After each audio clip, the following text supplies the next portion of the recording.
on the next phase of our journey. We need to head to Natlan next.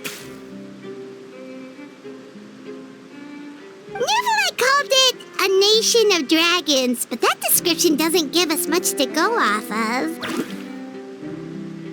Exactly. Even when Inazuma was completely closed off, we still managed to run into people from there in other nations. Huh. Could it be that there are no humans in Natlan? Yes, yes! That look of surprise and excitement is perfect! Hold it right there. Now look at the camera, and big smiles on 3. Ready? Okay, just make sure you get Paimon's good side. Wait, hang on a minute! What's with the photo shoot, Charlotte? Well, I heard you two were about to leave for the next part of your journey. After everything you did for Fontaine, the Steambird simply had to follow up on a scoop like that. Oh, I have a feeling we're going to be short on material once you're gone. Oh, so you knew we were leaving. We don't need a big send-off. That's not really our thing. Yeah, that's definitely not your style, but we got to thinking. And, well, a little change never hurt anyone, right? We? All those obstacles we overcame side by side. Feels like it was just yesterday. Don't be a stranger now, partner. If you encounter any troubles along your journey, you need only let us know, no matter the distance between us. Partings are inevitable, of course, but distance makes the heart grow fonder, right? One thing will never change, though. We'll always have the memories we made together during this time. Whoa, you're all here! Already thinking about taking time off? Any excuse for a party, huh? But yes, you can count on us. We wouldn't let you miss out on all the fun. Well, in light of your impending departure, shall we take a photo together? Ooh, great idea! We even have a professional photographer with us. Charlotte, would you do us the honor? Leave it to me. Just give me a moment to set the camera up.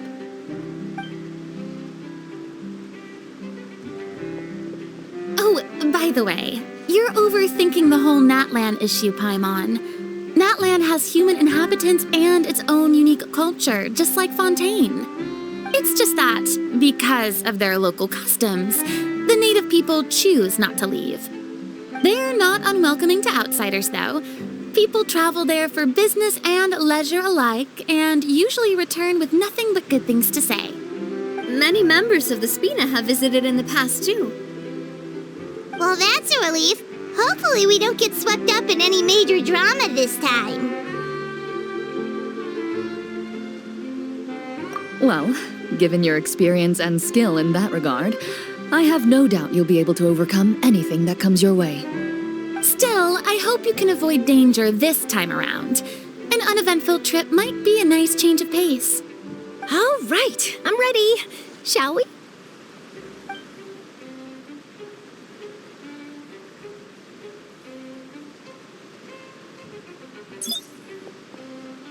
Well then, traveler. Bon voyage! Safe travels, traveler. You're welcome back anytime. If you let us know in advance, we could arrange even more people to greet you when you return. That would be quite the lively affair. I heard there's a place in Natlan that produces precious stones. Next time there's a lull in my work, I've gotta go pay it a visit. One picture to publish and one to keep for myself. Perfect.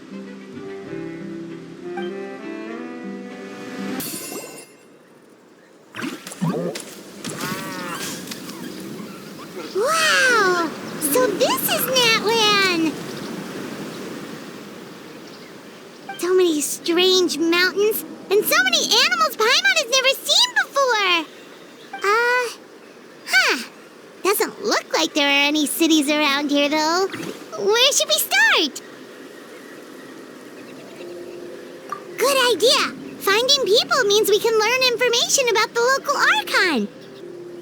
And once we've met the Archon, we should have a better clearer idea of what to expect during our journey. Well, Paimon hopes this one is easy to get along with. As long as we don't get on their bad side, we should be fine. Come on, let's keep following the road.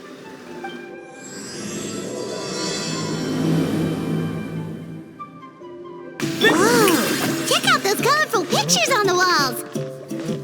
We've got to be on the right track.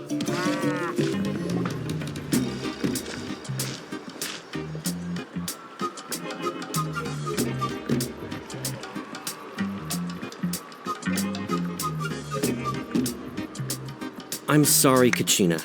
I know it's not right for us to go back on our word like this, but Kempoa and I have to do well during this pilgrimage.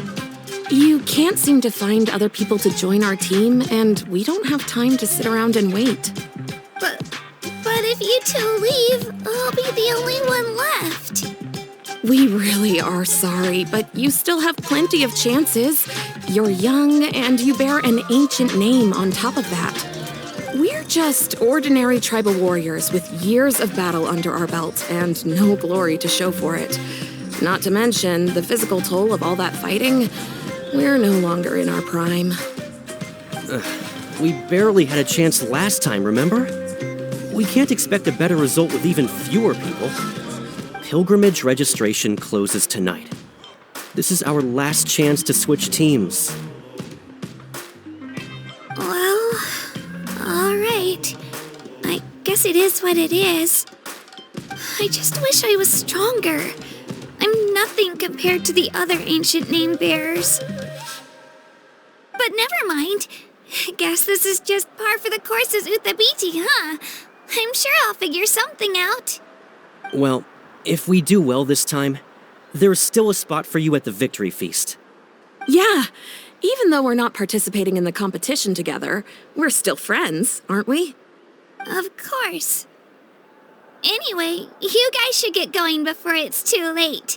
Go form a really strong team, okay?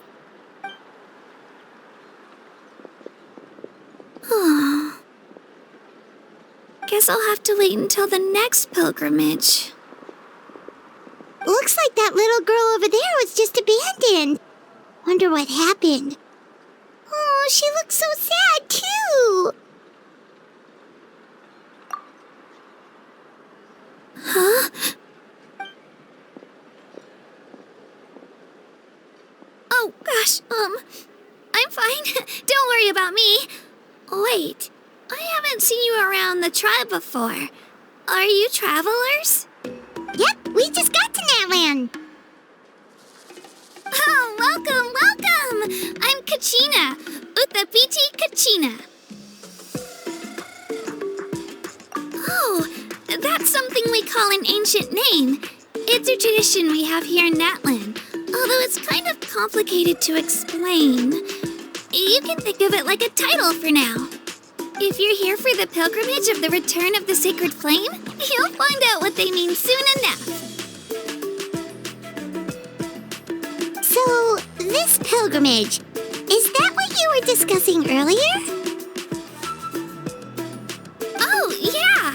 It's a competition we hold every so often, where everyone competes to try and get the highest ranking. The competition receives tons of attention, so if you place highly, you're guaranteed instant acclaim, and you earn the right to take part in the Night Warden Wars.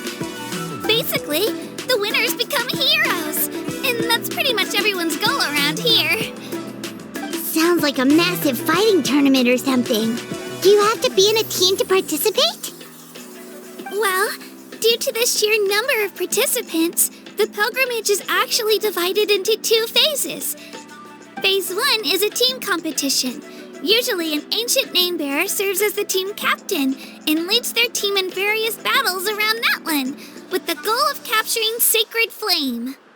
Oh, and an ancient name bearer is just someone with one of those titles I mentioned earlier. Someone like me. Once the team competition is over, the participants from the winning teams qualify to take part in individual one-on-one matches. Yeah, the skill seems pretty huge. Wait a minute. If times. That means you must be a team captain. Sure am. Although, I don't exactly have any team members anymore. The key to winning is in the strength of the team captain.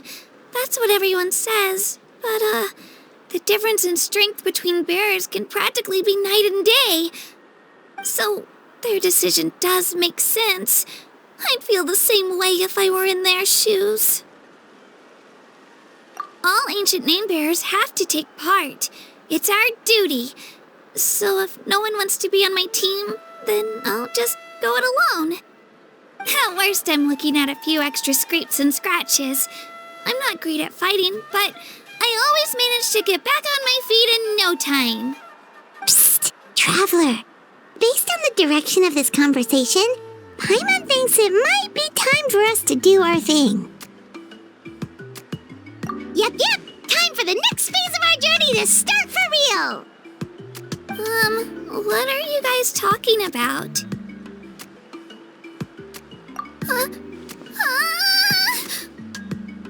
Sorry, didn't mean to freak out on you. I just, how should I put this? I really appreciate the offer. That's so unbelievably generous of you. But only people from Natlan are allowed to take part in the pilgrimage.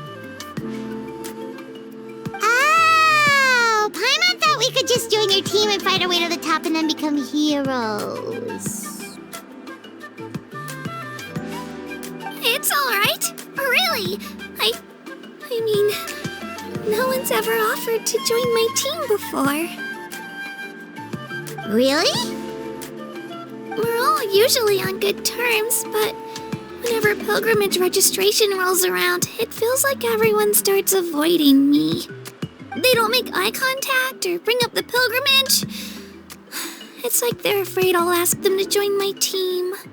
I probably don't even need to explain the reason. I'm too weak. It's pretty obvious there's nothing to gain from being on my team. That really doesn't matter to you? Oh, don't you worry. The Traveler's strong enough for the three of us. Gods, dragons, giant narwhals. He can give them all a run for their Mora. Oh, I get it. You were able to overlook my lack of strength because you're confident in your own skills. That's right. We always try to help people out during our travels. That's what makes a true adventurer. A true adventurer.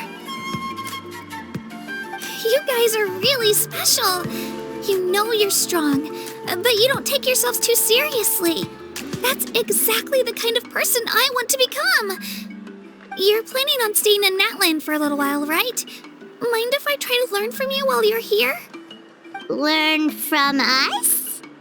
Yeah, you know, like a disciple or a sidekick. You don't even have to teach me anything. I'll just observe. I promise I won't be in the way. Besides, I can take you to see the sights and introduce you to Natlan in the meantime. What do you think, Traveler? Seems like she really looks up to you. Oh, right! Didn't those people from earlier say the registration period was about to end? You don't need to focus on finding new teammates? Don't worry about it. I wouldn't be able to manage it this close to the deadline anyway. I lose all the time. I'm used to it. Everyone around me is used to it. So it's fine. No one expects anything out of me. But if I manage to learn a thing or two from you, I might just pull off a win next time. Oh, of course, of course. I'm just glad you agreed. Well, come with me, you two. I'll show you where I grew up and introduce you to our tribe, the Children of Echoes.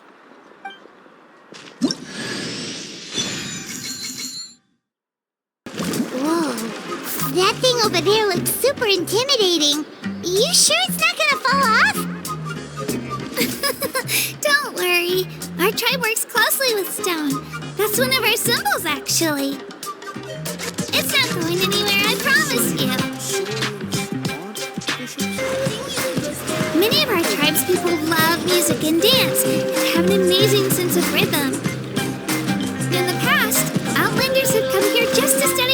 adventure and exchange views. My parents wanted me to learn dance, but I wanted to become a warrior instead.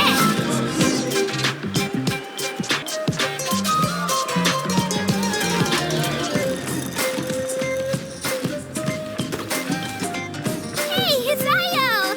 Come on, over here!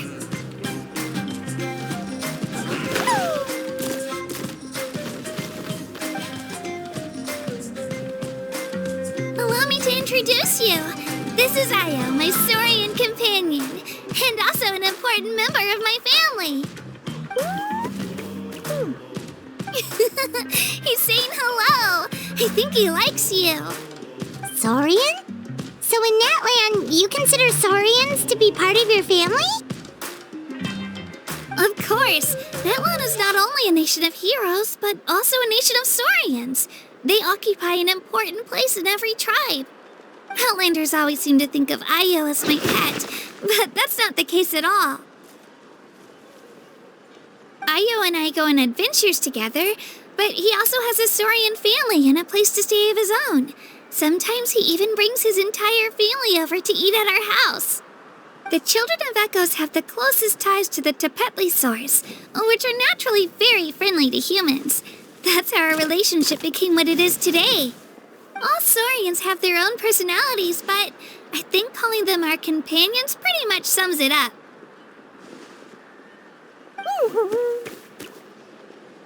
See? Io agrees with me.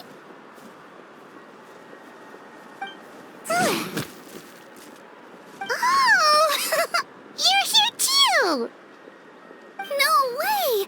You have a Saurian companion too! Oh, what a sweet little thing! I think your friend here will get along with Io just fine. Alright, you two go have fun. I've got some important business to handle, and then I'll be right back. No mischief, okay? And you better not go leading your new friend astray, or I'm telling your parents. This is the most cherished and most sacred item in our tribe. It symbolizes the Wayab that protects us and grants us blessings. Wayab? Is that a god of some sort? Sort of. We believe the Wayab dwell beneath the earth, while the Pyro Archon hails from above. We hold regular gatherings here, actually. Our chief recounts and interprets dreams relating to our Wayab to decipher its will. The Wayab know the past and can foresee the future. Isn't that extraordinary? Huh. Kachina, what are you doing here? Chief! Oh, let me introduce you. This is Pakal, the chief of our tribe. Chief, these two just arrived in Natlan. They're super accomplished adventurers, and they're letting me stick by them so I can learn a thing or two.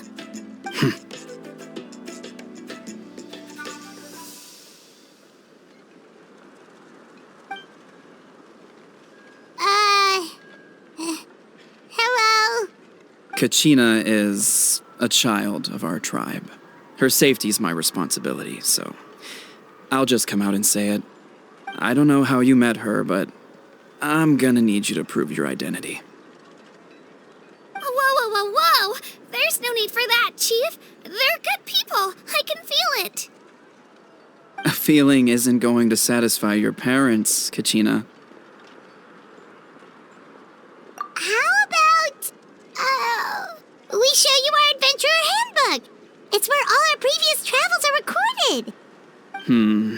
The people who belong to the Adventurers Guild are kind of a mixed bag. I'd prefer something more reliable.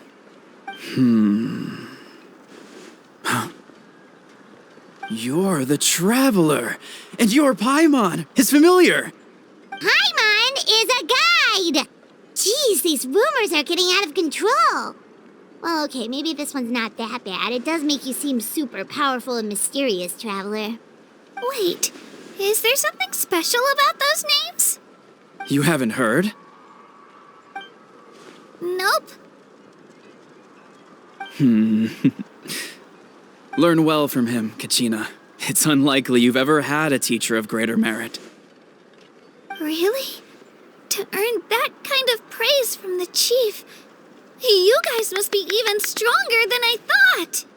Apologies for not trusting your word. Oh, don't worry about it. You were just doing your duty. Well, Kachina's still young, so you can never be too careful. As for you, Kachina, isn't registration about to close? Why haven't you headed out yet? Don't worry, Chief. I told my teammates to go ahead. I'll catch up with them in a bit.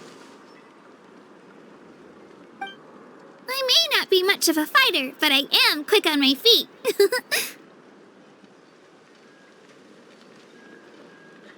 Kachina's trying not to worry him, huh?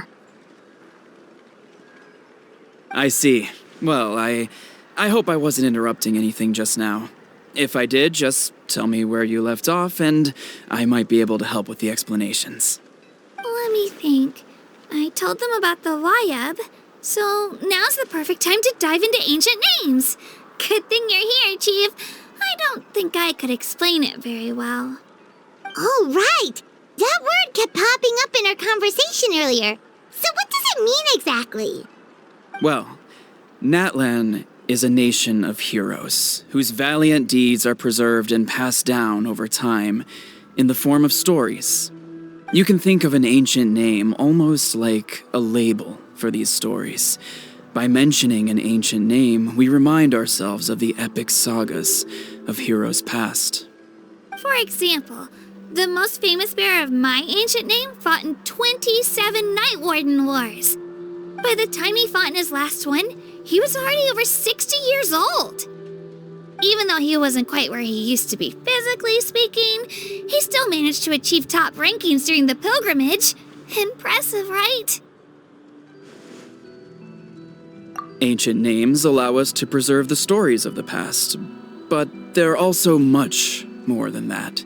Think of an ancient name almost like an heirloom passed down from generation to generation. Do you have your stone on you, Kachina? Of course. Here, take a look. Whoa, that black stone looks so mysterious.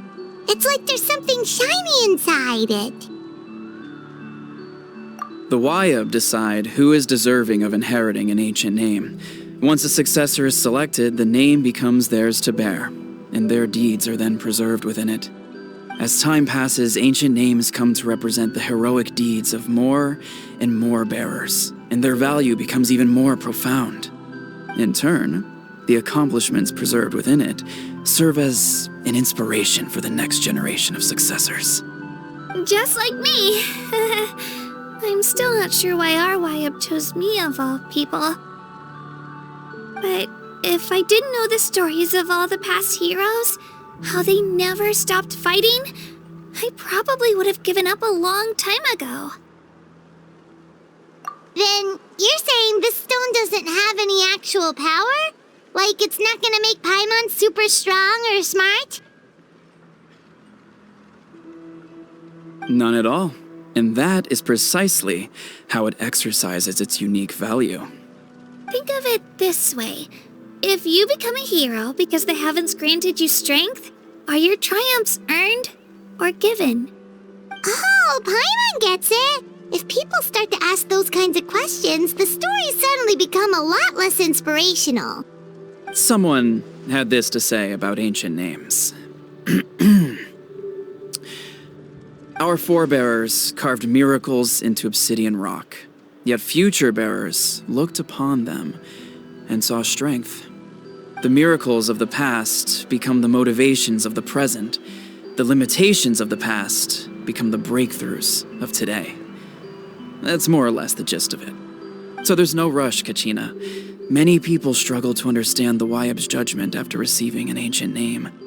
As long as you never stop trying to improve your abilities and surpass yourself, your time will come. Thank you, Chief. I'll get it together, just you watch. Well, it's getting late. I've got to get to the Stadium of the Sacred Flame. Oh, right. I'm not sure where you're headed, but mind taking a detour with me? Is that where the pilgrimage is taking place? Yup, and outside of competition season, it's the place where our intertribal gatherings are held. Of course! She's the most important figure in the entire event! Sounds like a plan then. Let's go! Well, if the Traveler and Paimon are with you, then I don't need to worry about your safety. Be on your way now. All right, we're off. See you later, Chief.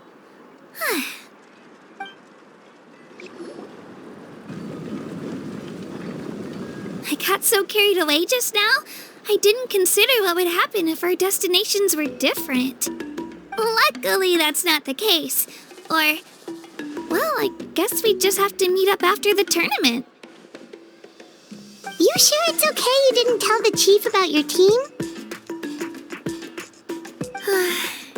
Chief Pakal's a really nice guy. If he knew the truth, he might even ask to join me. But he's not as young as he used to be, and he's got some old injuries that still bother him. He's not cut out for any more attempts. He'll find out what really happened when he sees me compete. I'm sure I'll get an earful for lying, but this is for the best.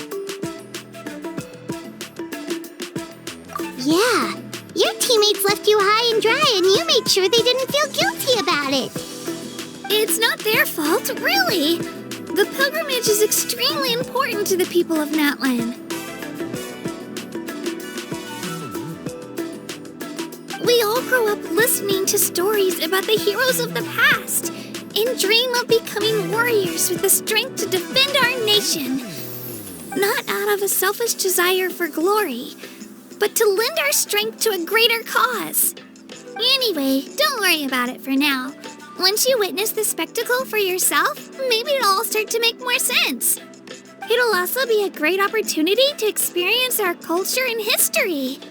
Alright, time to leave our settlement. Let's head that way. Our last stop, the Statue of the Seven, is also in that direction. Let's go!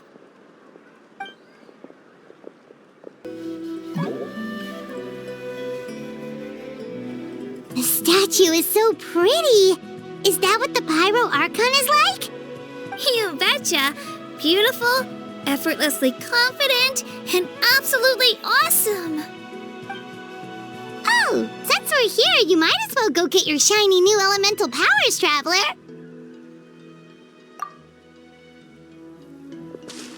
Huh?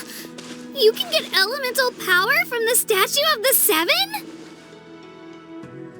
Oh, just you watch, Kachina. Huh? That's not right. Is the statue asleep or something?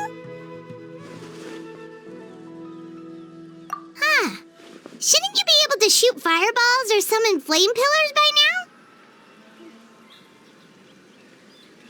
Strange. Must be something unique to Natlan. Sorry, Kachina. We got your hopes up for nothing. No, it's all right.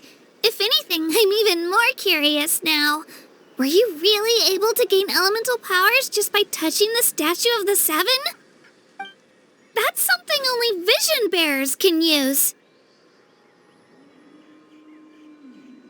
Could you show me? Only if you want to, I mean. No pressure.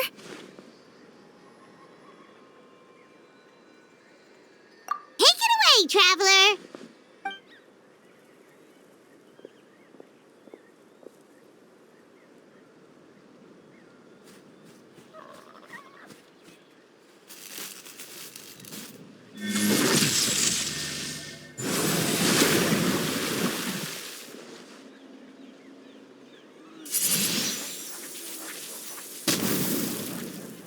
Wow! Different elemental powers! Wielded by a single person! I've never even heard of something like that! Let me give it a try!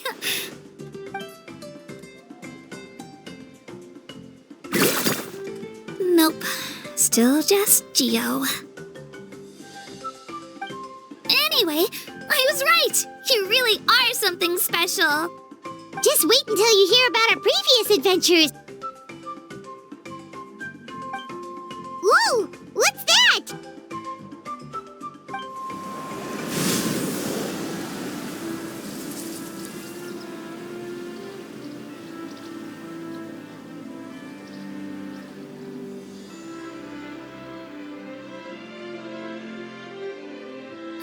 That's a cuckoosaur. They fly high and fast, and they're always full of energy.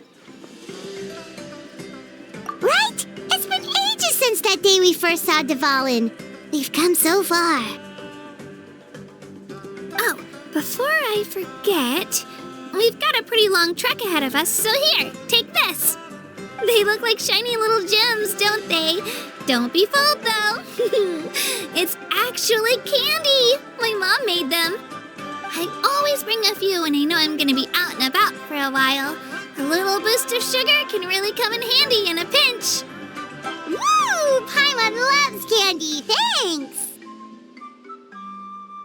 My pleasure, my pleasure. I've got all sorts of bits and bobs on me. I'm sure they'll come in handy at some point. We've come a long way. How does a break sound? Great idea! All this sightseeing is making Paimon hungry. Oh, are you all out of candy? I've got some more if you want. I've also got bread, drinks, fried rice, roasted apples. Whoa, you're practically a walking cafeteria! I just like bringing a lot of stuff with me. As my mom always says, it pays to be prepared. They only come in handy every so often. But hey, better late than never, right? Huh? Is everything okay, Traveler? Seems like you've got something on your mind. Yeah, that was so weird. It has to mean something, don't you think? Actually, you know what? It could be because our Archon is different from the rest. Different how? Well, I heard that other nations' Archons live a long time and belong to a class of extremely powerful beings known as gods. And that's not the case in Natlan? Not at all. Every Pyro Archon in Natlan was an ordinary person before taking on the role. Huh? A human serving as an Archon? Is that even possible? You find it hard to believe too, huh? So that's not normal then? I guess I've just gotten used to how things are here in Natlan. Well, based on what we've seen, that's not usually how it works. It can't be that easy for a human to become an Archon, right? Pretty sure the Pyro Archon's the only one who can answer that. I do know this, though. Even after becoming the Pyro Archon, the person in the position still grows old and requires rest. The statue of the Seven may look a lot like our current Archon, but that has to be a coincidence. Countless people have held that title over the years. Oh, I should also mention, the pilgrimage is actually how we select the Pyro Archon. Anyone can claim the title, you just have to prove your strength. So the contest is all about how strong you are. That's right. We believe performance in battle is the most comprehensive test for a future Archon. Plus, when someone emerges victorious, it's hard to argue with the results. Our current Archon achieved an overwhelming victory. The result was obvious from the beginning. Don't just take my word for it, though. Even the tribe elders said they've never seen an Archon with such strength before. But it's just as Chief Pakal said. Today's limits are tomorrow's breakthroughs. Our future Archons will go from strength to strength. Okay, Paimon's gonna ignore the whole human becoming an Archon thing for now. It's just, if she's really that strong, do you think that's a good thing or a bad thing for us? If we think back to what happened in Inazuma... I wouldn't worry about it. Our Archon's a wonderful person and very welcoming to guests. I think you'll get along great. Yeah, you're right. It's not like we're planning on causing trouble either. It'll all work out. You'll meet her soon enough. All right, Paimon's just about ready to... Huh? What's that? Oh, we call this a phlogiston chisleth. Good things happen if you infuse it with phlogiston. Sorry to disappoint, but only people from Natlan can use that power. Wait! You can use it too? How?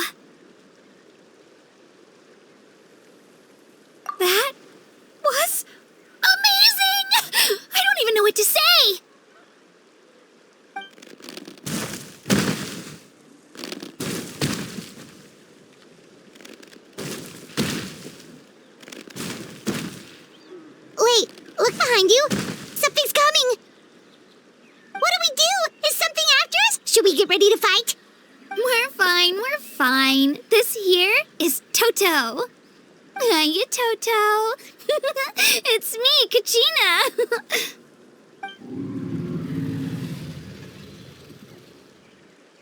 Well, aren't we looking lively today? Did the chisel floor you over here? Warm, isn't it?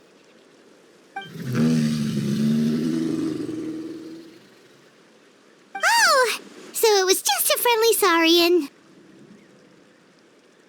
That's right. There's quite a few of them around here, and Toto's the friendliest and gentlest of the bunch.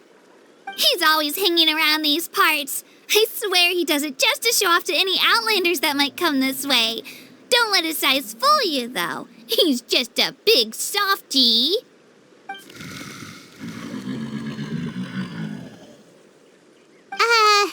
What does the crouching mean? That's an invitation. He's offering us a ride.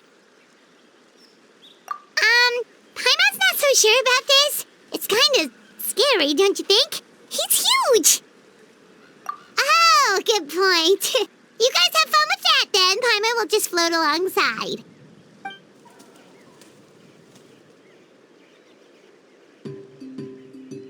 Wow, the sightseeing is even better from up here.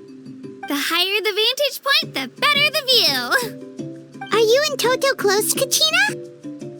Yep. When I was little, my parents and I went to the Stadium of the Sacred Flame to buy a bunch of different fruits, but the cart we were using to transport them flipped over on our way back. Toto wasn't even half his current size back then, but I still burst into tears when I saw him approach. I was afraid he was going to eat all the berries and sunsettias and leave none left for me. In the end, though, he didn't eat a single one, and even chased off a few other Saurians looking to snatch a few for themselves. After that, he used his big head to help get our cart right side up again. I've been bringing him fruit ever since. Oh, and I was the one that named him Toto, actually. With the sheer amount of food he can eat, he pretty much grew like a weed.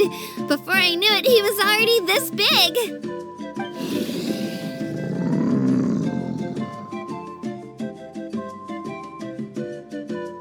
Oh, look over there! That's our destination, the Stadium of the Sacred Flame. You can let us off here, Toto. Thanks for the lift.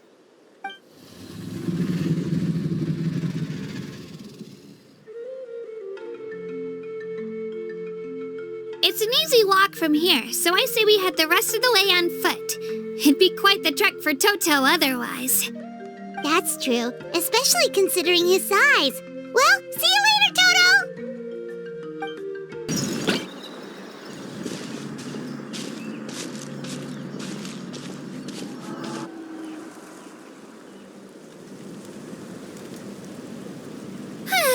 We made it! I'm supposed to meet some friends here, but...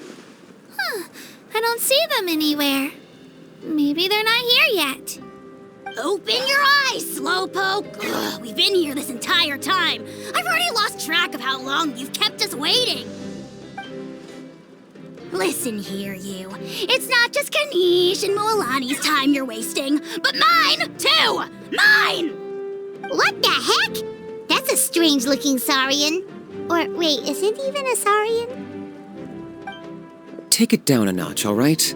You don't even know some of these people. Just because Kachina's too nice to get mad at you doesn't give you an excuse to be rude to her. And what are you gonna do about it? You think you're the boss of... Hey! Oh, what do you think you're doing? All right, I've put him in a timeout for now. Sorry about that. Aw, you didn't have to do that. Hal just doesn't have much of a filter, that's all. I don't mind.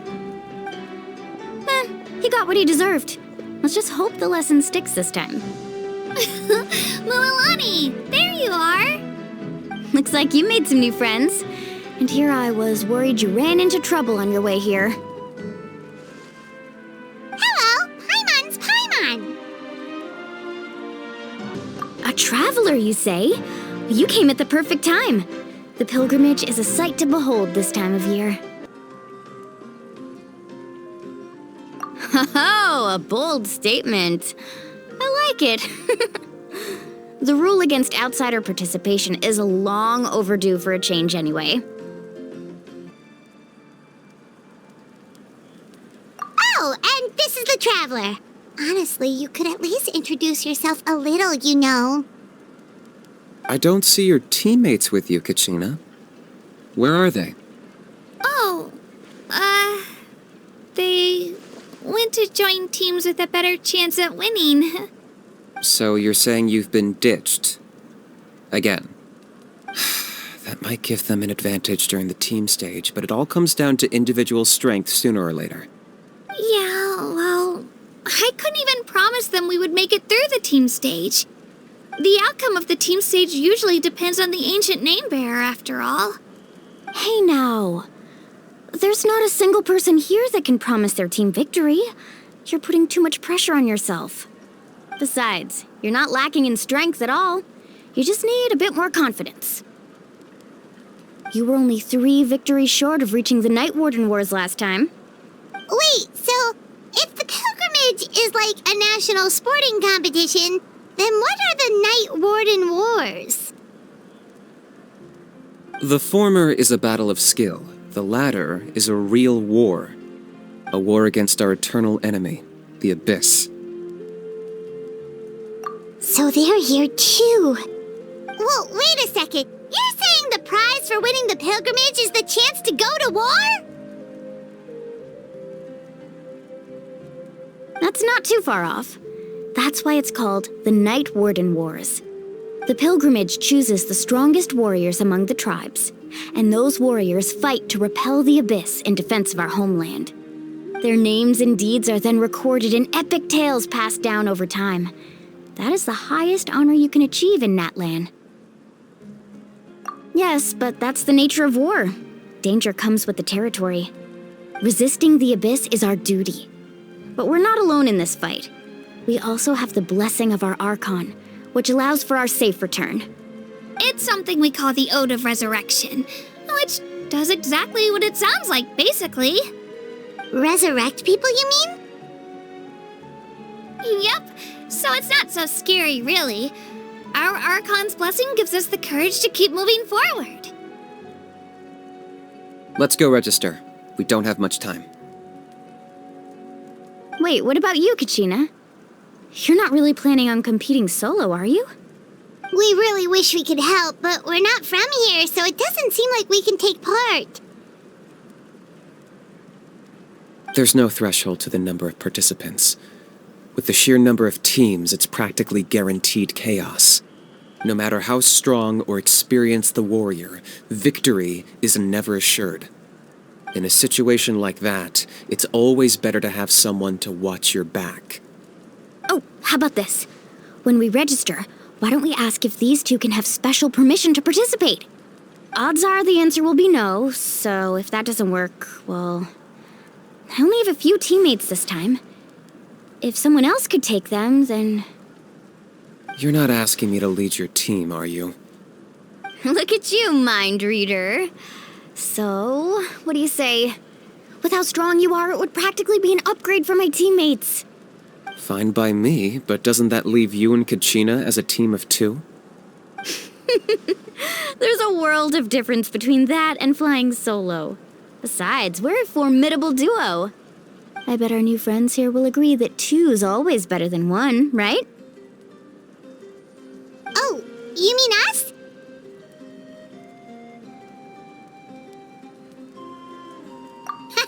You're right! 2 is definitely better than 1! It's just like the old saying we have here in Natlan. No one fights alone. But what if I drag you down? Listen to yourself. You'd be hard-pressed to find someone in Natlan who can beat us when we're together. Hearing you say that does make me feel a little more confident. Still, teams rarely contain more than one ancient name bearer. People are definitely gonna think of us as cowards. The rules don't forbid it, so who cares what they think? It's not like they left us any other option. Well, I'll leave you to break the news to your soon-to-be former teammates. I'm not good at stuff like that. Oh, I know. They deserve to hear it from me anyway. Just give me a second, you guys. We can go sign up together once I'm done.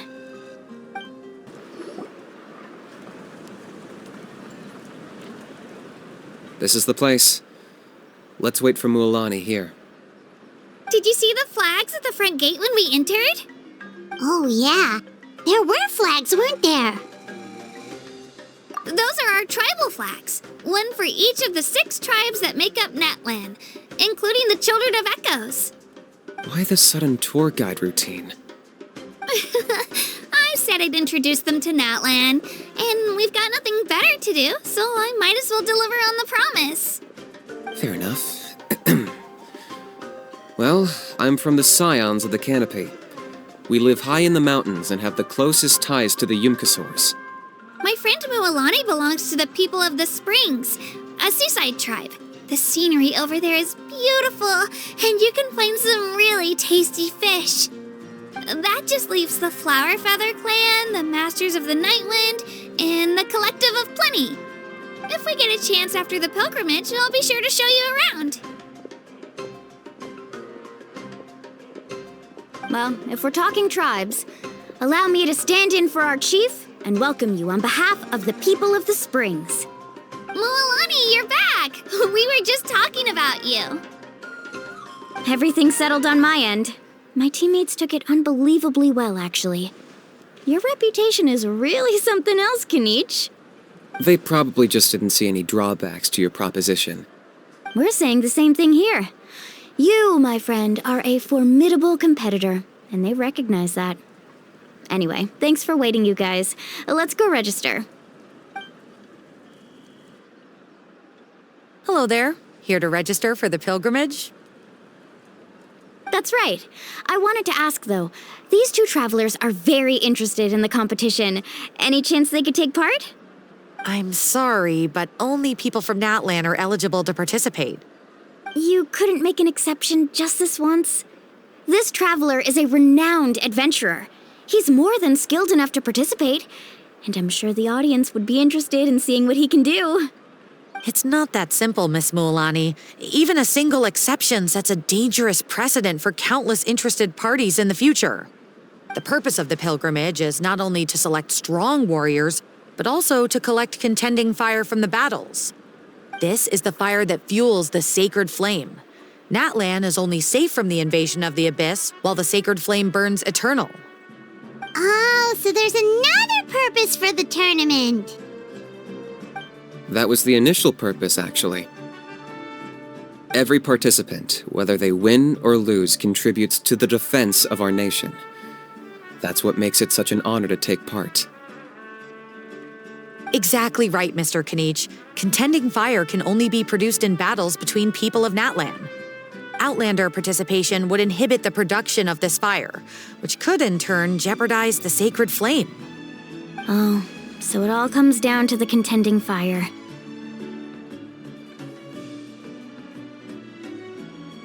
Well, you can still enjoy the event from the stands. I'll try to get you some good seats. That would be great! Tourists like us are better suited to being spectators anyway. Still, there's something Paimon was wondering, actually.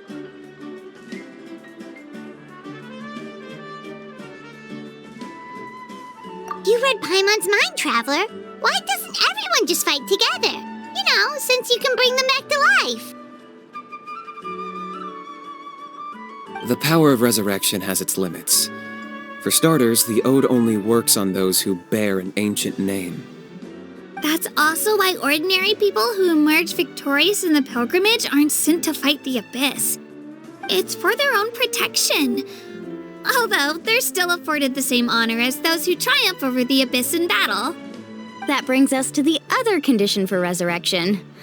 Not much to this one, actually. Just one word: victory. Victory?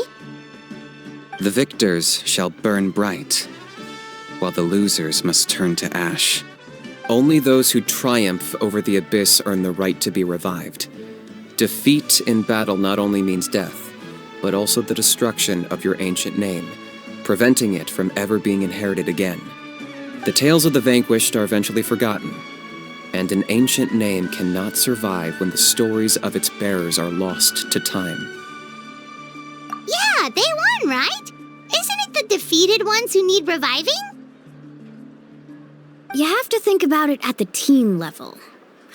For example, 5 representatives will be sent to repel the Abyss this time. Even if 4 of them were to perish, the Ode of Resurrection would still take effect. All you need is for 1 person to return victorious. Because every victory is a building block of our legacy. Of course, the team needs to be strong enough for that to be the case.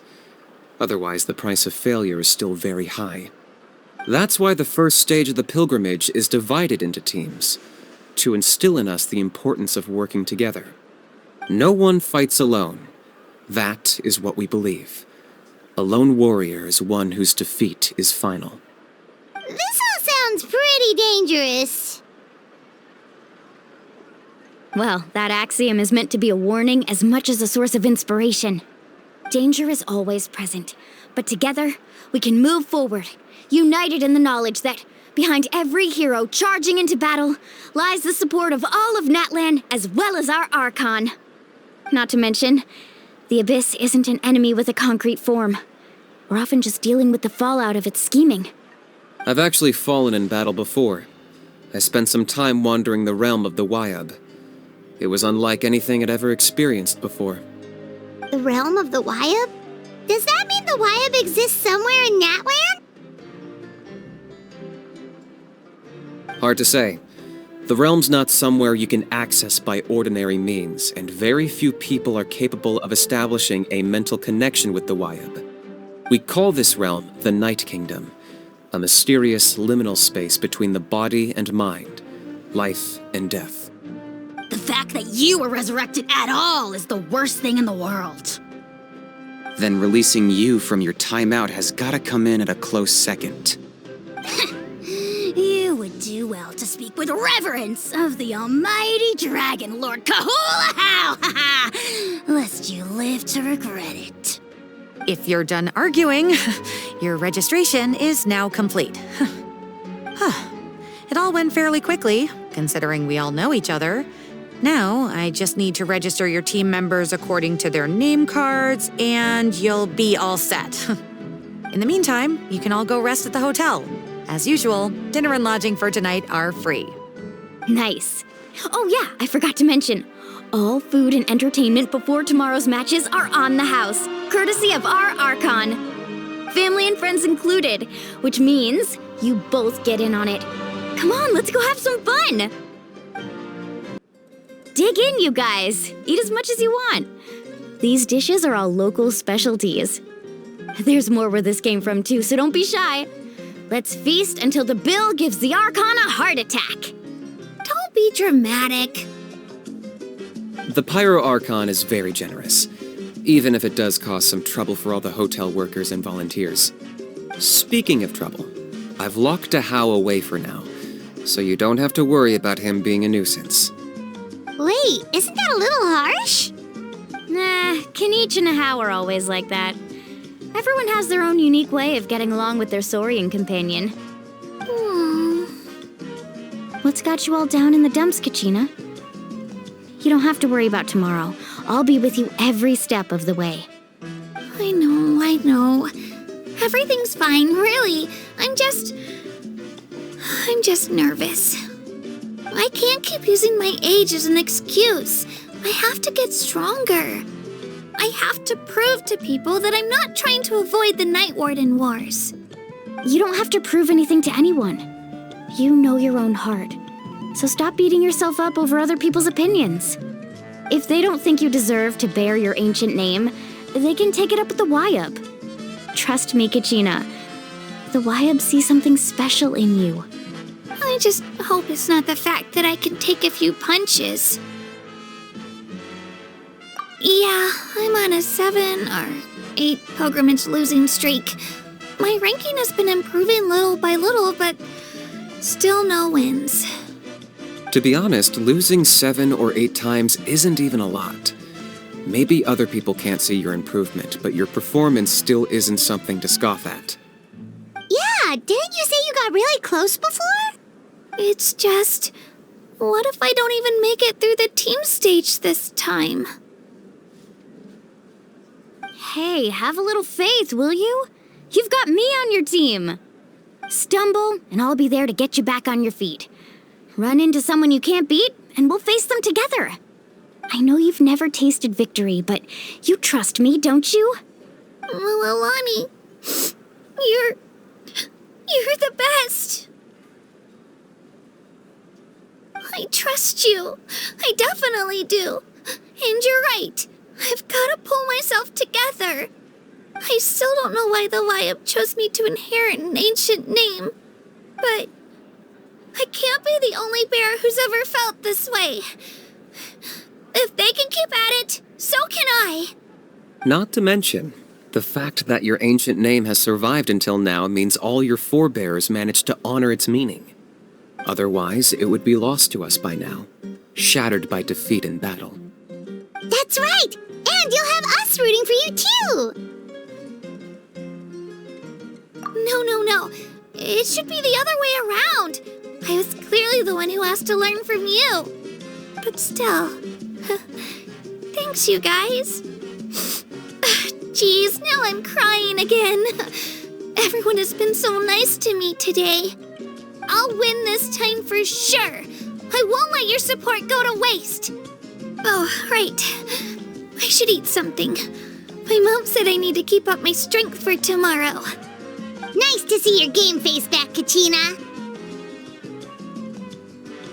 Thanks for encouraging her, you two. It's easy for people to only see how she has a lot to learn, so it isn't often that she meets people willing to treat her with patience. Don't you worry. We've seen how kind and hardworking she is. We can already tell she's a wonderful person. Take it easy. You're getting tears in your food.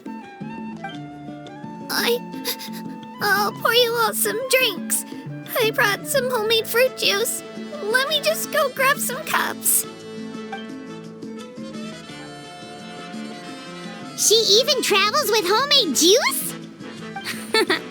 Kachina's backpack is practically a bottomless pit. It's got everything. That's true, but she definitely only offered us some so she could go find somewhere to cry for a little while. Seems like you two really look out for her. She's like a little sister to me, you know? She's already so talented.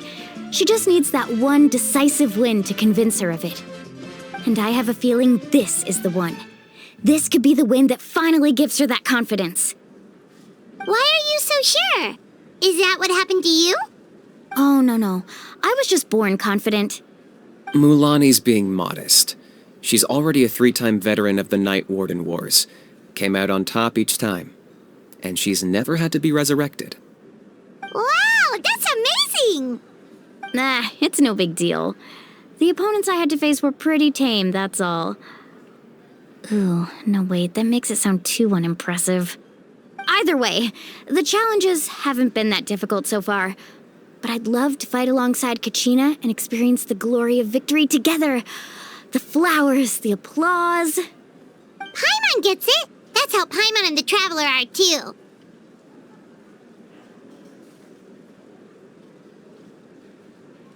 Hey, a little more confidence, please! Paimon's always there to cheer you on! Drinks are here. Better try them while they're still fresh.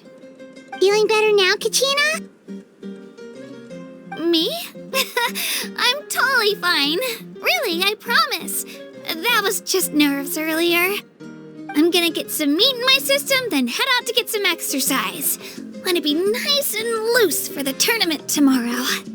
I'll come with you. Just don't go overboard, okay? The last thing we need is for someone to oversleep. We've got an early day tomorrow. If only we had a friend who never oversleeps. All right, fine. I'll make sure you guys are up on time. Attaboy. I knew you'd catch on.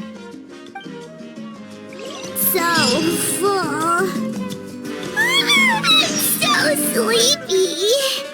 We should get a good night's sleep before the competition tomorrow. I'm still a little worried about Kachina, though. Maybe we can help her out with her training. She did say she wanted to learn from us. Not that Paimon's gonna be doing much of the teaching.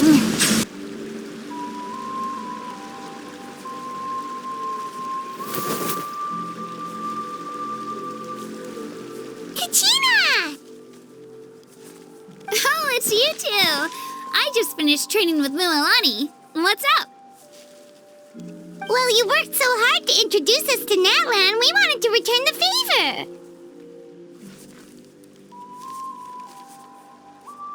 Wow, you guys are exactly like Kachina described. No wonder she's already your biggest fan. Guess I should make myself scarce, though. Kachina was the one who helped you out all day, so I don't want to intrude on your secret teachings. Huh? What do you mean? Observation? Yeah, the person who hits the hardest isn't always the one who wins. Oh, I think I get it. You're saying, fight smarter, not harder. Having the strength to win is just as important as knowing the right strategy. Atta girl, Kachina!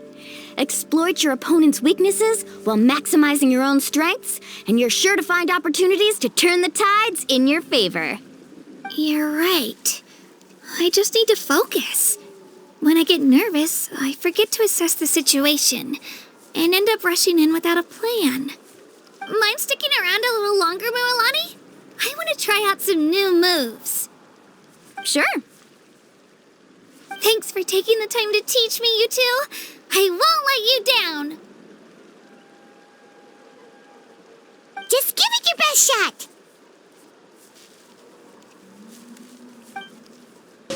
I'm not keeping you up, am I?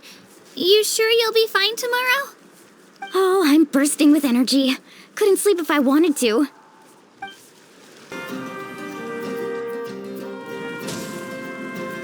Morning, Traveler. Morning, Paimon.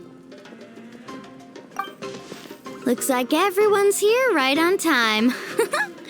Good to see that no one overslept.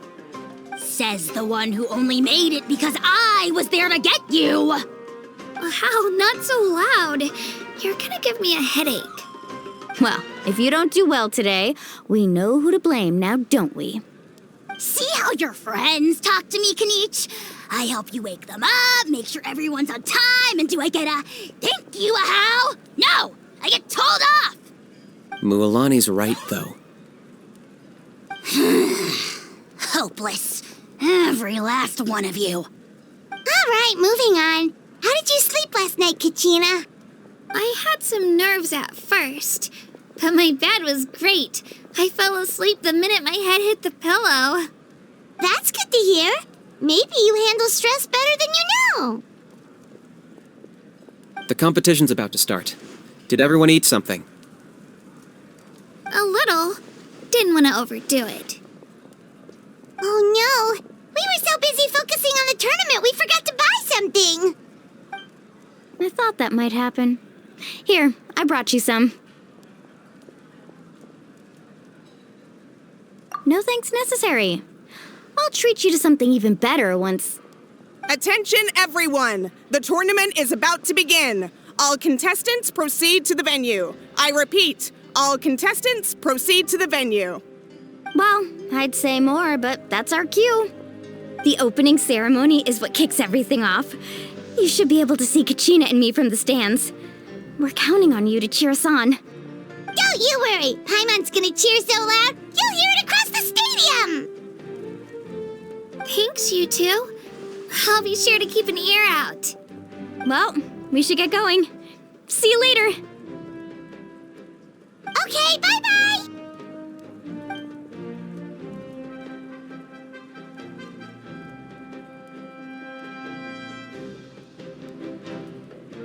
Attention, everyone! The tournament's about to begin. All spectators, please take your seats. I repeat, all spectators, please take your seats. Ooh, that's our cue! Wow, We've definitely never witnessed a competition of this scale before. Let's go in once you're ready. Entering the Stadium of the Sacred Flame? You won't be able to leave the arena once the tournament begins. The Pilgrimage of the Return of the Sacred Flame is a competition with a long, storied history. Countless hopefuls have gathered here today, each vying for the same prize, the right to serve their homeland in the Night Warden Wars. Before we begin, allow me to remind everyone of the rules.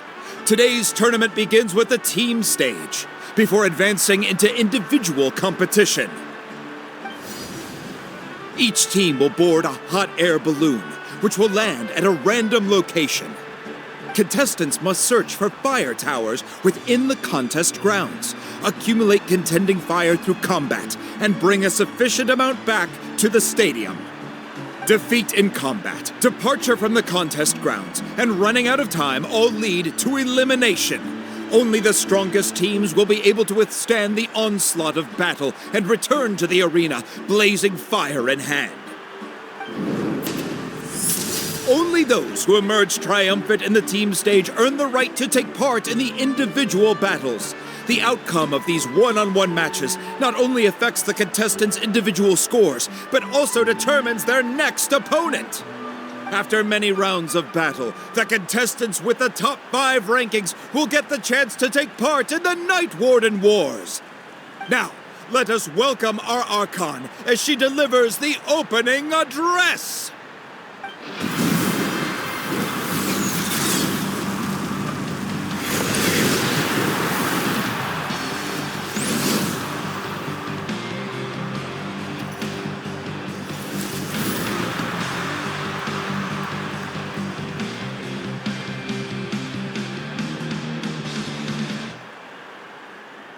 Skill, strategy, fortune, form. Many factors influence strength, but victory never lies. The pilgrimage is not merely a trial to determine the strongest among us, but also a stage upon which to showcase your individual growth. Today marks the beginning of yet another legendary saga. One written in the triumphs of the victors. So, without further ado, let the games begin! So that's the Pyro Archon? Is it just Paimon, or does she seem kind of intimidating? Kachina said she was friendly and welcoming, but, how did she come to that conclusion? Didn't Kachina say she was just an ordinary person before becoming the Archon? Sure doesn't seem like it. She doesn't seem ordinary at all. Oh, look! It's Kachina and the others! Well, folks, it's clear the contestants are already raring to go. The teams will now board their hot air balloons and make their way to the competition grounds. Chaska! Chaska! Yeah! Cool job! Kick their butts, Itzna! Go, Mualani, go! You can do it, Kachina! And the crowd goes wild!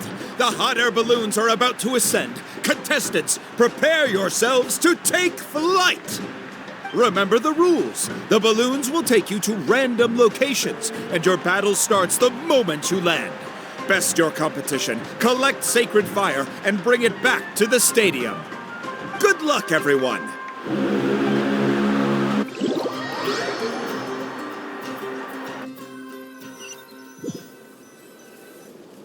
Guess this is where we're starting. Let me see. It seems pretty quiet around here.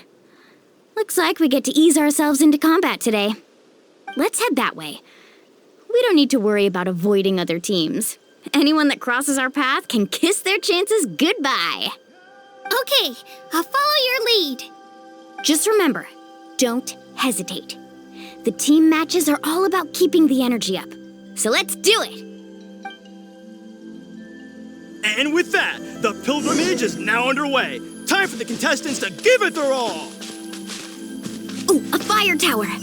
And an unoccupied one from the looks of it. Be on the lookout for an ambush. Careful, we've got company. All right, Gina, let's finish this battle. Looks like we've got ourselves an easy start. Perfect timing. We've got to fight to generate continued fire in the first place. So let's go. Winner takes all, loser gets lost.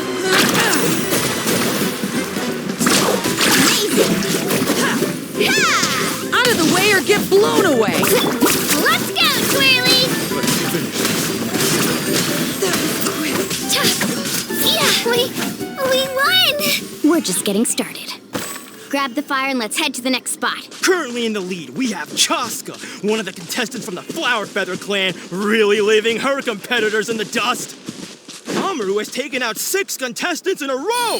What a legendary competitor! But can his hot streak continue? Oh, well, aren't you two an interesting duo? How did these monsters make it onto the grounds? It's part of the tournament. If you can't handle a few monsters, how are you supposed to repel the abyss? Look, why don't we handle these monsters first? Then we can battle it out between ourselves.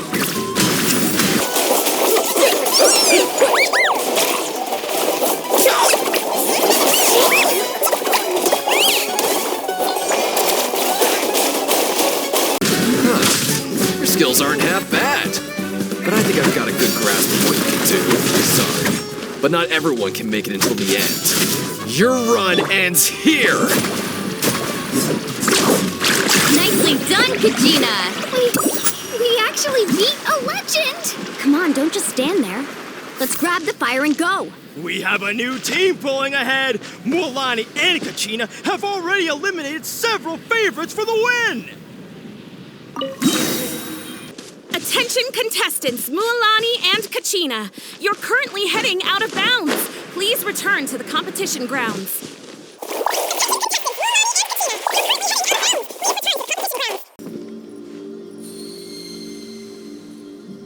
I knew someone would show up. Hand over the sacred fire and no one gets hurt.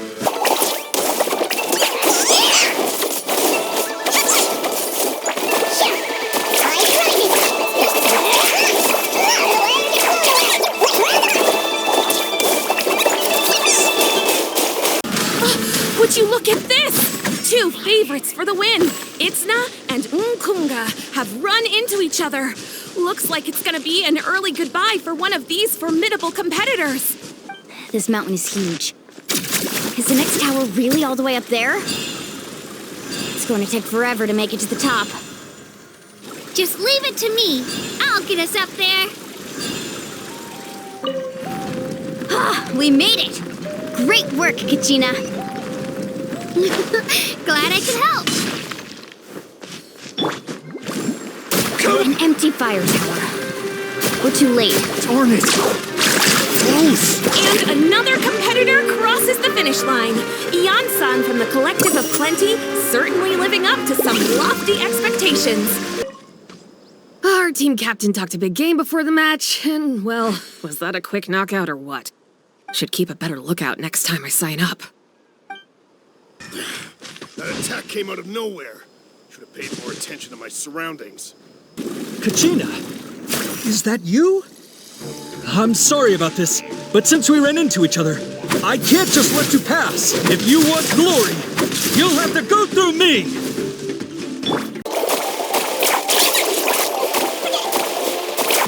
Every minute that passes, fewer and fewer contestants remain in play. The remaining competitors need to hurry if they want to make it out of this stage.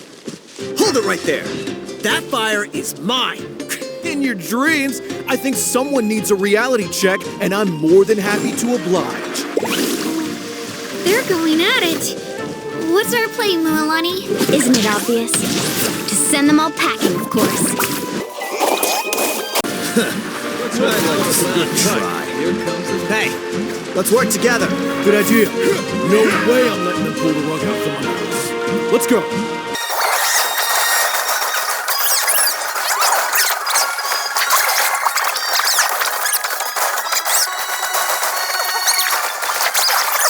We've collected enough sacred fire.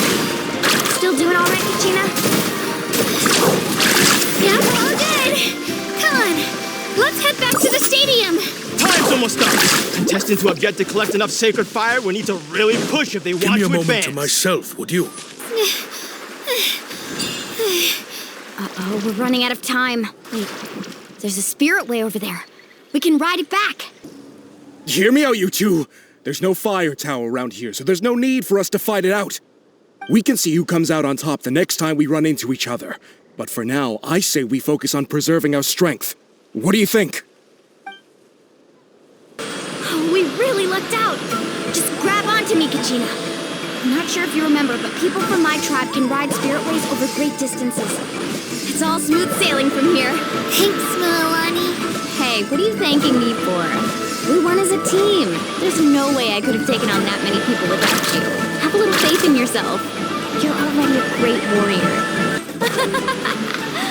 Oh, those were some steep curves. Not scared, are you? I'm fine. I don't scare easily. Not after that last ride you took me on. Oh, yeah. Back when we first met, right? I accidentally knocked over your piece of cake, then offered to take you spirit way surfing to make up for it. Actually, I was feeling pretty down that day. My training didn't go well, and... Anyway, you really cheered me up. Milani, I really want to win this time. I want to win this pilgrimage and become a true warrior. That's what I like to hear. Let's meet each other at the top and fight in the Night Warden Wars together. If your team has gathered enough fire, please proceed to the stadium as quickly as possible.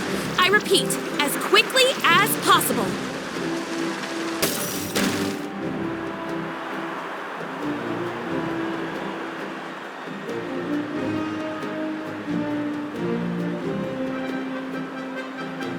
Congratulations, Milani. Congratulations, Kachina. You've successfully cleared the team stage. Amazing! Congratulations! Congratulations! Keep it up, Milani! Kachina! Milani! Kachina! Milani! Woo! Kachina! Milani! You two can take a short break while the team stage comes to a close. We'll draw names to determine the individual matchups in a moment. After that, we'll proceed to the next stage of the competition. I wish you both the best. You two are assigned to different lounge areas. If you'll follow me, please, Kachina. Solo battle's next. And I was 3 wins short last time. I've got to do better. Just calm down, Kachina. You're in good form. You can do this. Hold it right there. This is the contestants' lounge. Unauthorized access is prohibited. We're contestants too. Let us through. According to my list, you're not among the individual match contenders, nor are you related to any of the remaining candidates. Well, we'd still be candidates if it was just based on strength. We only lost because 2 other contestants snuck up on us like cowards. If you could just go contact the referee, we'll wait right here for you to... Wait, you two are... Well, look who we have here. Remember us? Your little trick got us disqualified. Since we've crossed paths again, let's settle this once and for all. We'll see who truly deserves to advance to the next stage. Fight us! Right now? Don't mind him, Kachina. Tournament rules place you under no obligation to honor that request. A loss is a loss, and that's final. You! Don't just stand there! Get security over here now! Forget the rules. Isn't the pilgrimage about picking the strongest warriors? She just happened to catch us off guard. It was all luck. Exactly. Now's our chance to duke it out fair and square. Kachina! Who are you? Traveler! Paimon! What are you doing here? We just came to have a chat, and then all of a sudden these guys were threatening you! You're not bullying Kachina on our watch! Thanks, you guys. I don't know your names, but if you really want to face me, I'll allow it. It has to wait until after the tournament, though. I need to focus on the upcoming matches. I don't want to let my parents down, or any of the friends who helped me get this far. That's enough, you two. Being caught off guard is not an excuse. You think you can cry foul play when you face the abyss? If this behavior persists, you may find yourselves barred from future competition. Whatever. Let's go.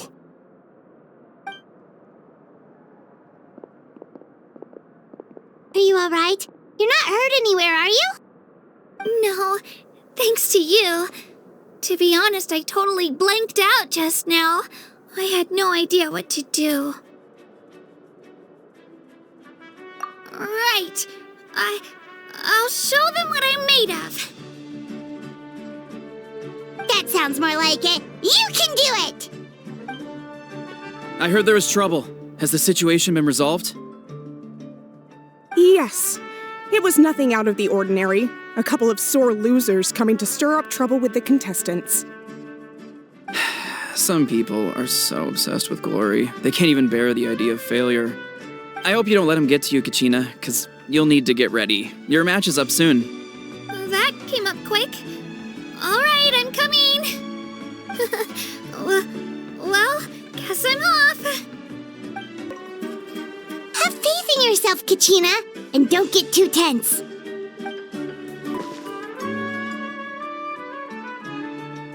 My next opponent is new to the pilgrimage, but they still seem really strong. Is it really possible for me to come out on top? We issued a warning to those two troublemakers. Try not to let them get to you. We get people like that every year. The pilgrimage symbolizes glory, and some people can't accept missing out on the chance to claim it.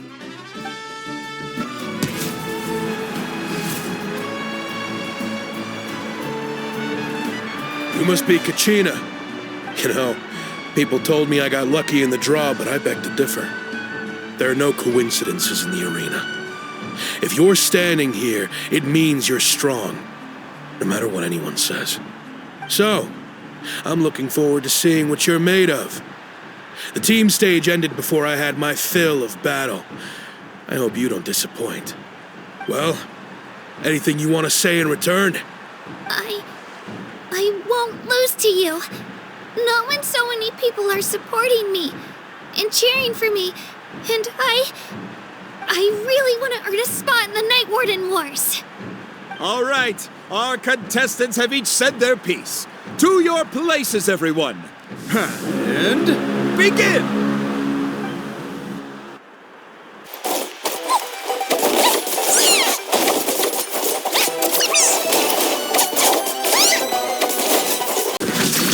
You can do better!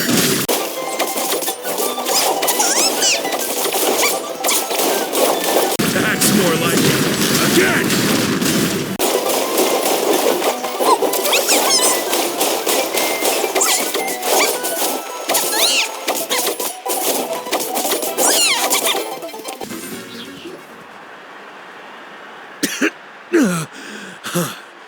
I actually lost.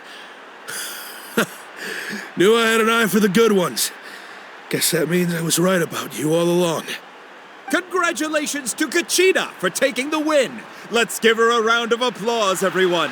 Now, diving into the other matchups. That's one down! Woohoo!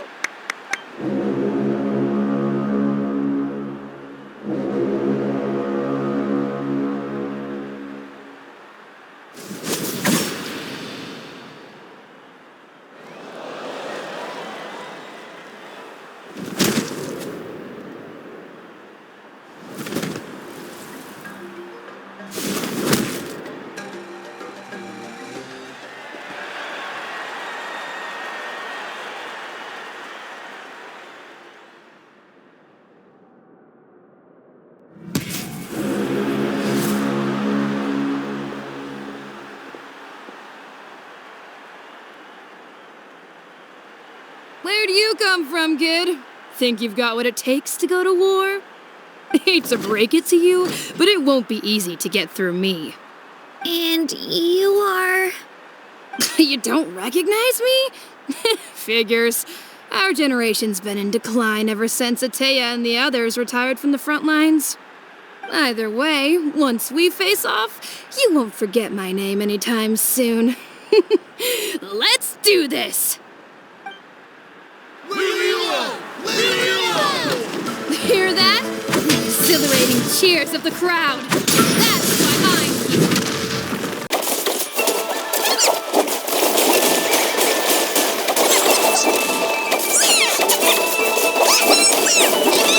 Looks like it's time to get serious.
It's not just about who hits the hardest.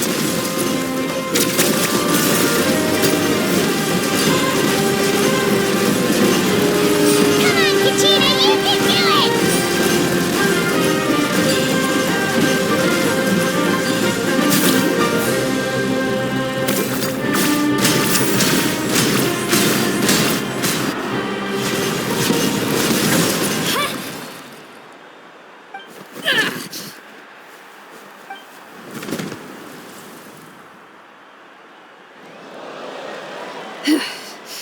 Gotta hand it to you, kid. You really impressed me. I take back what I said before our match. You've got what it takes, Kachina. Youngsters like you, you'll forge your own miracles. And it's Kachina for the win! We'll now head into a short break as our contestants prepare for the final round of competition.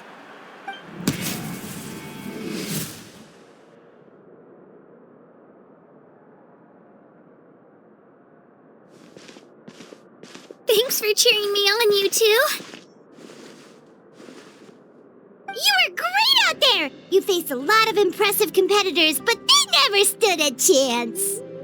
I don't think I did too shabby either. I've never gotten this many points before. You ready for the last round, Kachina? Moalani! I got permission to come see you before the last round starts. Based on your score, it looks like you'll make it to the Night Warden Wars if you win your next match. But, your final opponent... it's me. What? Yeah, I just found out myself. We're really close in the rankings, so only the winner gets to move forward. But I wanted to fight alongside you. I did too, but it is what it is. People with similar scores tend to get matched against each other. But we just have to get past it. War is cruel, and the Abyss certainly isn't going to go easy on us. Only Natlan's strongest deserve to stand against them. So, I'm going to give this battle my all, Kachina. And I hope you do the same. To hand victory to your opponent is to take pity on them. But no one's asking for pity here, yeah? So, you ready? I'll do my best! Atta girl. So, if one of you has to lose, who should we cheer for then?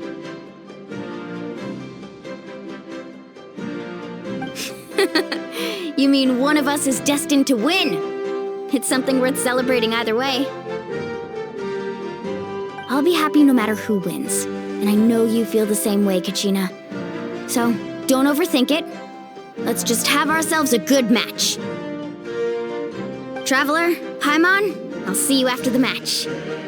Kachina, I'll see you on the field.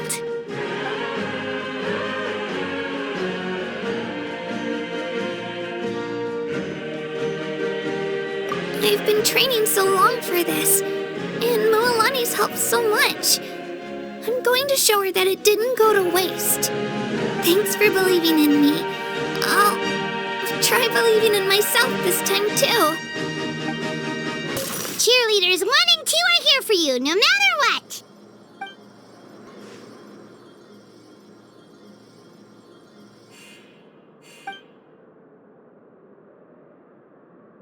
Moalani. A competition is no place for regrets. Leave it all on the field. I have faith in you.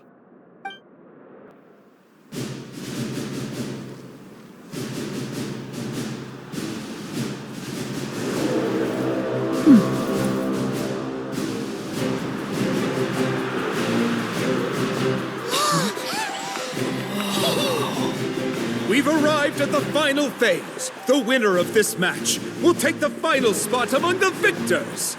Give it up for a long-time contender and first-time finalist from the Children of Echoes, Kachina!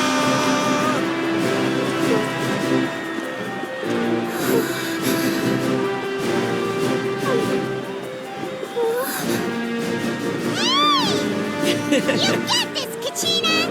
And her opponent from the people of the Springs, a young prodigy and Night Warden Wars veteran, Moalani! This face-off between old friends promises to be an explosive showdown. May the best warrior win! You've come so far. Still nervous? Why does it have to be you? Still, I'm glad in a way. Even if I lose, I won't have any regrets. Come on! Kachina, this is no time to be modest. I know you want this more than me. And it's about time you start sounding like it, okay? I want to win. Moalani, this one's mine!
I'm sorry, Moalani.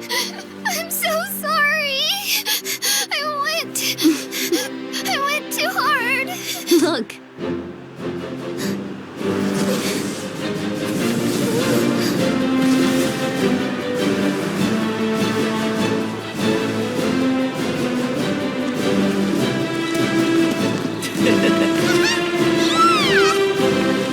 The winner is, from the Children of Echoes, Kachina! And with that, the winners of this pilgrimage have been decided. Put your hands together for our victors as we welcome them to the stage.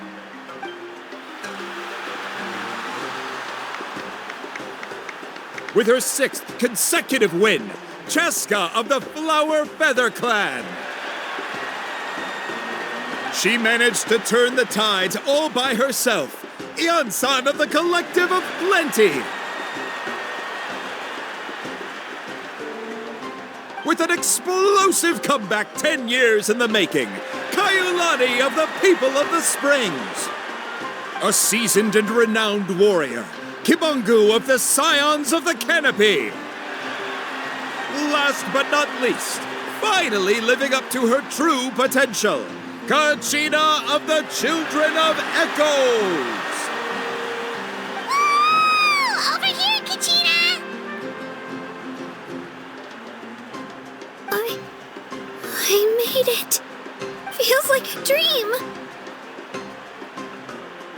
This is no dream. Your strength is what got you here. We'll be going to war together. It's an honor to fight alongside you, Kachina. No matter how many pilgrimages I witness, I'm always overwhelmed with pride in this moment. Pride for you, my brave warriors. You give me faith that our innumerable sacrifices are not in vain, that the future of Natlan shall burn with the brilliance of a blazing fire. Brave warriors, the following is an order, and also a personal request. Go forth and crush the abyss! Seize victory and glory for Natlan! As you command. As you command.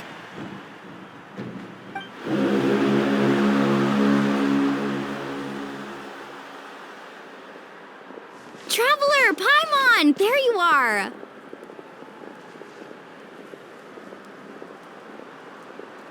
I wanted to thank you for supporting Kachina back there. She really has grown into a formidable competitor. She deserved that win. Not that it feels good to lose, but I'm happy for her. It's definitely bittersweet, though. Hey, wanna go for a walk? Kachina and the others will be busy fighting the Abyss, so why don't I show you around Natlan for a while? Sure. What do you say, Traveler? Something on your mind? Listen, I'd be lying if I said I wasn't worried. But she's got experienced, powerful companions to take the lead. I'm sure they'll be fine. Glory always comes with a risk. If victory was assured, no one would take pride in it. She's not one to fall so easily. She bears the ancient name Uthabiti, after all. We just need to hold the fort while they're gone. Come to think of it, you've never visited my tribe, have you? Come on, I'll take you. The people of the Springs live alongside the Kaholasaurus. Our tribe is an ideal spot for some R&R. I'll take you to all the best spots. You'll love it. Looks like you beat me to it. Kinich? I was planning on inviting you to visit the Scions of the Canopy. Most of the adventures that belong to the Guild come from my tribe, so I figured you might be interested. Hey, first come, first served. You snooze, you lose, Kinich. Yeah, you were first. Still, Traveler, Paimon, feel free to stop by if you ever have time. You're always welcome. Yeah, thanks for inviting us. All right, let's pack up and head out.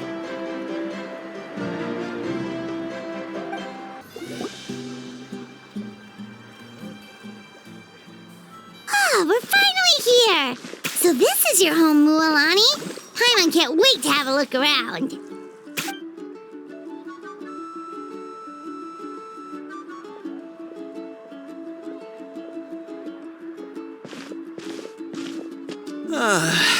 See? What did I tell you?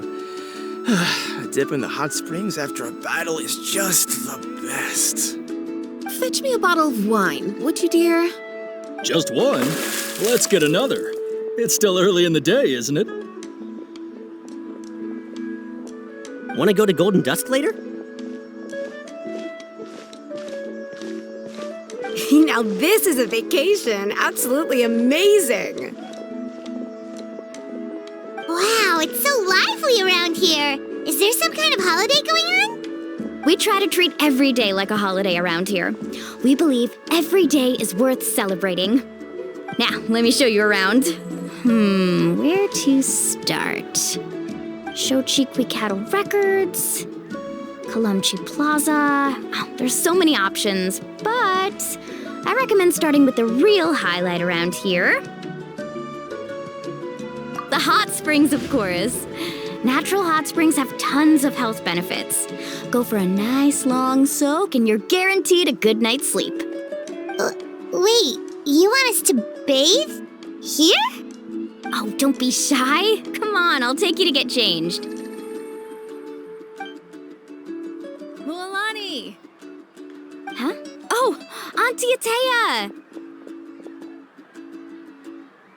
Please, I've told you that just Atea is fine.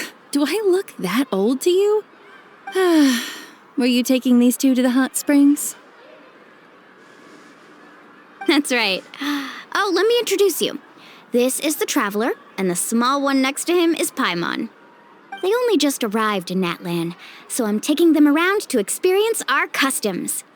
Hi there! I'm Mualani's neighbor, Atea. By the way, Mualani, I heard you lost to Kachina during the pilgrimage. Is that true? Yeah, I was this close to winning. Oh, definitely not the result I wanted, but still not too surprising. Kachina's always been strong. Anyway, it's all in the past. I'm gonna take these two for a dip in the hot springs. Talk to you later. Oh, wait. You'll need swimsuits first. I'm sure I can find you something lying around the shop. I'll go look. Hold it right there, young lady. Have you forgotten the rule about bathing in the hot springs? Rule? Oh, wait, you mean... There's a rule about bathing in the hot springs? That's right. Outlanders have to complete a trial at an artificial hot spring before they're allowed access to the natural ones. It's not nearly as scary as it sounds. Basically, natural hot springs have higher temperatures that not everyone can withstand. A few travelers have gotten scalded by the water in the past, so now we have an unwritten rule. All Outlanders need to adapt to the lower temperature artificial springs first. But seriously, Auntie Atea, do we have to be so strict? These two are formidable adventurers. I know they can handle it. Famous last words. The hot springs are not to be underestimated. You can never be too careful. Besides, the environment's been unstable lately. Could be a sign that the Abyss is about to attack. Oh, that sounds dangerous. You know, Paimon's really not all that formidable, so careful is good. Exactly. There will be no excessive risk-taking on my watch. Mualani, take them to the artificial spring first. Okay. That's more like it. And don't try anything funny. I'm heading to the artificial spring in a bit, and if I don't see you there, your days of copping free meals at my place are done. Relax. Oh, by the way, Atea, how have you been feeling lately? Much better. How else would I have the energy to keep an eye on all you rascals? Hey, you over there! How many times have I told you no roughhousing near the hot springs? Oh, shoot! That weird lady's back again! Run! Stop right there! Ugh, you need a stern talking to! She sure has a lot of energy.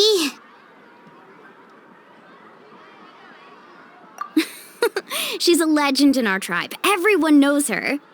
Back before I inherited my ancient name, she was one of Natlan's most renowned warriors, famous for her love of hot springs. In fact, she often threw parties at the hot springs. She referred to anyone who came to these parties as her hot spring buddies. The attendees were all respected warriors like Liliuo, Kaiulani, Vichama, and the Archon. If Paimon lived here, she would take advantage of the hot springs too. It's just, during battle, she was impaled in the abdomen by an abyssal monster. The doctors managed to save her life, but they made it clear that she could never bathe in the hot springs again. Abyssal power still exists within her body. Immersing herself in hot water would accelerate the corrosion of her internal organs and the progression of her illness. Oh, no wonder she has so many scars. Paimon had no idea she was so seriously injured. That's normal. She never talks about her injury. She's worked tirelessly over the years to dig up artificial springs so that more and more people can experience our tribe's natural wonders, even though she can't enjoy them herself. I really respect her for that. Anyway, let's head to the artificial springs. If Auntie Atea gets there before us, we're gonna be in some real hot water.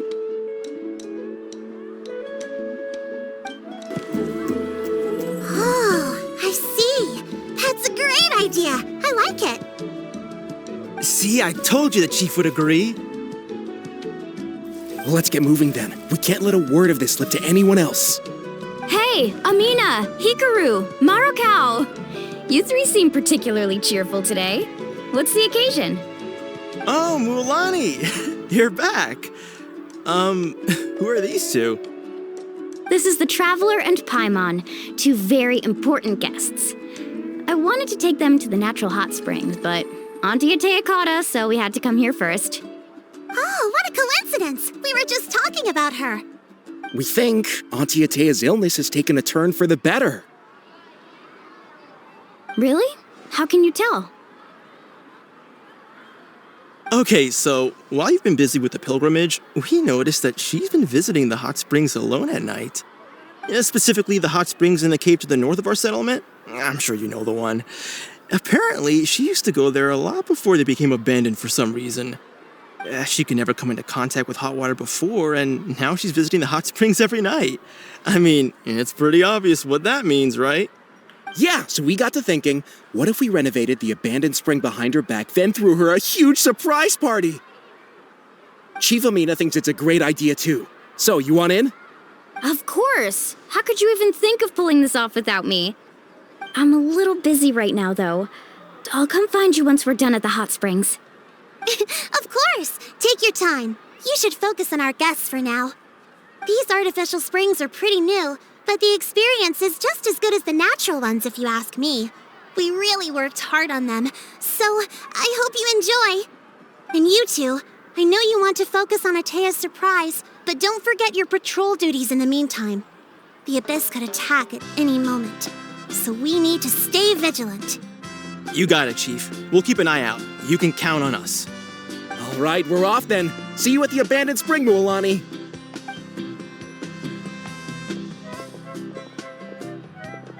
I'm also gonna head out. Have fun!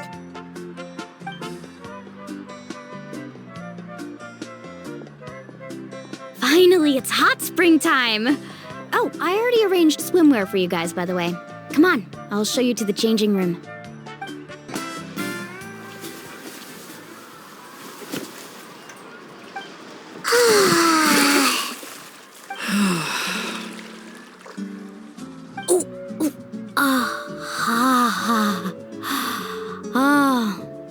So, what do you think? Can you feel the warmth relax every muscle in your body? Yeah, it's so nice. The steam is warm too. The first time I came to the hot springs, there was no calming effect whatsoever. I was such a little ball of energy, the moment my parents looked away, I ran off to the high temperature pools. It was actually pretty funny looking back on it. They were absolutely frantic, looking for me all over, until finally they saw my head slowly poke out from under the water. I was too young to remember the whole ordeal, but my parents told me all about it. A natural-born swimmer, my mother called me.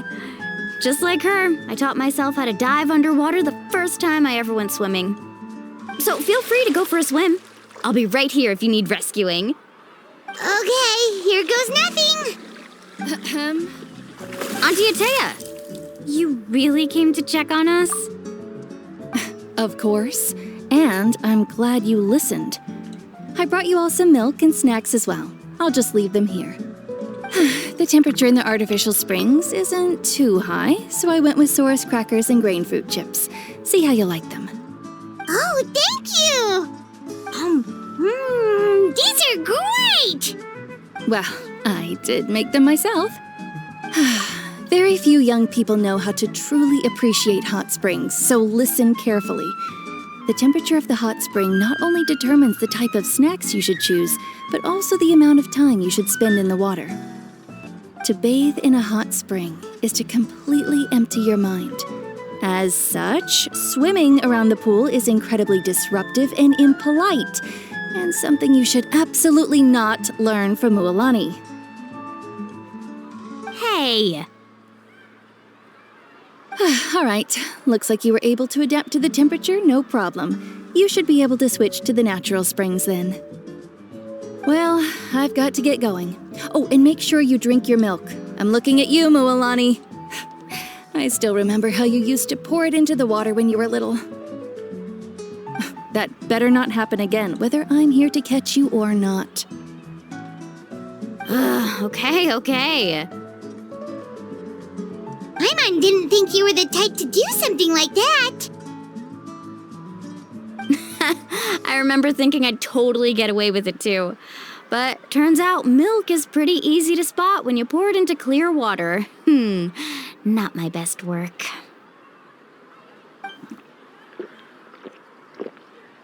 Some people get dizzy if they stay in here too long. You guys all right? Paimon's fine, just a bit stuffed.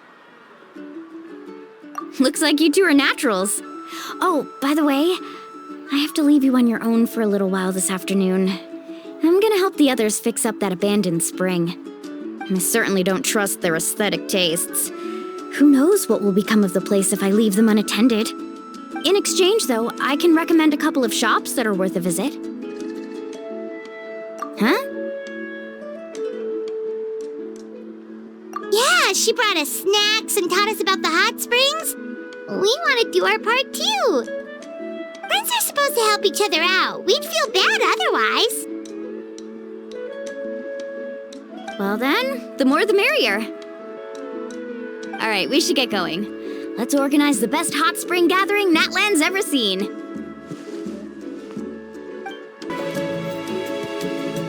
Mualani! Wait, you brought our guests too? We're here to help. But you're important guests. We can't put you to work. All right. Stop trying to out-polite each other, would you? The sooner we get this party started, the sooner we get to enjoy the real party. Now, where to start? Looks like the water outlet is blocked pretty bad. We'll need to dig under it. Ooh, those boxes in the corner need to be thrown out as well. Oh, they're moldy as all get out. Ugh. Also, someone needs to go out and get some cloth, wood, and decorations. Oh, and snacks too. I say we get enough for 20 or 30 people. Bulk purchases fetch the best prices after all. Oh, but don't just accept the first offer they give you. I'm not good at haggling. Why don't you go? Hey, I'm not any better, and I wouldn't even know what to buy. How about we handle things here while you three deal with the shopping? Yeah, that works too. I can introduce you to all the shops while we're at it. All right, let's meet back here later. To digging then? Let's go! Hey there, Yellowpath. Hope business has been going well. Well, if it isn't Mualani, back from the pilgrimage? That's right. Didn't make the cut this year, though. Well, it wouldn't be a competition if everyone got to win. So what'll it be today? Here, it's all on the list. Quite a sizable order, as you can see. So, can we expect a discount? Wow, that is a large order. What's it all for? A party? That's right. Keep this between us for now, but we're throwing a hot spring party for Auntie Atea. Wait, you're saying she can go in the hot springs again? That's great news! How about this? You can have the decorations on the house, and I'll give you 20% off the cloth and wood. Come on, I know you can sweeten the deal. That pile of wood's been sitting there since I left for the pilgrimage. At this rate, you need to get rid of it or it's gonna go moldy. All right. Such a handful. Just give me a moment while I pack all this up for you. Wow, that was amazing, Mualani! All in a day's work. By the way, Yellowpath, are these 2 stones for sale? Interested? They won't come cheap. I'm not planning to haggle this time, I promise. Package them separately, would you? Nope. Kachina likes shiny little trinkets, so whenever I come across something like that, I always buy it for her. I'll hold on to them for now. It'll be a nice little surprise for her when she returns victorious from battle. I'm sure she'll like it. All right, that should be everything. If you could just double check, make sure nothing's missing. Let me see. Huh? What's this crate of juice doing here? That's on the house. 7 years ago, when the Abyss attacked our tribe, Atea saved my brother's life. She never asked for anything in return, but I could never forget what she did for my family that day. So, send her my regards, would you? And have fun! Oh, we will. It's gonna be a party to remember. Thanks a lot, Yellowfath. Well, that's our shopping done. Let's head back. We're back! How's everything going? Wow, this place cleaned up nice. You got the water unblocked too. Good work. I would hope so. We spent all day clearing out debris from the bottom of the spring. Did you guys get everything? Oh, we brought back tons of stuff. We set it down near the cave entrance. All right then, roll up your sleeves, everyone, and let's get back to work. Actually, why don't you two take a break? I'll handle it from here. Traveler, mind lending me a hand? So, I was brainstorming on the way over, and I'm thinking we could draw something on the wall over here, and the snacks and drinks can go over there.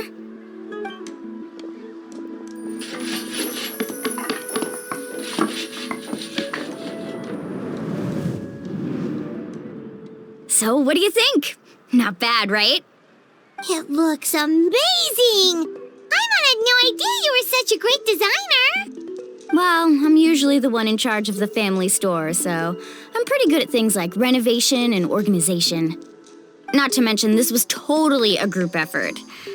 Still, I didn't expect it to take quite this long. Guess it's too late to invite Auntie Atea over, huh? Yeah, tonight's definitely not gonna work. Chief Amina set up those patrols to guard against the Abyss, and Atea volunteered. So she's on watch tonight. I see. Well, guess the surprise will have to wait until tomorrow. This could actually be a good thing. She can relieve all the exhaustion of keeping watch all night by soaking in the hot spring. Ha! She's gonna love it. Well, let's call it a day then. Traveler, Paimon, you must be tired too. Come on, I'll take you to the inn.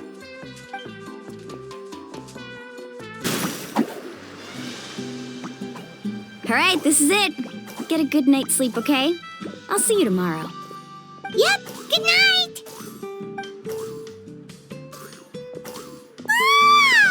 Paimon's exhausted. We really went all over the place today, didn't we? Anyway, we need to be well rested for the party tomorrow, so let's head inside.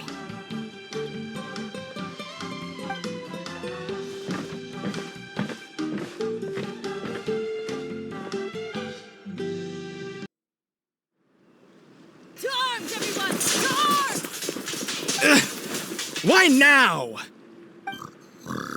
Huh? What's with all the noise? Traveler, Paimon, wake up! Mualani? What's going on? Where did all these monsters come from? It's the Abyss. Our patrols are trying to drive them back as we speak. Come with me. I'll take you somewhere safe. Mualani, a little help over here. We can't hold them back much longer. One moment. I'll be right there. Couldn't have said it better myself. Hang in there. We're here to help.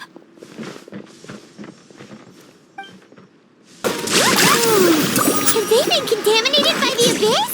No, they are the Abyss. Destroy them. Thank you. I'm alright. Go help the others.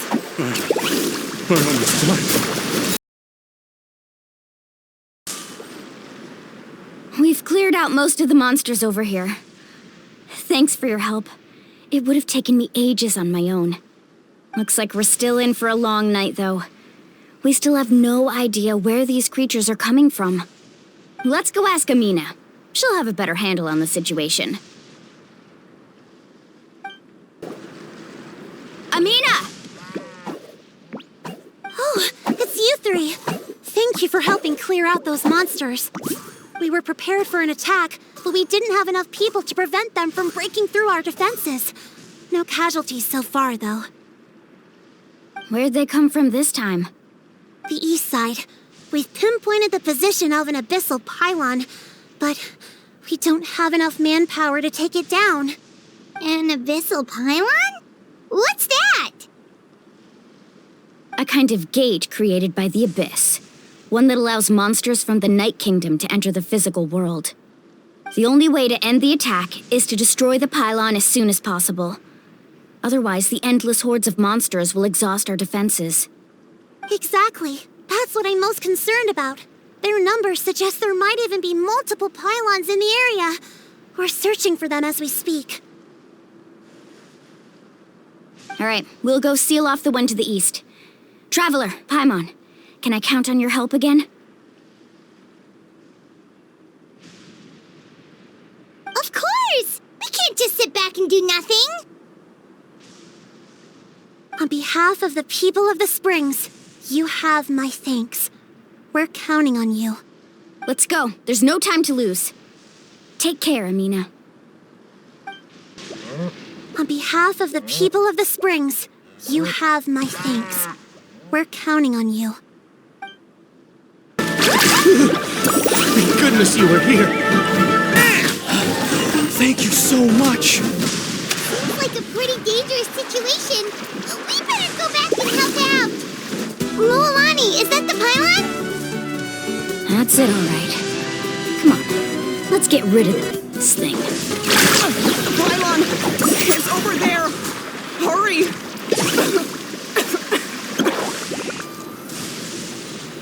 Whew! That should do it, right? I don't see any more monsters, so looks like we're in the clear. Do these attacks happen a lot? Must be hard on your tribe. Yeah, it makes things hard sometimes, but that's how our ancestors have always lived. Besides, the Abyss doesn't care how difficult our lives are. Fighting back is the only option. Come on, we should head back. Huh? What are you looking at? Is there something over there?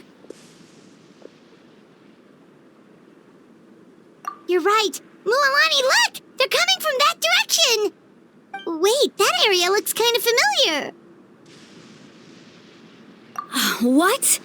How unlucky can we get? We just finished the renovations. We probably don't have any reinforcements over there, so it's up to us. Let's move! Seems like the monsters are decreasing in number. Come on, everyone, keep it up!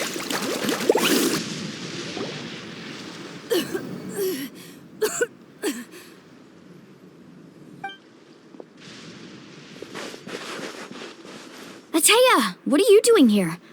Where's the pylon? Where do you think?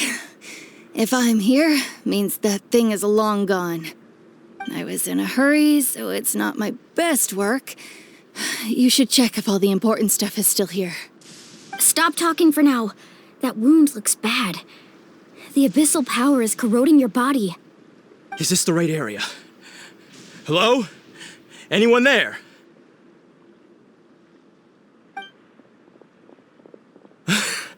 Mualani and Ateya. What's going on? We were told the second pylon was over here. Ateya took care of it, but she's injured. Quick, someone get a doctor! All right, stop fussing. Don't you think I know my own limits? The main thing is they didn't destroy anything. This is a beautiful hot spring, by the way. I can tell how much work you put into it. Wait, no! This was meant to be a surprise. For me, right? I know.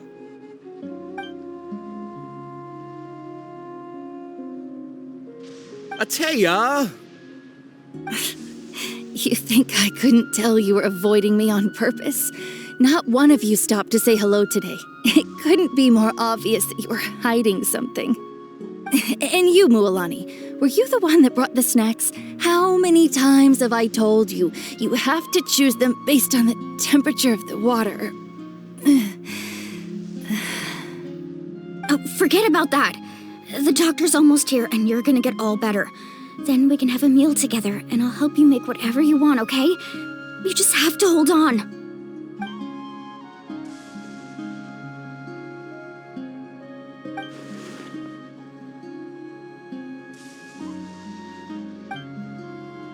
The impurities in the elemental energy we embody repel each other.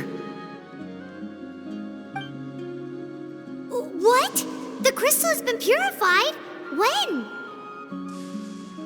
The anguish he feels has brought him to tears.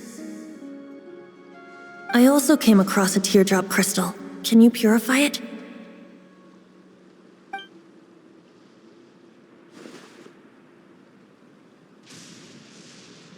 Atea! Atea! Wait, what do you mean?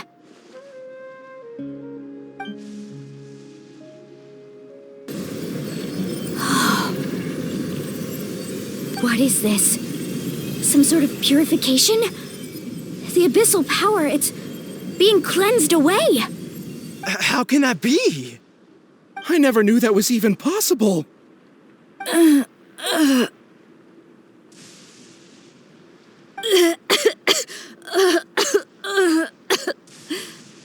Atea! The mark of the abyss. It's gone. Yes, thanks to the Traveler. By the way, Traveler, are you all right? I just saw you purify abyssal power from Atea's body. That didn't injure you in any way, did it? You're sure?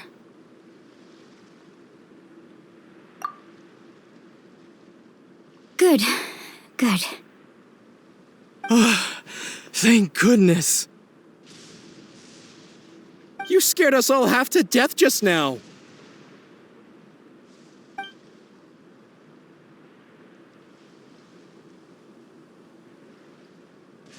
All right, everyone, head back and get some rest. We'll meet here tomorrow. We'll celebrate Atea's recovery and our triumph over the abyss. And most importantly, we'll show the Traveler and Paimon how grateful we are for their aid. Let's make it an occasion to remember. Dismissed! Got it!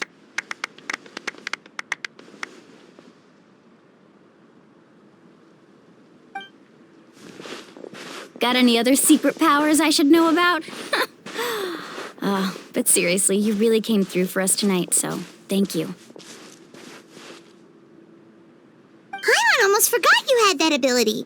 You used it back in Mondstadt to cleanse Dvalin's tears, didn't you? That was some quick thinking, Traveler. Huh? You look like something's bothering you. What's wrong?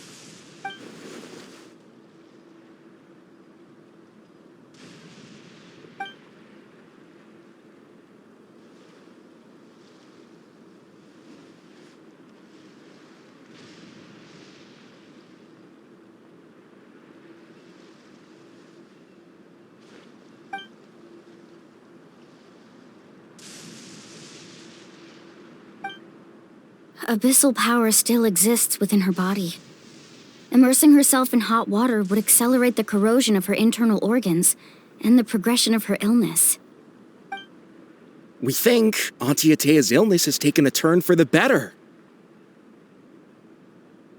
She could never come into contact with hot water before, and now she's visiting the hot springs every night. I mean, it's pretty obvious what that means, right?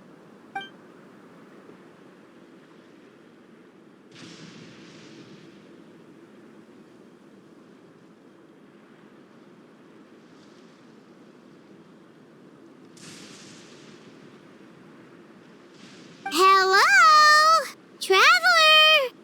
Maybe you can zone out some other time because Paimon can barely keep her eyes open. Let's head back for now.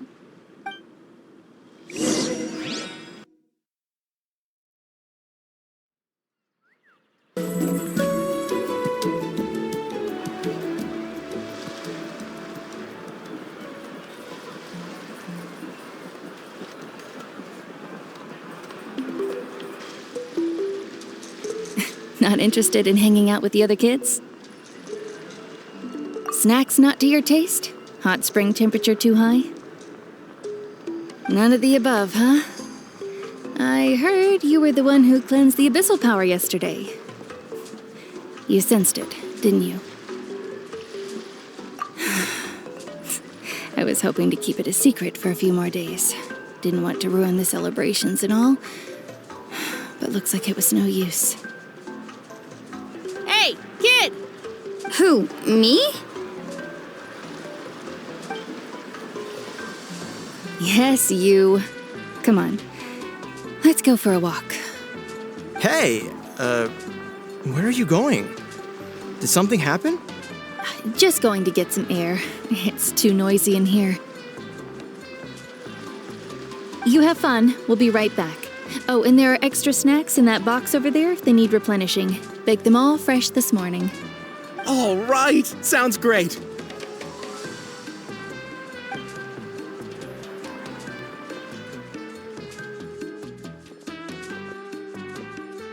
Mualani.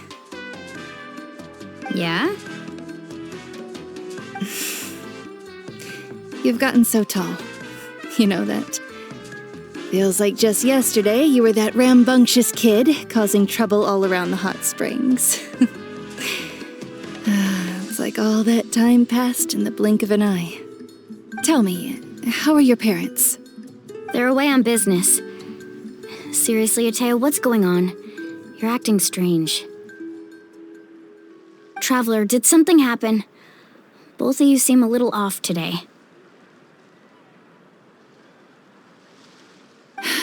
I guess I should explain. I wasn't visiting the hot springs because I was getting better. And that pylon yesterday, I didn't go face it by myself because I was reckless or too anxious to wait for reinforcements.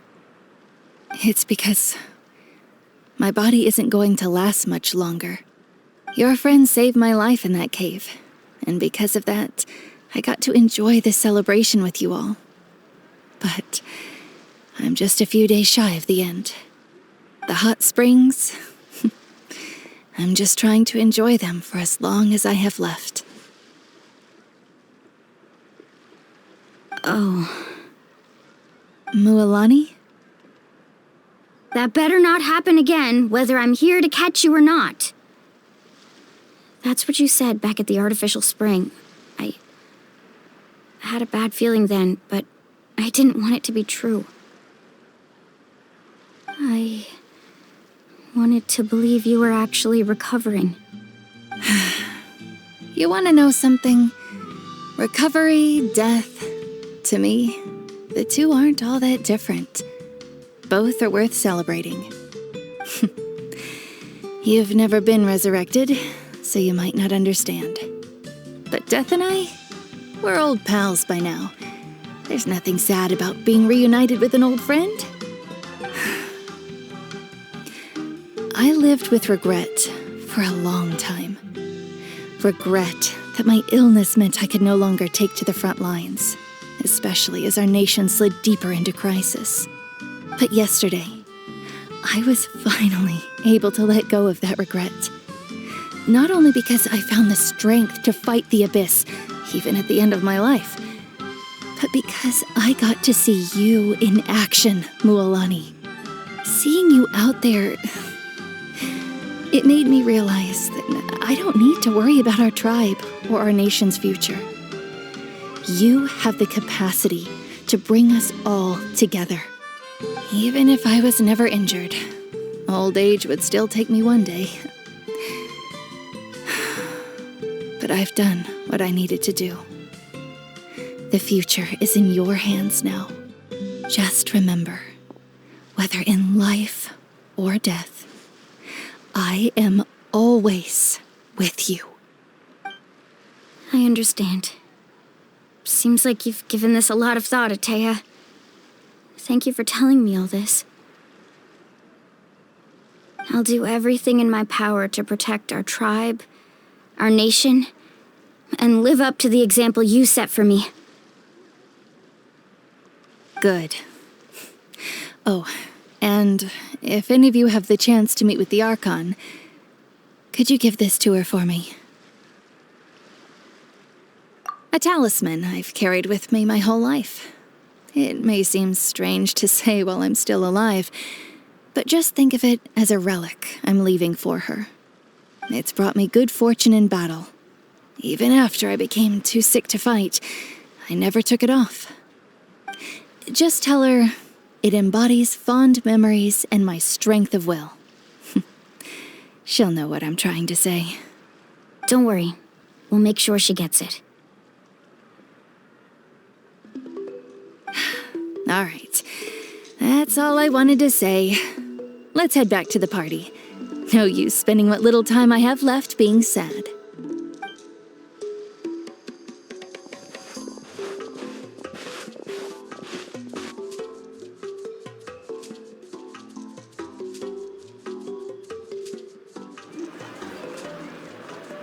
Traveler, Atea, Mualani! If you don't hurry up, there won't be any snacks left!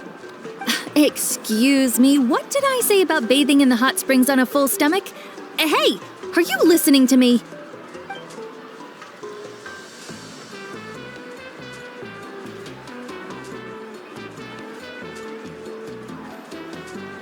Life is a journey in which there's no turning back. So forge ahead and don't hold back.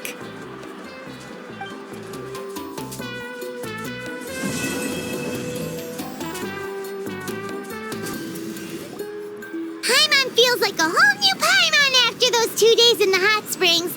The Abyss kind of threw a wrench in our relaxation, though. Still, spending time here really has felt like a vacation. The Kaholosaurs are so nice and so fun to play with. Their bellies are super bouncy. Oh, and Atea's snacks were so delicious. She gave Paimon some for the road just this morning, actually. Yelling at some kids who got caught throwing stones in the hot springs, so not much has changed since we first met her. Hey, you guys. Sleep well last night? Yep, this area is so nice. Glad you like it. I was thinking of taking you guys out to do some sea fishing. Later tonight, we can eat whatever we catch. Fresh fish is absolutely delicious right off the grill. Hey, Mualani! Yeah? What do you need? The team sent out to fight in the Night Warden Wars has returned. And Kachina? Is she back as well? Kachina fell in battle. But don't worry, the team was victorious, so the Rite of Resurrection will be held in the stadium soon.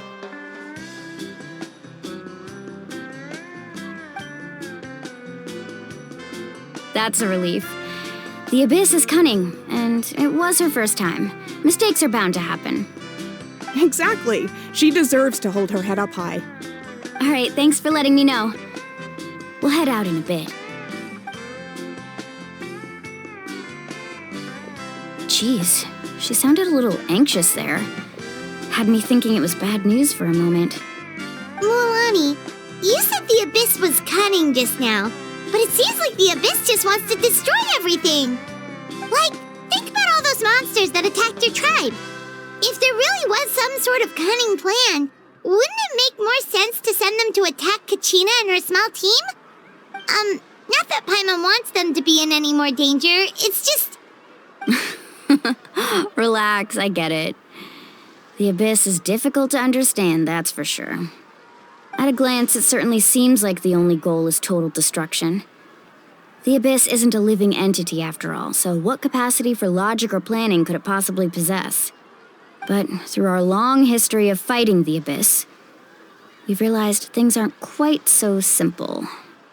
500 years ago, the Abyss invaded Tevat. You know about that, right? That's right. Conria suffered greatly during that time. But so did every other nation in Tevat. And Natlan was the worst affected of all. It took the combined efforts of the then Pyro Archon and heroes from every tribe to finally repel the Abyss. Even so, the effects of the invasion lingered for hundreds of years, only able to be reversed little by little. Our tribe's waters were contaminated. The Children of Echo's territory was overrun by dangerous sludge surging from underground. Unrelenting black winds tore across the lands of the Flower Feather clan. It was like each disaster was designed for a specific tribe. Exactly. We once thought that the Abyss's desire for destruction was a sort of primal instinct, but its methods are, in truth, marked by intelligence. We now believe the Abyss has invaded the Night Kingdom, and has the capacity to read the memories of this land at any given moment. And that's how it became so dangerous and cunning, almost like it knows you inside and out. Yes, and that's why we've been unable to fully eradicate it, even after all this time. Luckily, the problems left behind by the Abyss have been successfully addressed by the various Pyro Archons we've had over the years. Now every tribe is prospering and things are looking up. I mean, just look at what we managed to do a few days ago. We totally fought them off.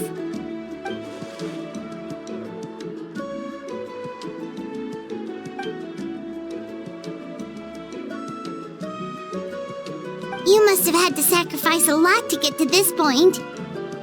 Every battle, every sacrifice is in pursuit of a future where we get to stop fighting.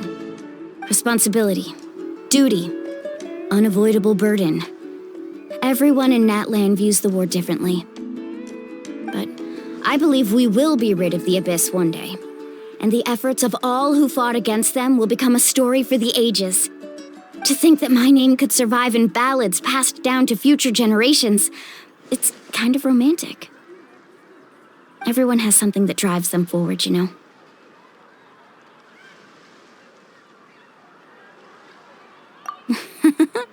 Be my guest. Heroes are always welcome in Natlan. Anyway, let's head to the stadium. Our fishing trip can wait until Kachina's back with us. The sea's not going anywhere.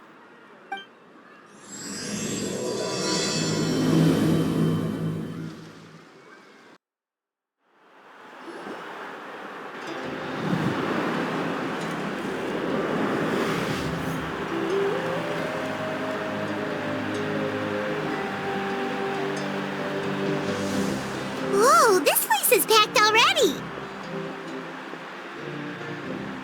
Of course. No one's gonna miss out on the chance to welcome our heroes back from battle. It's their moment of glory. Kachina's gonna be so flustered. She's never had this many eyes on her before.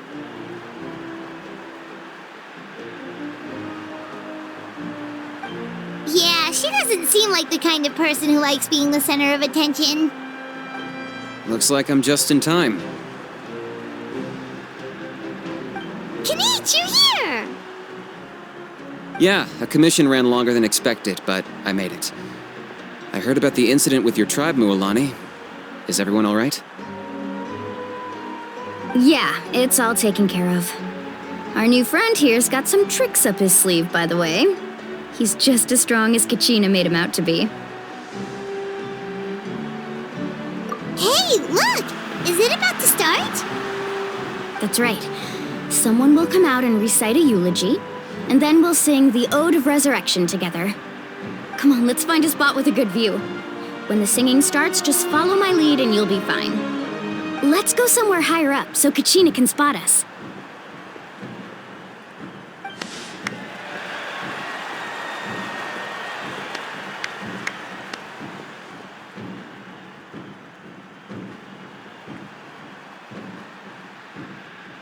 Warriors of Natlan, heed the call of life. We are the inheritors of memory and legend. Those who grew alongside sun and wind. Those who forged our own destiny and future.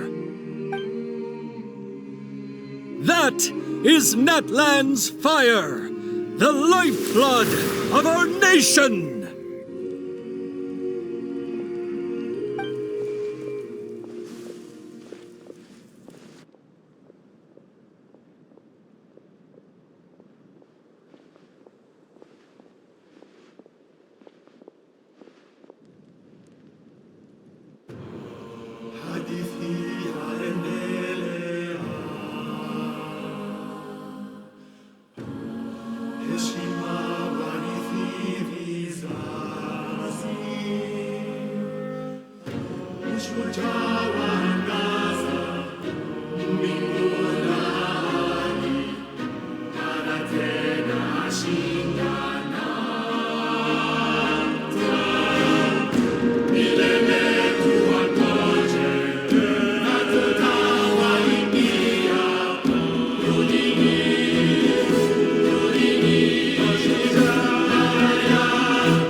I could not find Kachina within the Night Kingdom, or locate her ancient name. What? What does that even mean? Usually once the ode is complete, the Pyro Archon and resurrected person will emerge from the flames. But something went wrong. What's going on? This has never happened before. Well, I think it's pretty obvious. Clearly, the team sent to fight the Abyss didn't win after all. Think about it. The Ode rekindles all victors. We've witnessed it countless times. Since the Archon couldn't find Kachina in the Night Kingdom, that must mean there's more to this victory than meets the eye. Hey! You just haven't gotten over the fact that Kachina beat you in the pilgrimage! Pathetic. The both of you. Your wild guesses are misplaced. We completed our mission. Maybe you did, but who's to say whether that little girl even contributed at all? Maybe she got scared and ran off. Why would the YUB recognize someone like her, even if she was on the winning team? How dare you insult a hero of Natlan like that? Kachina sacrificed herself to repel the Abyss. She doesn't deserve to be subjected to your vile rumors when she's not even here to defend herself. Calm down, Mulan. There's no point arguing with the likes of them. I can't just sit here and let them slander her like that. To insult a hero of Natlan, the person actually has to be a hero. You... Think about it, everyone. Who do you think is really at fault here? A girl who never should have even gone to war? Or the great Pyro Archon? Why would the rules of our nation suddenly stop working? That's true. If she wasn't revived, it must mean she failed to achieve victory. Maybe the YUB interpret victory in different ways? I mean, that girl didn't look all that strong to me.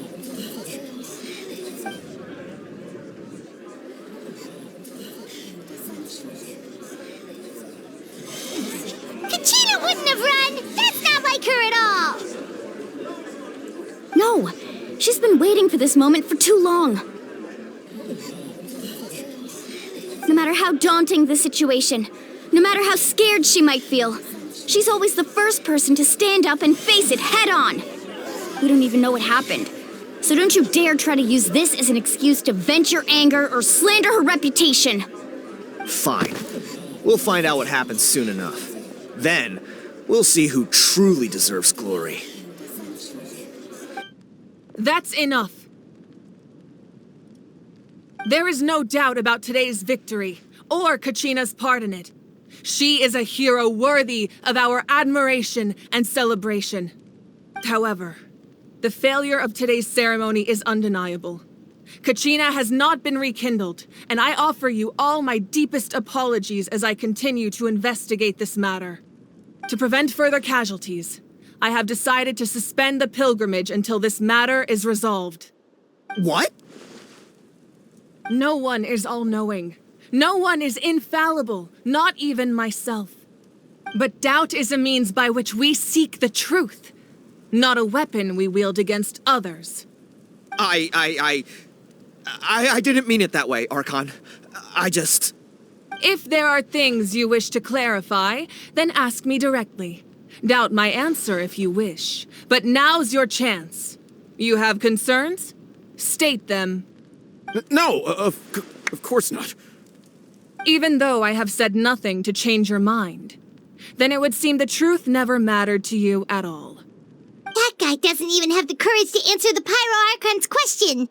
So much for all that glory talk earlier. I have a question, Archon.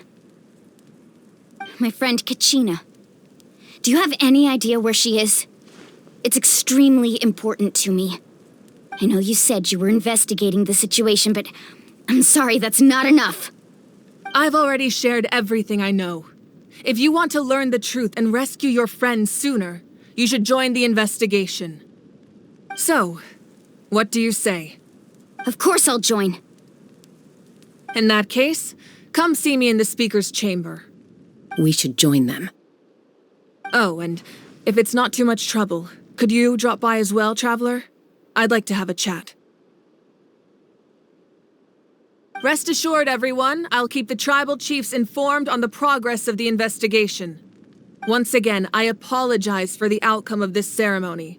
If there are no further questions, let's part for now.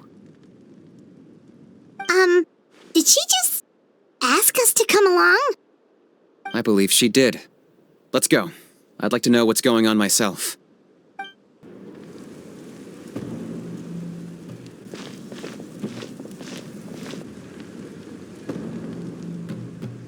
The situation is urgent, so I'll get straight to the point. Kachina is undoubtedly a hero of Natlan, and I'm deeply sorry this happened to her. There's been unrest in the Night Kingdom, but I don't know what's causing it. As a result, I've been unable to track down her location. Until we find and address the cause of the unrest, the Ode of Resurrection will continue to be ineffective. And that means Kachina won't be able to come back? That's correct. Not until the problem with the Night Kingdom is resolved. How long will that take? It's hard to say. Kachina always dreamed of fighting the Abyss, of doing her part to defend Natlan. She wasn't afraid of death because she knew, if it came down to it, the Pyro Archon would be there to bring her back to life. Whenever we sat down together, exhausted from training, she would always hum the Ode of Resurrection. She was supposed to come back to us. We were supposed to hug her and celebrate with her and share her joy. We supported her every step of the way, but what are we supposed to do now? Sit peacefully and wait for her return? Lose ourselves in grief over her death? Tell me, are we her friends? Or her murderers? That's not fair, Mualani. It's all right. I understand your rage and your grief. Kachina's life means a great deal to me, Mualani. Believe me, I want to bring her back as soon as possible. I would give you that peace of mind if I could. But please, hear what I have to say so I can at least give you a broader picture of the issue we are now facing. Considering the recent attack on your tribe, I believe the Abyss has found a new means of undermining the rules of our nation. You mean? The Sacred Flame. The foundation of our resistance against the Abyss. If we continue to hold the pilgrimage and send teams to fight the Abyss, there will likely be more casualties. But if we stop altogether, the Sacred Flame will only grow weaker. The Abyss will scale up their attacks, and the tragedy we saw with the people of the Springs will only be the first of many. If we compare the two choices, the former seems to be the lesser of two evils. Sorry, I know that may sound harsh, but I bear the name Malipo. Weighing the costs is my duty. The raw truth can be cruel. But we need to understand it if we want to approach this rationally. But what would you say, Mualani? This is personal for you, and unlike Kanich, I dare say it's not a simple case of weighing up which course of action is less painful, is it? No.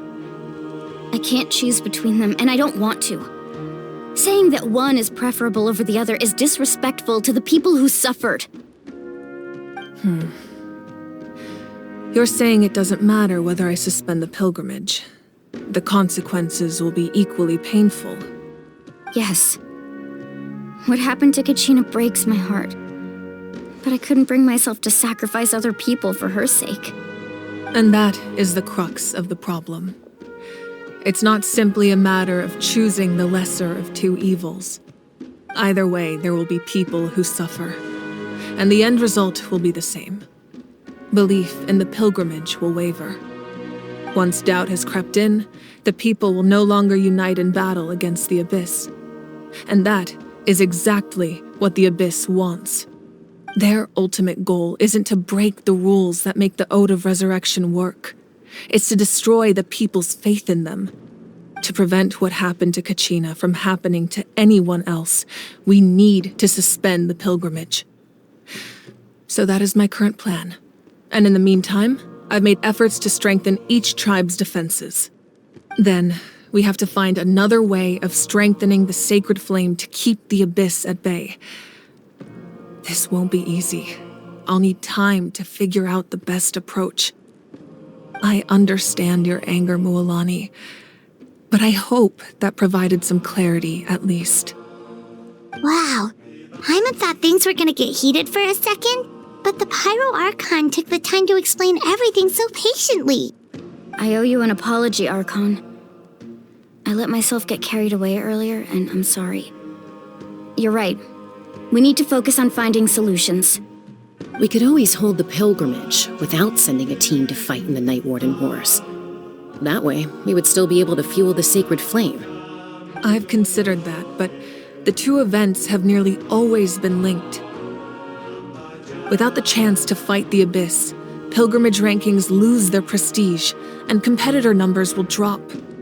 With fewer participants, the amount of contending fire produced will decrease, and the vicious cycle will continue indefinitely. So, essentially, the abyss is taking Kachina hostage. You've learned about the concept of ley lines during your travels, yes? The Night Kingdom is something similar. Staying there for a short period of time shouldn't have an effect on the person. But with the abyss in the picture, it's a different story. Your sense of self will be devoured until eventually you become one with the sea of souls. Imagine pouring a cup of water into a rushing river.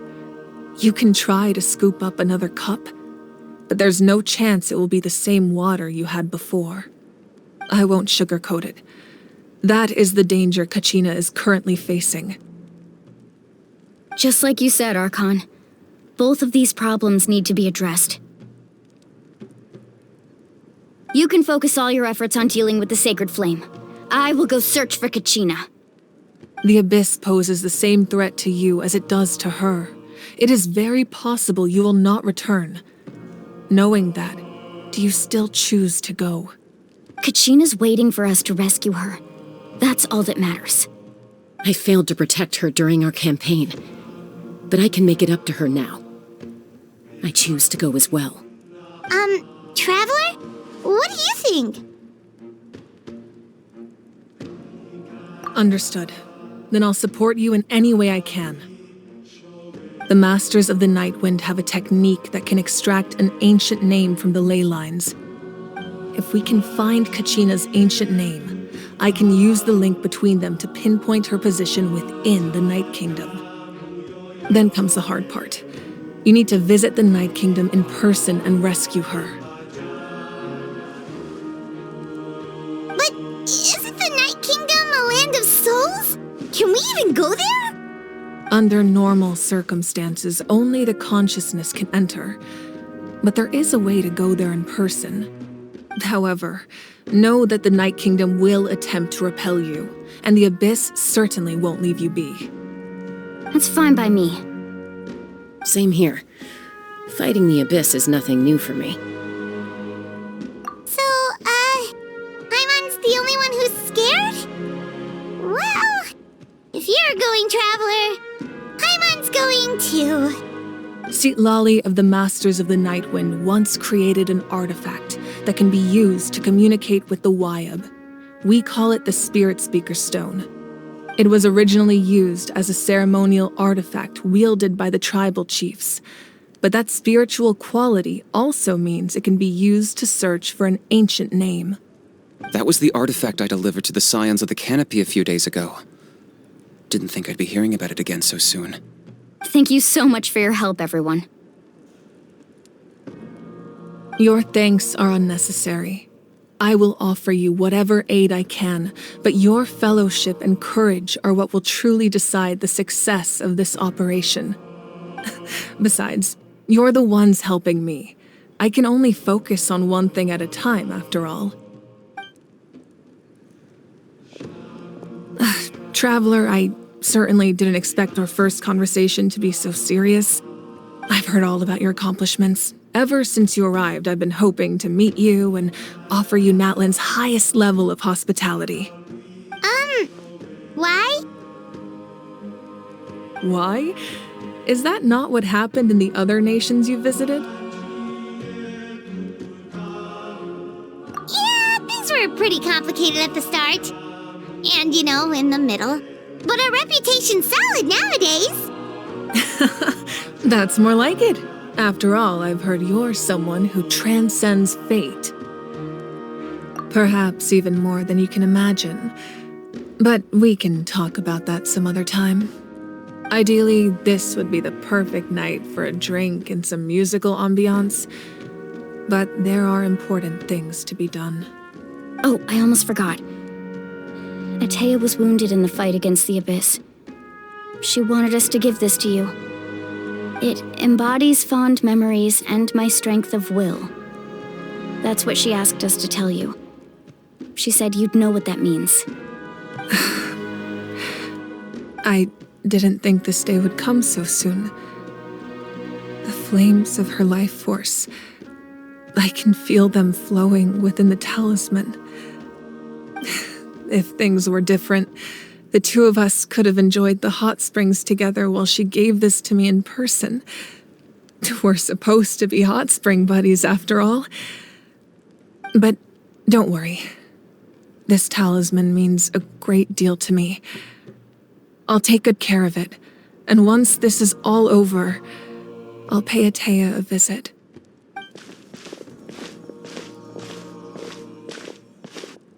You said you didn't want to jeopardize the production of contending fire. But that's not at all why you decided to suspend the pilgrimage, is it? You're right. Even now, the production of contending fire is far from sufficient. The gradual corrosion caused by the Abyss has resulted in a massive shortage of pyro energy, and we're currently at the breaking point. As things stand, the pilgrimage is a lost cause. Suspending it allows us to save our strength to defend the tribes. The Abyss has brought catastrophe to Natlan, and Kachina's disappearance in the Night Kingdom is a direct consequence of that. We can't let the general public know that. No. If the public learned that Natlan's destruction was close at hand, there would be immense panic. But if I said nothing at all, they would have continued to question the integrity of Natlan's heroes. Another simple choice. The latter was clearly the better solution. But you chose otherwise. I have never subscribed to the belief that the right choice is the one with the fewest sacrifices. Let's go. There's still a way for the sacred flame to last a little longer. You mean? Yes. Come with me.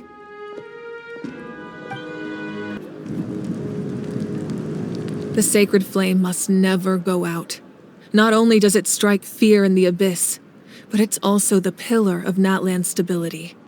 So until our heroes are ready, I will sacrifice my power to keep it burning. But that can only last so long. I think we should focus on the remaining ancient name bearers.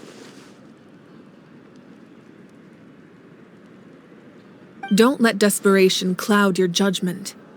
Those chosen by the Wyeb have already embarked on their destined path. It is for them to decide how that journey ends, not us. All we can do is support them.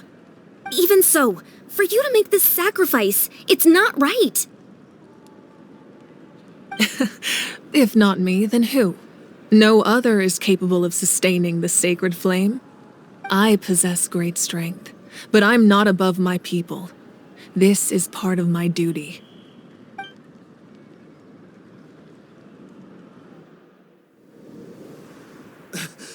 Archon, it's the Fatui!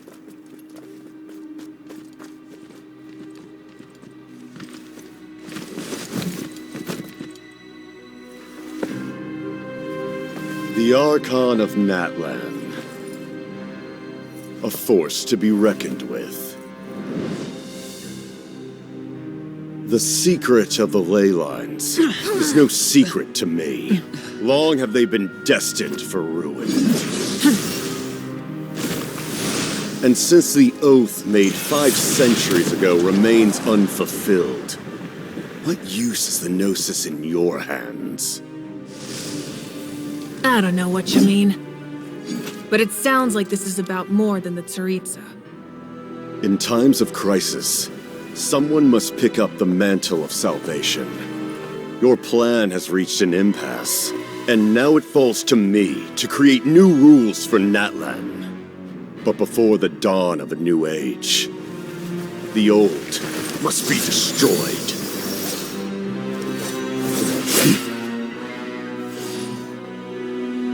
I assume that's the end of your speech? Good. People like us. Let our blades do the talking!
Masters of the Night Wind. Send word. The captain and his followers must be apprehended.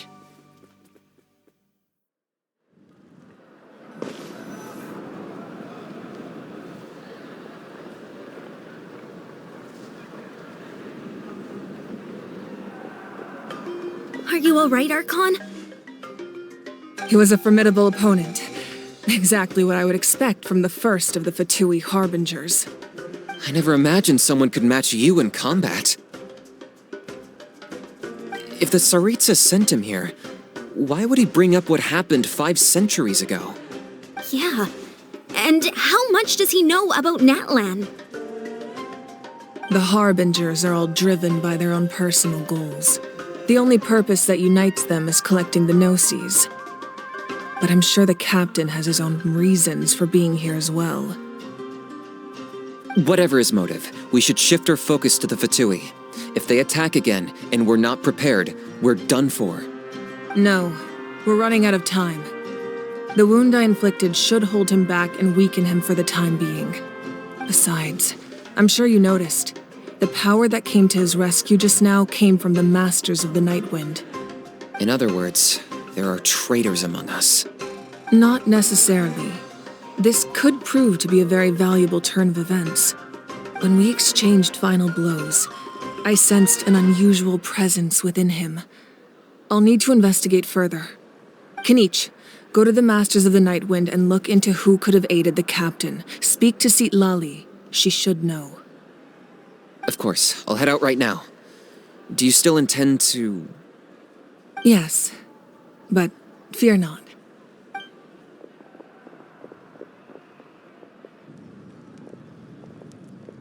Natlan's strength has never rested solely in its Archon.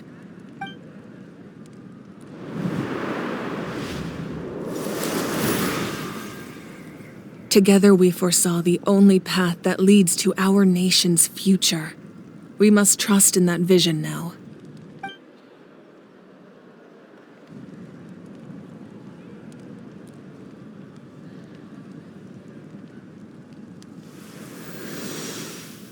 Is everything okay, Archon?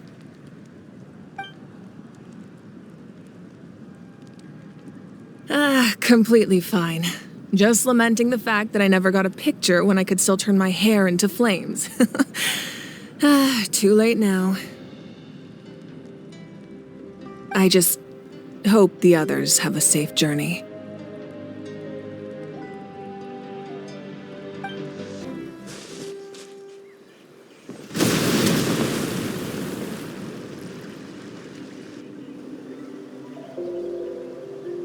What's happening at the stadium? Did something explode?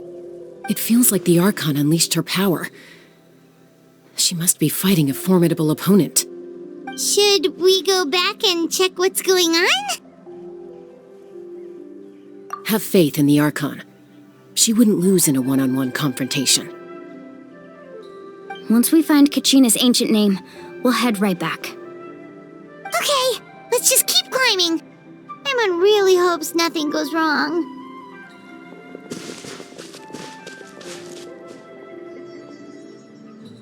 What can you tell us about the scions of the canopy? The tribe's people are very adventurous. Oh, kinda like us then. I'm not so sure. You don't strike me as the type to enjoy danger. The scions of the canopy are a bunch of thrill-seekers. They love extreme sports like rock climbing, rappelling, volcano parkour, or even bungee jumping without a rope while a Yunkasaur stands at the edge and uses its tongue to catch them. Sound like something you'd be interested in? Okay, that does sound different from our usual adventures. Paimon's not doing any of that. She can just cheer you on from the sidelines. That's Wyna, the tribal chief. Let's head over to him. Chaska. Nice to see you again, Wyna. I'm afraid we don't have time for pleasantries, so I'll get right to it. We're here for the Spirit Speaker Stone. Whoa, hold on a second. At least tell me why you need it first. My friend Kachina is trapped within the Night Kingdom. We need the stone to find her ancient name and rescue her. Rescue her? From the Night Kingdom? That's right. I'm sorry, but someone needs to tell you what you don't want to hear. Go in there. A mature warrior would never make such a foolish decision.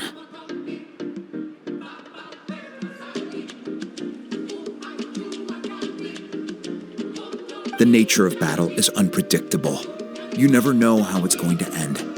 Losing a friend is tragic, but when that happens, the best thing you can do is focus on how to prevent further casualties. I appreciate what you're trying to say, Chief Wyna. But if the price of maturity is abandoning a friend in need, I'll choose foolishness any day. If Kachina's still holding on, then so will I. I thought you might say that. Is something wrong, Wyna? This doesn't seem like you. Life isn't complete without taking risks. That's always been your mantra. It's nothing. The Night Kingdom is a dangerous place. Can't blame me for checking if you were up to the task. If you're that determined, far be it from me to stop you. Here's the stone. Keep it safe, okay? It's not like we have a spare. Thank you. Seems like you two go way back. But aren't you from the Flower Feather clan, Chaska? Oh, Chaska's a peacekeeper, so she's famous throughout the tribes. She's always the one people call to resolve conflicts, so we slowly got to know each other that way. Her younger sister Quichi's always hanging around our tribe, too. She's helped us out a lot in the past. Oh, you have a younger sister? Yes, I'll introduce you to her sometime. But let's get back to business. Waina, how do we use the stone? As you probably know, your intended destination is completely different from the real world. The Night Kingdom is like a river flowing with concepts, and the ancient name you seek is like a tiny fish swimming downstream. In that sense, the stone is like a fishing boat drifting down the river, but the boat alone isn't enough. You need a fisherman experienced enough to steer it in the right direction. We couldn't do that ourselves? With a little practice, I'm sure you could. You have the strength and the talent. If you want to make sure this works, though, I could recommend someone to you. Who? Vichama, a legendary warrior and scout from our tribe. He's got a keen eye and a well-honed intuition. Even his ancient name means to seek. If you're fishing for a name, you're gonna want him on the boat. Vichama? Why does that name sound familiar? He's one of Auntie Atea's hot spring buddies. I've heard stories about him. Where can we find him? Ever since Malco passed, he spends most of his time gazing out at the scenery from the cliff tops. Follow the path that way, and I'm sure you'll find him. Thank you. We'll go look for him there. Good luck. I hope everything goes well. Vichama spends most of his time up in the cliff tops, gazing at the scenery. You should head over there and have a look.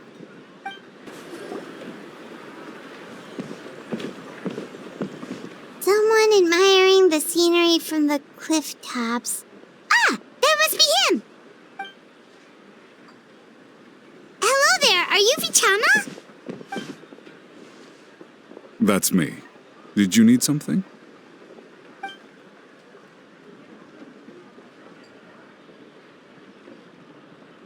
What? You're saying you can bring someone back from the Night Kingdom? How is that even possible? No, if you really think about it, anything's possible in that kind of place. But that would mean... Are you okay? You don't look so good.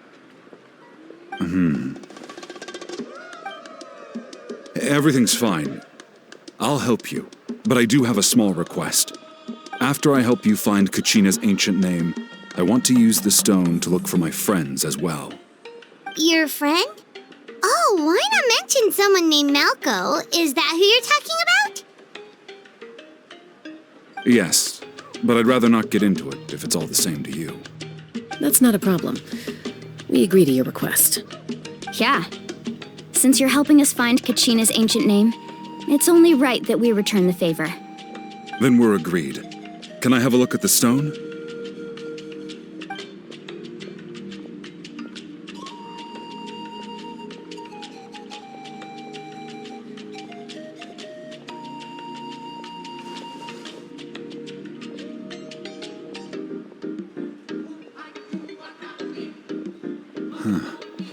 I see. From what I can tell, it functions almost like an abyssal pylon. Both connect the Night Kingdom to the living world. Once the connection is established, the abyss will come surging through the opening like a predator honing in on the scent of blood. So we have to be sure not to use it in a tribal settlement. Wow, you got all that just from looking at it? I just picked up on the basics, really. I still have no idea why it works. You said someone named Sitlali invented this. They must be a genius. I'll go find an open area and start setting things up. In the meantime, I need you to get 2 things for me. We'll go right away. What do you need? First, I'll need some hook ropes. Pretty much every store around here carries them, so no need to go anywhere special. Oh, and I need to build a net out of them, so make sure you get a good amount. Wait, are you saying you're going to use a real net to catch Kachina's ancient name? How does that work when one's tangible and one's not? By creating something tangible in our world, like a net, we can create a connection to a corresponding concept in the Night Kingdom. Basically, I'm going to use the concept of a net to catch something equally intangible, an ancient name. Oh, I see. What about the second thing you needed? Right. I need 2 2 chunks of obsidian. Once we bring the ancient names into our world, we'll need a place to store them. Normally, you can only get obsidian from the Children of Echoes, but I heard there's a traveling merchant from that tribe around here somewhere, so maybe you can try your luck there. Gotcha! All right, let's split up. See that clearing? Let's meet over there when you're done. Oh, and you can send someone with me if you want. In case you're worried I might take the stone for myself. What do you think, Chaska? There's no need. Lena spoke highly of you. That means you're trustworthy.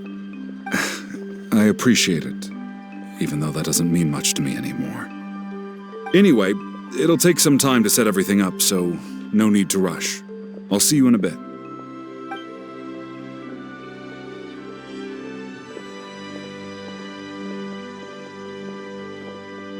What an odd guy. He seems so defeated, but also really invested in the stone at the same time. I don't have any more insight than you, Paimon. Let's just focus on the preparations for now. Hang on, Kachina. We're coming for you. Hello. Do you have any hook ropes for sale? Hook ropes? As in rock climbing equipment? Yes. How much for your whole stock? Oh, the whole thing? Let me see. That would be 30,000 mora in total. Deal? Deal. Wait, really? What, you want me to drive down the price? We just need these as fast as possible. Thanks. Oh, no problem at all. I'll even pass along some information on the house. These ropes are usually used by rock climbing enthusiasts. If you want to learn, Roka's the person you want to ask. All right, that's everything. Here you go. Now we need the obsidian. Let's go talk to the traveling merchant Bichama mentioned. Anything else I can get you? Excuse me, do you sell obsidian? Why, yes. I've got a chunk for sale right over there. Perfect. Is that the only one, though? We actually need 2. That might be tough. Tell you what, I'll take a look through these boxes over here and we'll see what we can find. Thank you so much. We'll wait here.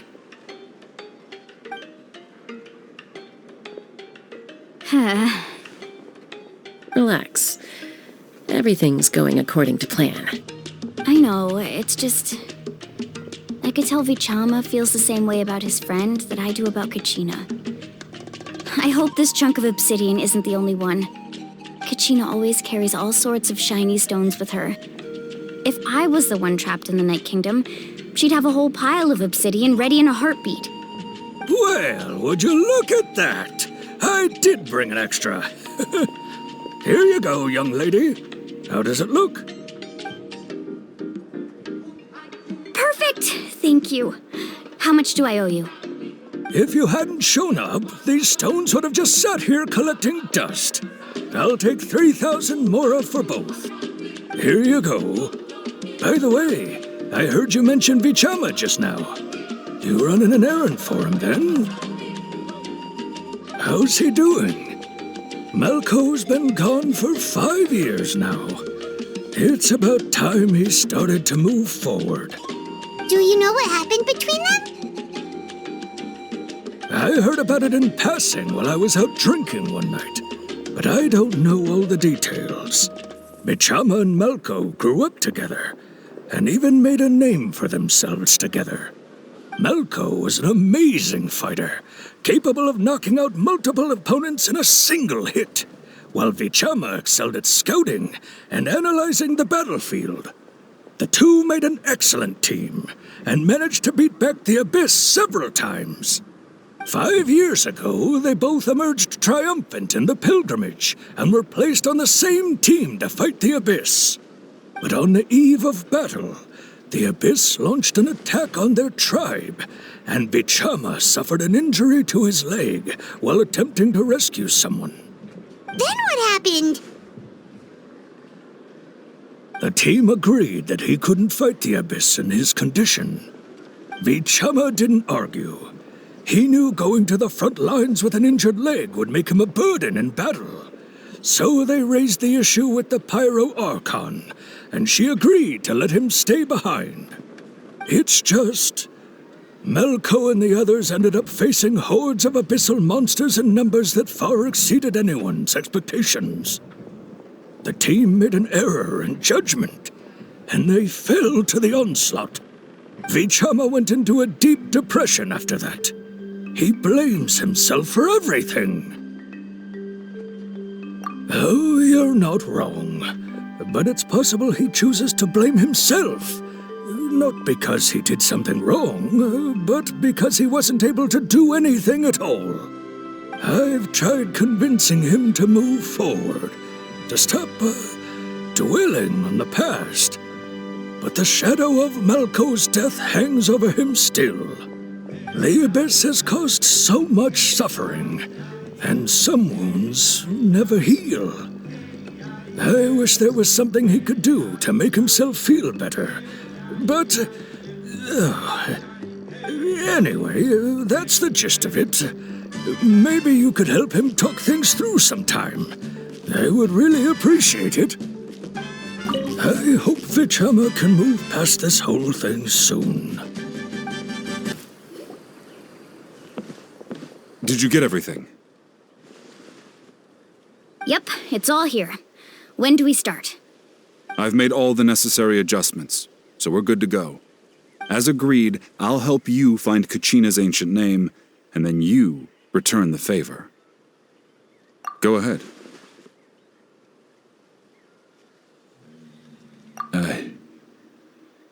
Yes. After Malko fell, I scoured the battlefield to see what happened. It turned out he wasn't bested by some impossibly powerful foe. He was dragged to his grave by the sheer number of enemies.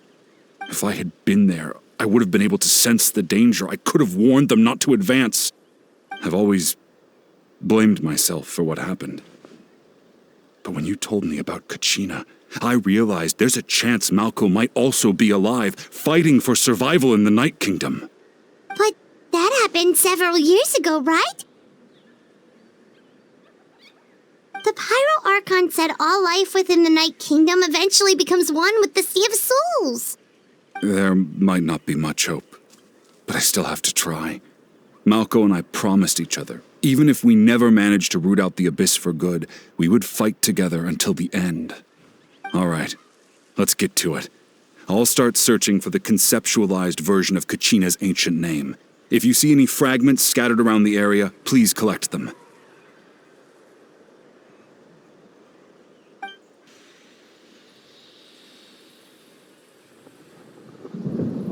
Make sure you prepare yourselves for battle.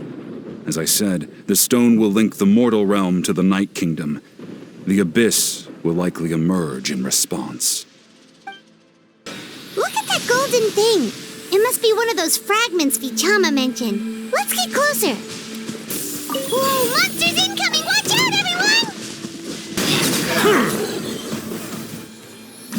How much longer, Vichama? Not long! We're getting close! Vichama!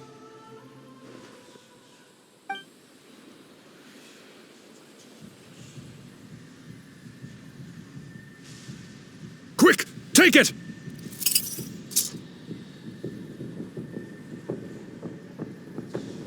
I found Kachina's ancient name. Hang in there, Malko. Just a little longer. Something's not right. The power of the Abyss is getting stronger.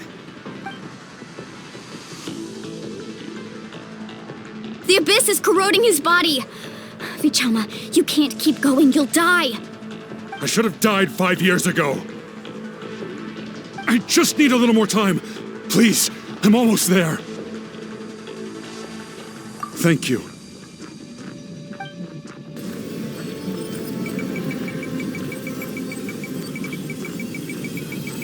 Whoa, watch out! The power of the Abyss is strong.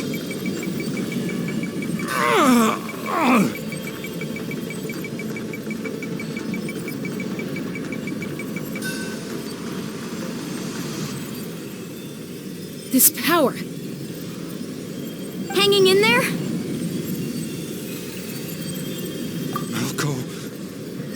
Why can't I find him? Why? We can't wait any longer. Pull him away from the stone, Mualani. I already tried, but the power of the abyss has him in a chokehold. It's like he's tied to the stone with an invisible rope. In that case, we have no choice. I'm sorry, Seed Lolly. Get back! Chaska, wait!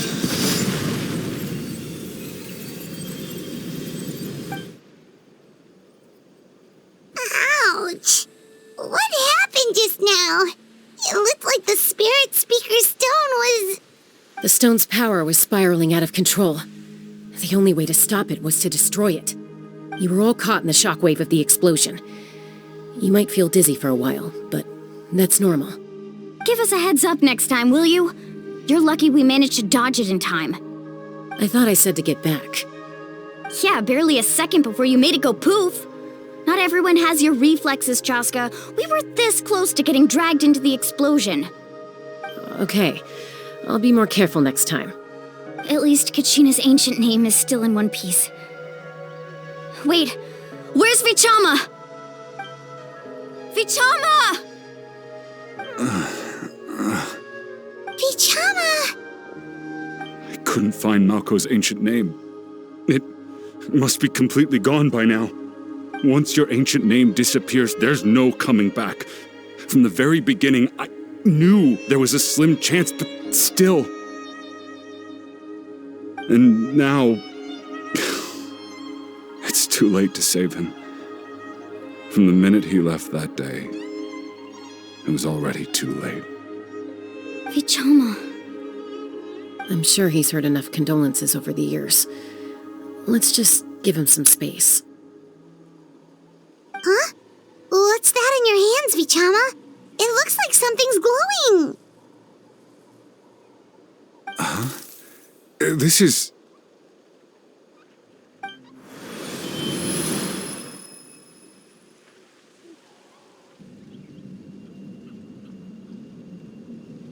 Hey, Malko. Got any strength left? Not enough to swing a sword, but to say a few last words. Sure. Too bad. No one will get to hear them. I never thought I'd actually die on this mission. Not that I'm afraid to die. It's just... hard. Thinking about my mom's face when she hears the news. Guess I have something to be thankful for then. My parents died a long time ago. They won't have to mourn me.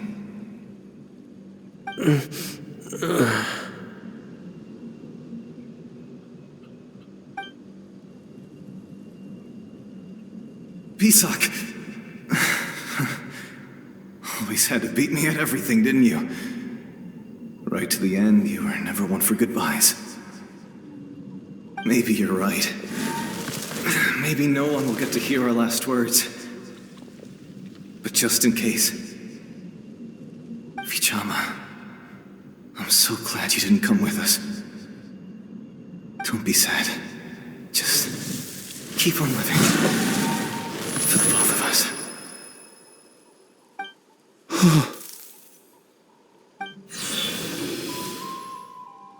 Was that a memory? Seems like we were able to salvage something after all.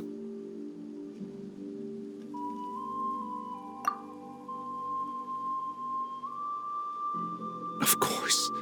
Seeing him, hearing his voice again, it makes me unbelievably happy. But it also brings with it an even deeper pain. A deeper pain? Why? Malko was always the type to put on a brave face. But in that memory just now, his hands were shaking, and his smile was forced.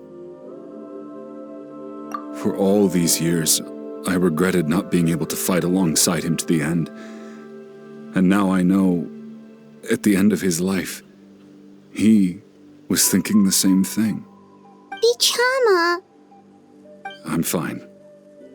Actually, I heard Chief Wyna wasn't really on board with your plan to go to the Night Kingdom. When you asked for my help, I hesitated too. I knew helping you find your friend's ancient name meant leading you one step closer to danger. But I also understood why you had to try. Everyone has regrets in life, but not everyone gets the chance to make up for them. Once allowed to fester, guilt strips us of our most valuable qualities as warriors. In that sense, we might as well choose the braver path from the very beginning. If I could do it all over again, I would have followed Malco to the front lines no matter what. Even with an injured leg, there were still things I could have done. That way, even if the outcome stayed the same, I still would have fought alongside him to the end. There are critical junctures in life, and if you don't seize the chance to act, there's no going back. That's something I had to learn in hindsight. But you're still at the crossroads of your journey, so I hope you can walk away without regrets. Thank you, Vichama. I feel even more determined now. Kachina will come back to us. I'll make sure of it. I promised I would find her, and I intend to keep that promise. That's good to hear. Strange. My body, it's... Once abyssal corrosion enters the body, a portion will fuse itself to your internal organs. Even though the Traveler possesses powers of purification, the corrosion can never be fully eradicated. Thanks to him, though, you were only briefly exposed. Slowing your breathing and controlling your emotions should help you keep the symptoms in check.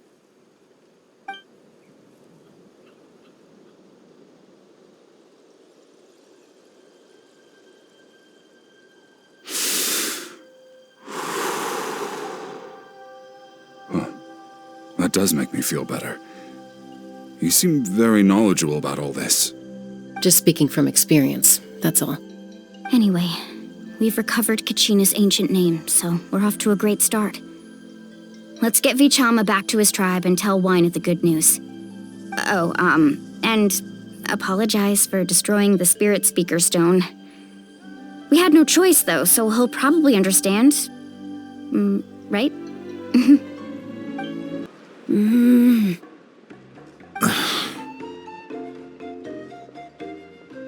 Koichi, are you really gonna just stand there like that?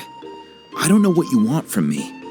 I think you know exactly what I'm trying to say, Uncle Wyna. I can hear it in your voice. Honestly, it's just one thing after another with you two. They're back. Koichi? What are you doing here? Don't play dumb with your own sister. You know exactly why I'm here. My apologies, everyone. I just need to borrow Chaska for a few minutes. You come with me.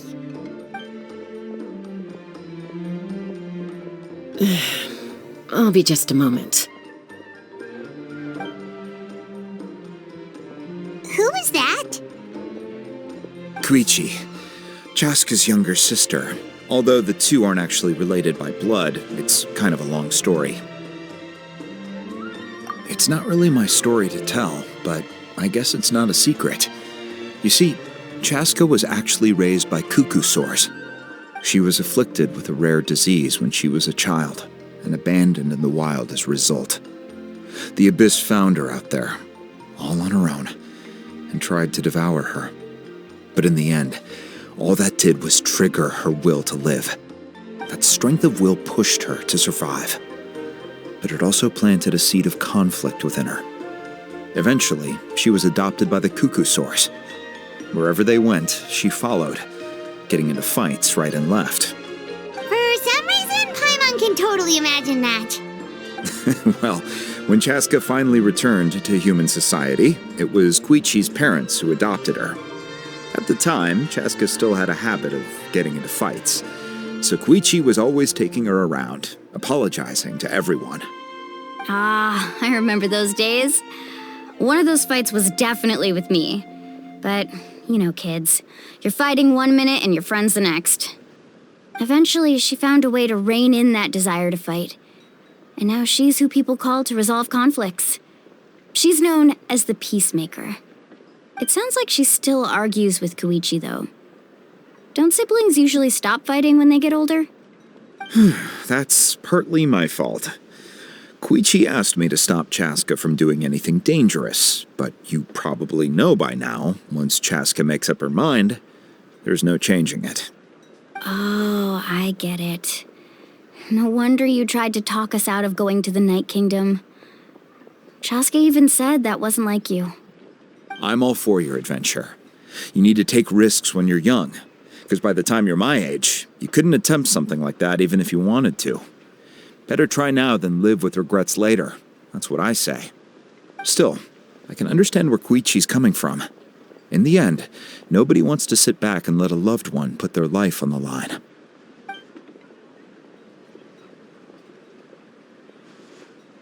All right, it's just the two of us now. You have 1 minute to explain yourself. I don't have anything to say. You don't have to approve, but you should know I only do what's necessary. That attitude is exactly the problem. It's like you don't care.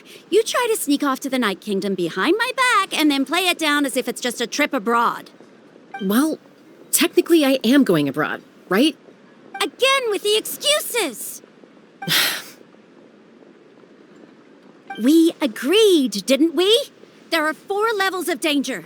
If it's not something urgent, you can only engage in level 2 danger and below.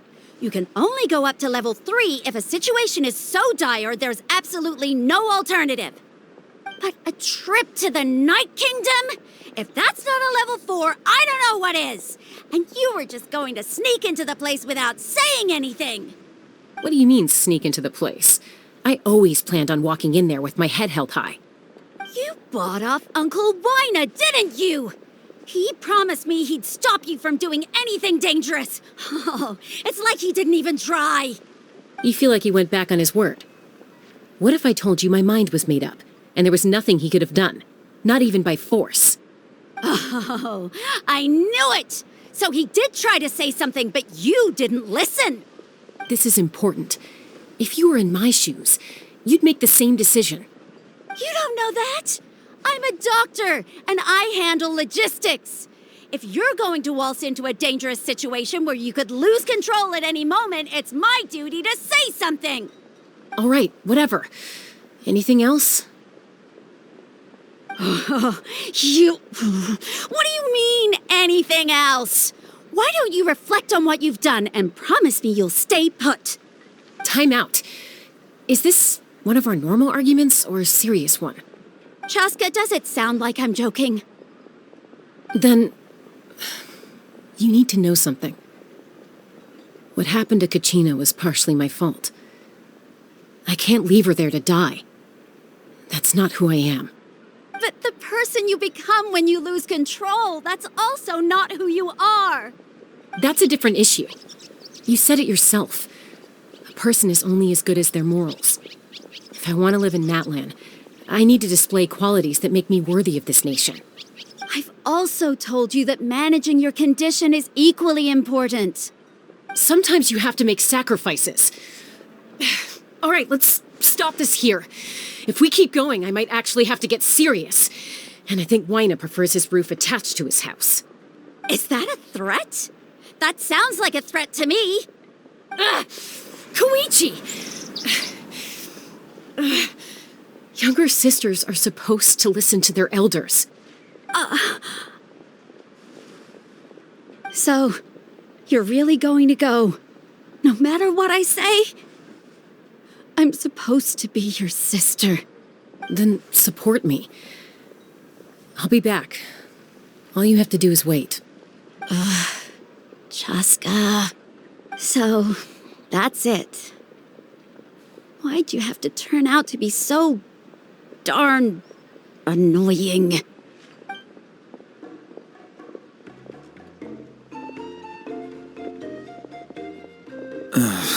You two are something else. Something you wanted to say? I know you aren't related by blood, but you two sure are similar. Really? You know, I said that very thing to Koichi not too long ago, and she reacted the exact same way, down to the very tone of voice. It's not my place to get involved, but I will say this. Try to spend a little more time with your sister. You're tough kids. That doesn't mean you have to go it alone. Thank you. Anytime. All right. If you're done with the Spirit Speaker Stone, you might as well hand it over. According to Kinich, it's an important ceremonial artifact, so it'd be safer to keep it with me. About that.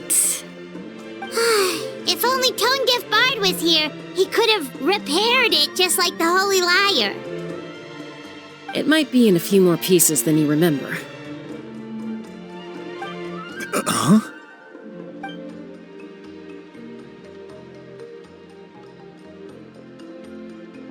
I see. Sounds like it was an urgent situation. If someone's life was on the line, then you had no choice.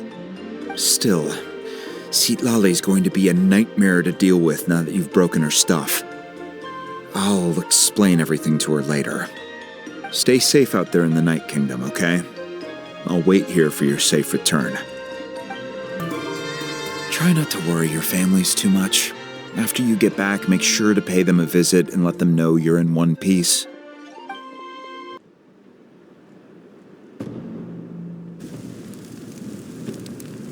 We're back! We found Kachina's ancient name, too! Well, it's fairly complicated. Let me give you the condensed version. The Fatui again? We can't go anywhere without them causing trouble. But what if the Fatui finds out you've lost your power? Won't they try to take advantage of the situation? That's why it has to be our little secret. No one else can know, or we're asking for trouble. Look, I wish I could offer you some sort of consolation, but I won't lie to you. With multiple factions closing in, there's nothing comforting about the situation we're facing. Still, all you need to do is focus on your goal. You can leave the complicated matters to me. I can also step in on the Pyro Archon's behalf. There's a limit to what I can accomplish, but I'll help you however I can. There's no need to be so modest, Yan-san. Your incredible strength has long been a well-known fact. You're the pride of your tribe. Archon, I'm sorry about before. You have so much on your plate, so much that you have to worry about. But all I could do was focus on my own feelings. You have nothing to be sorry about. We all get overwhelmed by our emotions, myself included. Your reaction to Kachina's disappearance, I understand that feeling very well. Well, now that we have Kachina's ancient name, let's go track her down. Follow me.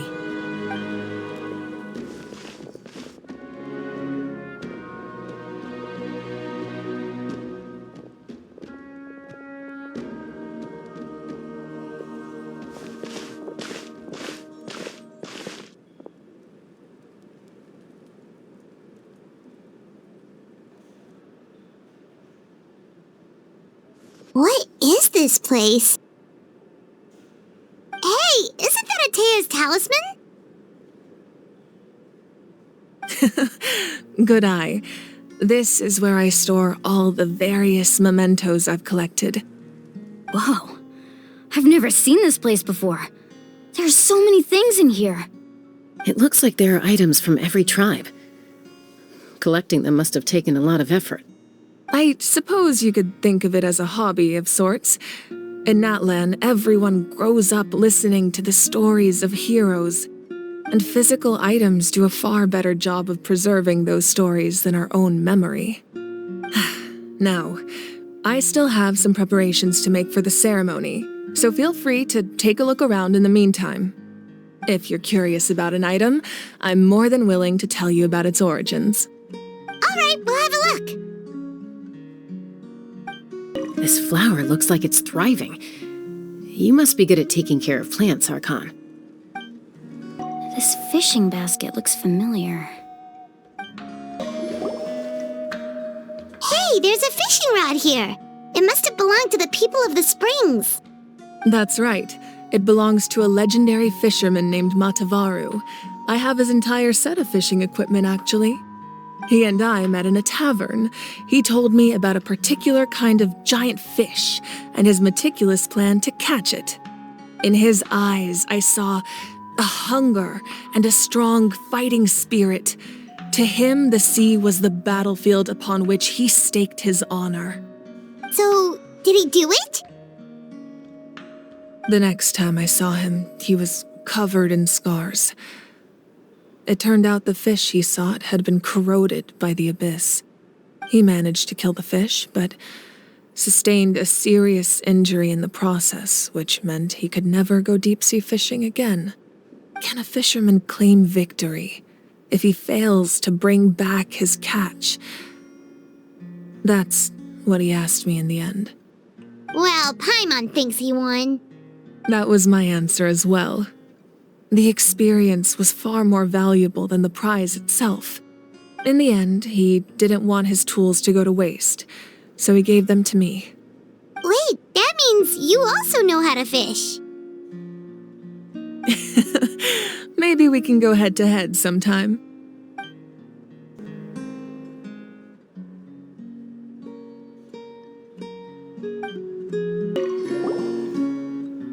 This is Atea's talisman. I'm sure you're familiar with this one already. Atea was rarely ever without it. The talisman brought her a lot of luck in battle.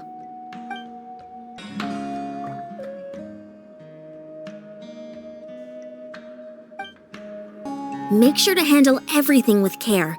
This cup, for example, it's heavier than it looks. Whoa, that belt is bigger than Paimon's head! The Collective of Plenty are known for their bodybuilding competitions and contests of strength. This belt is a symbol of great honor within the tribe. The association with strength might also have been the reason the original belt was extremely heavy. It was difficult for even 2 people to lift. And even if a warrior had the strength to put it on, wearing it for any length of time would still leave them gasping for breath. Sounds like it. So the owner of the original belt, Kitera, commissioned a craftsman to make a copy identical in appearance but far lighter in weight. That is the belt you see before you. He would often wear this version when training in order to protect his waist. Or he made a lighter version so he could wear it all the time and show it off.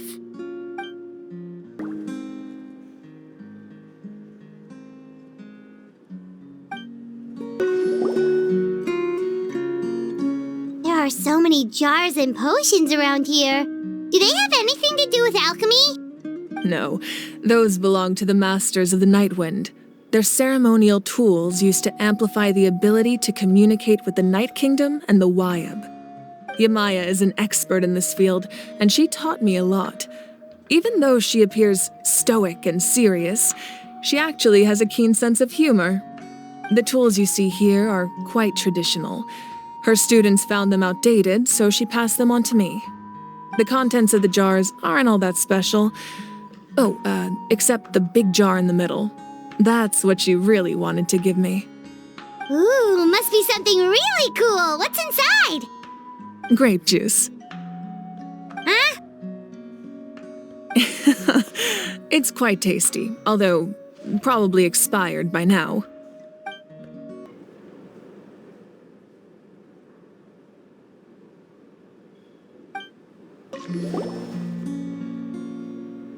Whoa, this weapon is huge! Which tribe did it belong to? That weapon belonged to Tenoch, a hero from 500 years ago. Strictly speaking, he didn't belong to any single tribe. That's because even before the disaster with the Abyss broke out, he had already been exiled. Exiled? It was a punishment imposed out of necessity, but he accepted it all the same. He believed it was what he deserved. When the Abyss attacked, the tribes found themselves in urgent need of a powerful figure to lead them into the battle, and there was no one more courageous or resolute than him. He united the 6 tribes and accomplished great feats throughout the war. Ultimately, he perished, and because he had already lost his ancient name, the Ode of Resurrection was unable to bring him back. And so, he was laid to rest, alongside the countless warriors and civilians who lost their lives, buried in the soil of his native land. Wow, he sounds like a true hero. Indeed, even now his story is told throughout the land.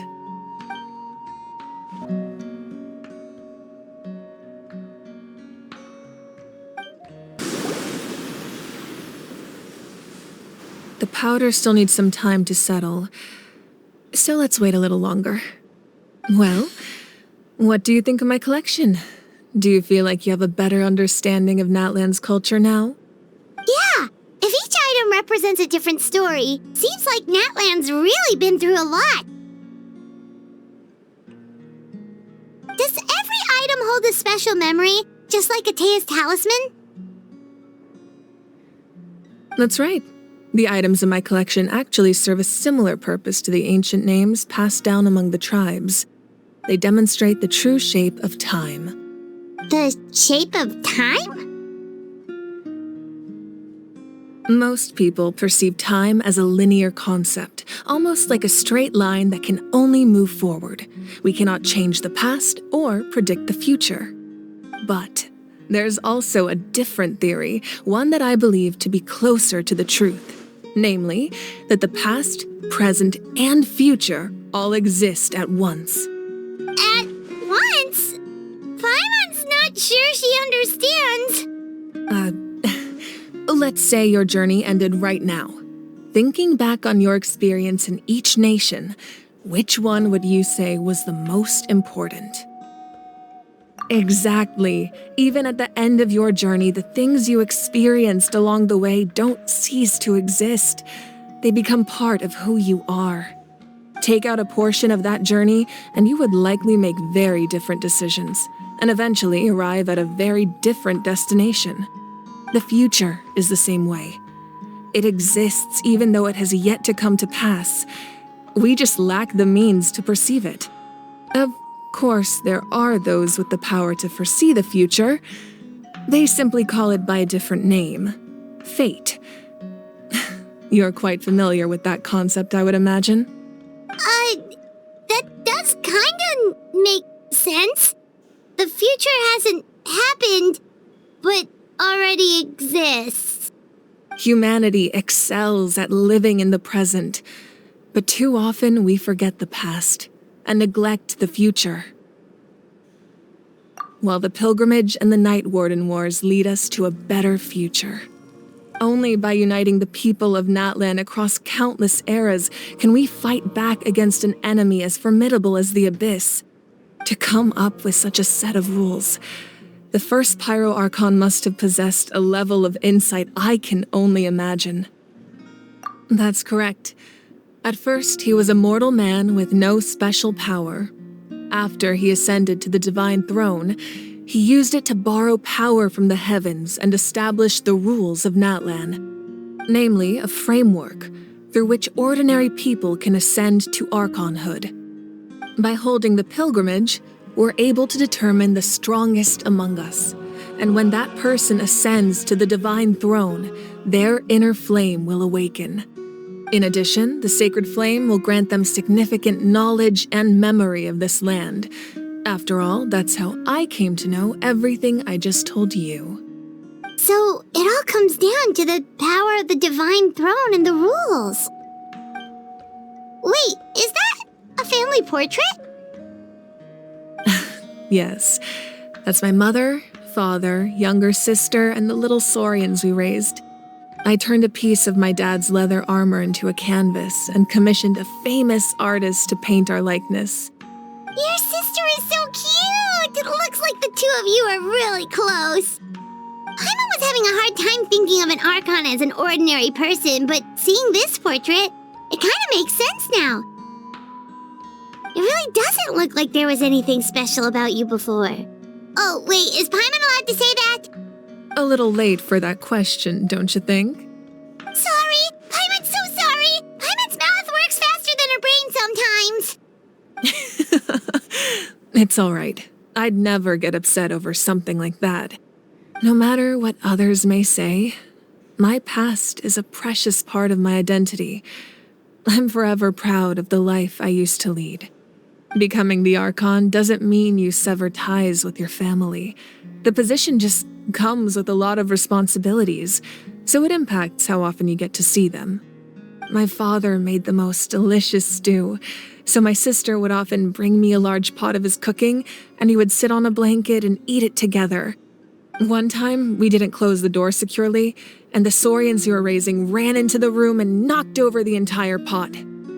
My sister immediately burst into tears. The two troublemakers were going for the meat, but when they saw my sister's distress, they froze on the spot. I still remember the way they laid there, sulking like a pair of children, even after making such a mess. It was frustrating, but in the end, all I could do was comfort my sister and move on. Wow. Isn't that what being a family is all about? I think about that story a lot, actually. As the Archon, I made a vow to defend this nation, and experiences like that, they remind me exactly what I'm trying to protect. Well, what happened after that? This portrait looks pretty old. Your sister must be all grown up by now, right?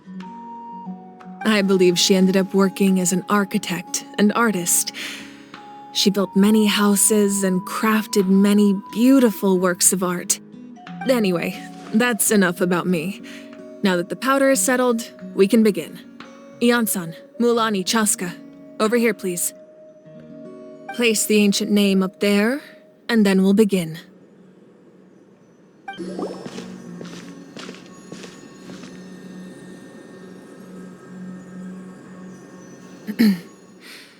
Surely as the echoes of life resound through heaven and earth, so too shall our stories remain eternal. Ancient name, take us to your fated bearer. Allow her to answer our call.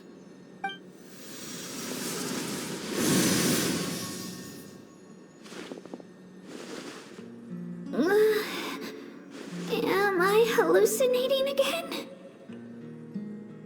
Kachina, are you okay? Huh? I'm not seeing things, am I? Is the Abyss playing tricks on me again? It's okay, Kachina. It's just us. We're trying to find a way to bring you back. Everyone, you have to listen to me.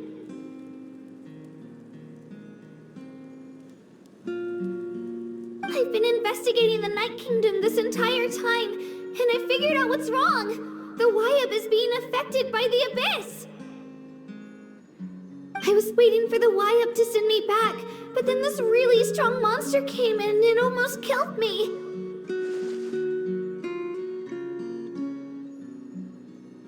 The Wyab saved me, even though its power is weakening, so I've been hiding from the monsters while trying to find a way to help.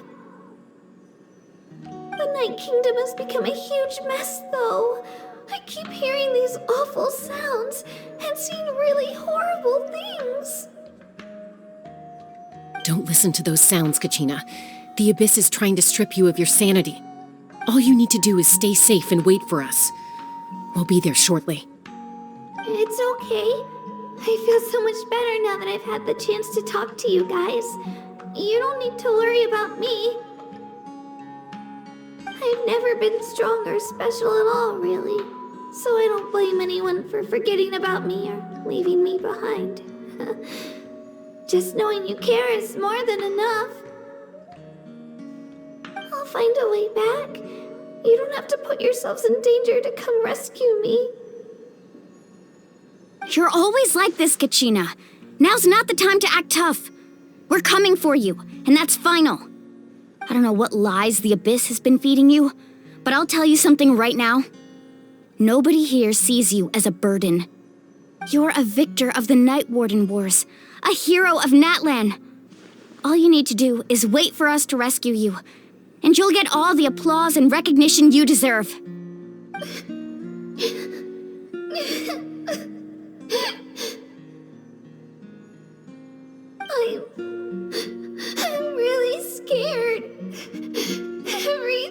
so dark and creepy here.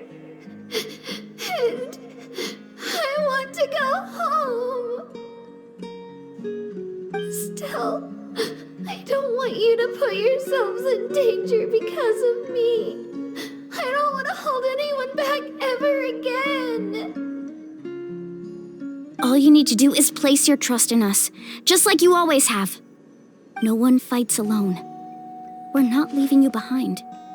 Not ever. Yeah, we're so close, we can't call it quits now! Thank you.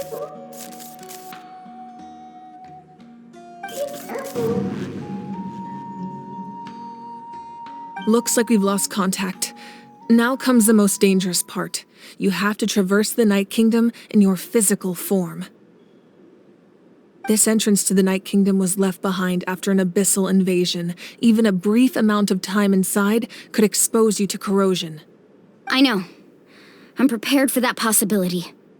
All right, then I wish you all the best. I'll tell Koichi to be ready just in case. She's very experienced in dealing with abyssal corruption. That face you just made. Don't tell me you two got into another argument. No, I just feel bad for creating more work for her. I'll go with them too, Archon.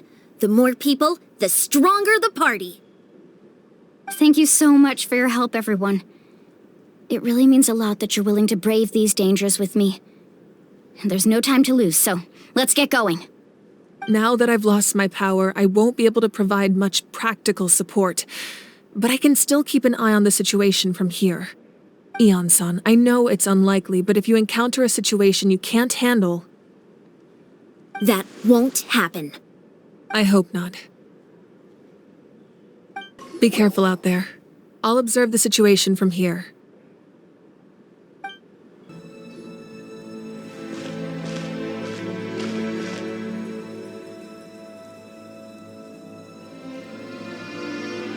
So we're underneath Natlan right now? It looks nothing like Paimon was imagining. That's because in the distant past, Natlan was home to an incredibly advanced civilization ruled by dragons. Humans only established their own society after the fall of the dragons. So these are Saurian ruins? Wait, you mean like the elemental sovereigns? They had their own advanced civilization? Yes, a really long time ago. Very few records have survived until now, so no one really knows what the devices here are for. These ruins have been abandoned for a long time, but with the recent increase in Abyss activity, the installations around here have somehow been activated again. So what you're saying is, we're not in for an easy trip to the Night Kingdom. No, it's going to be obstacle after obstacle from here on out.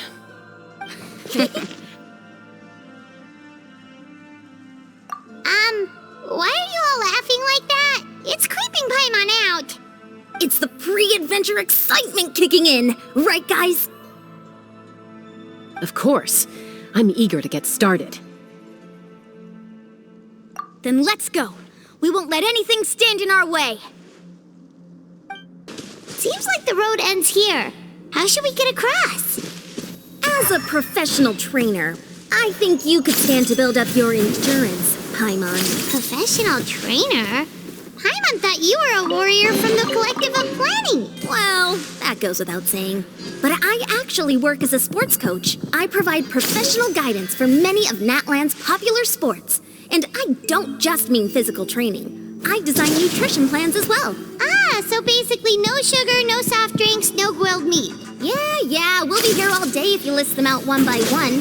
It's much faster to just focus on what's good for you. Such as? Vegetable juice. Want some? You know, Ian-san, Paimon feels like the two of us might not see eye to eye. Those guys look familiar. We've fought them before. Let's go. Show no mercy. Whoa, the place we need to go seems really high up. This is the final stretch. We just need to climb up, and we'll be there. Nothing to it. Easy for you to say.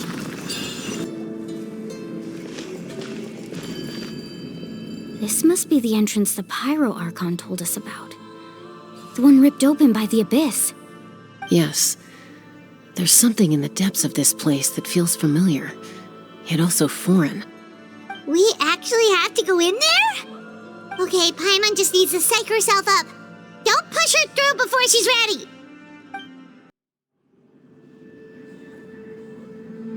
Hey! You don't have to drag Paimon! You're pulling too hard!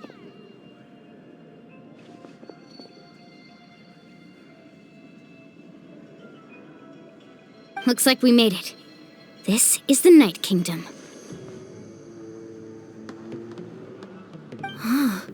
It looks so different from what I imagined in the stories. That overflow of energy is probably what trapped Kachina here in the first place. From this point forward, everything we know about the real world no longer applies. Anything can happen here. Paimon's more worried about how we're gonna make it out. We obviously can't go back the way we came. Do you see that patch of light on the ground? It's shining down from that fissure in the sky. Oh yeah, right in front of us. So that's coming from up there? Oh, it's so high up.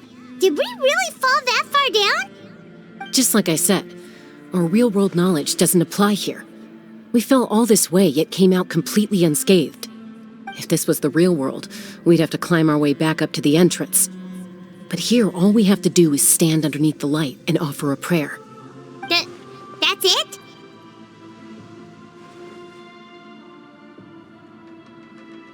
You really think that little of Paimon? That's not even why Paimon asked!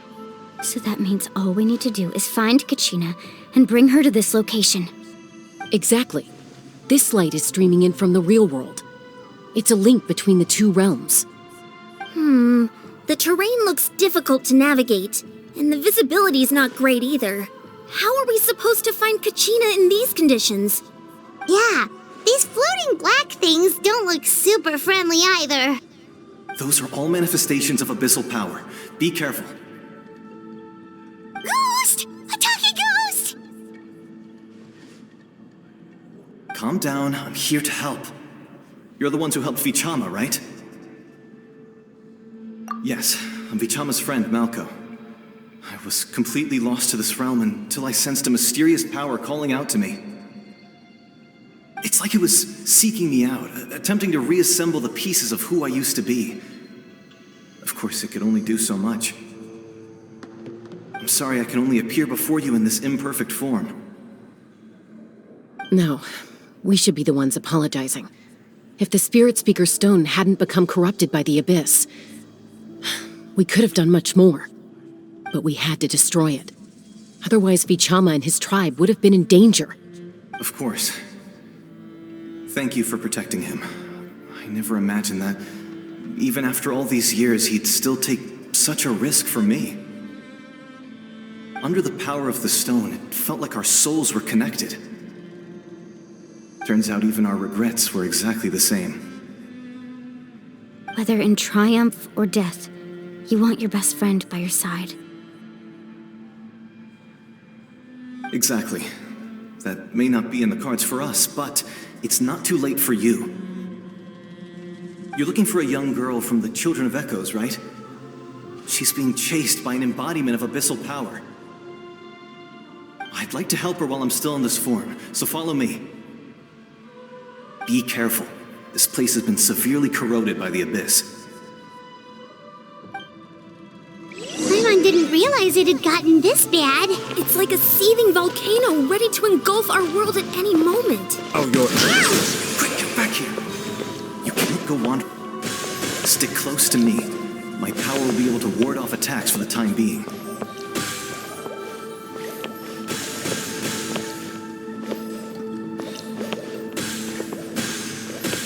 We won't be able to keep this up. Let's try another route. This way. Not good. More monsters. We shouldn't waste our time on them. Oh, Paimon can't see anything! It's easy to get lost here. Just stick close.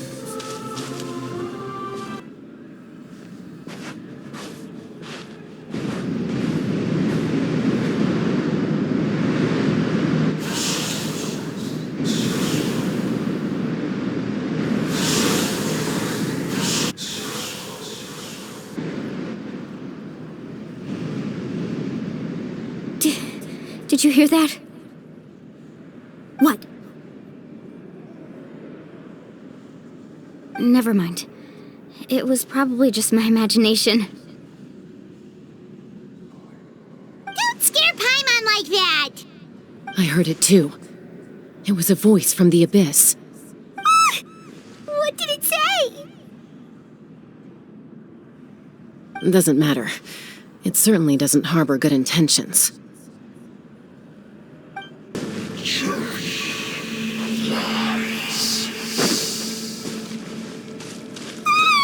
Paimon just heard it too! Let's keep going. Paimon wants to get out of this place!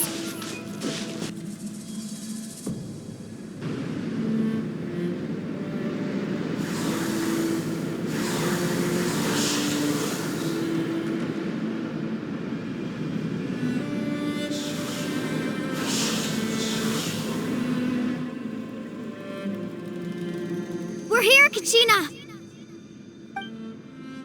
Honey? You made it! Looks like our reunion will have to wait until we take care of these monsters. Good idea. Let's go!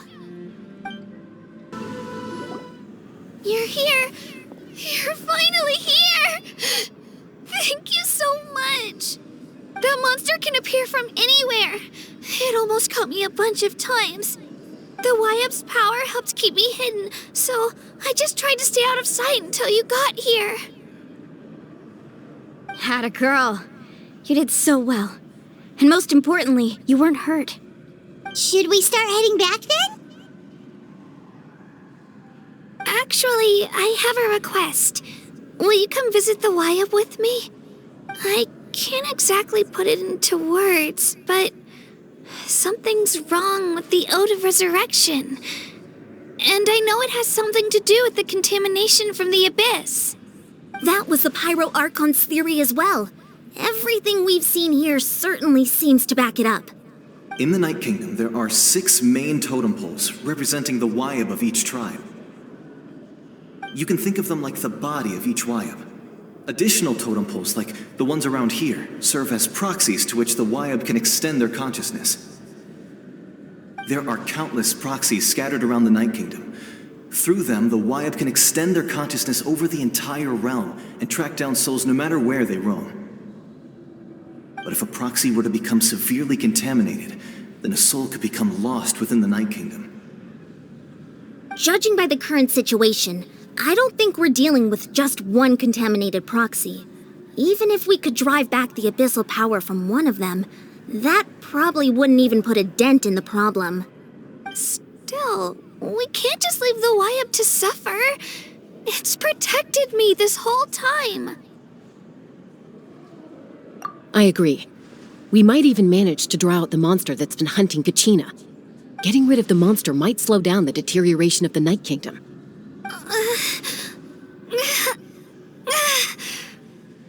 Kachina?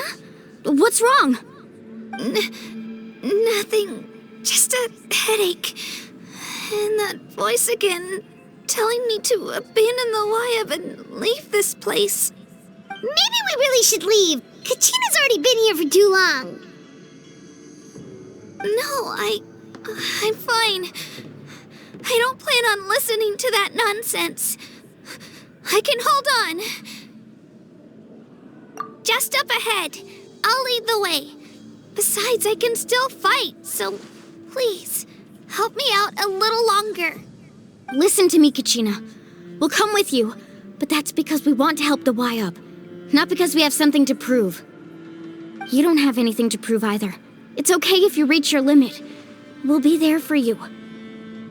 All right. The sooner we get this done, the better. We've already come all this way, so we might as well try to get to the bottom of this. Let's go. This way.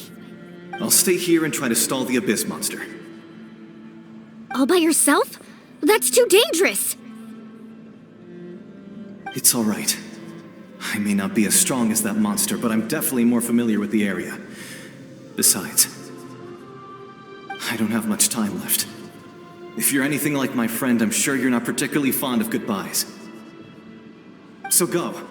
Achieve your goal, and return to the world where you belong. Thank you for everything. You're a true hero. Thank you. No one fights alone. Does your head still hurt? Let me help you walk. I'm fine. You should know I'm made of stronger stuff than that. Wyabb! I'm back! My friends and I are here to heal you. Wyabb? Can you hear me? Wyabb?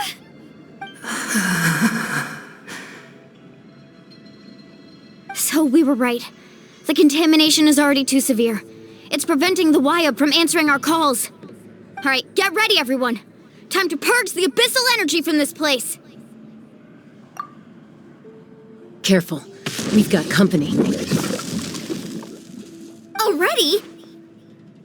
You really think that puny soul could slow me down? Courage in the face of futility is pure folly. He tried to get in my way, so I disposed of him. You killed Malco? He would have dispersed with or without me.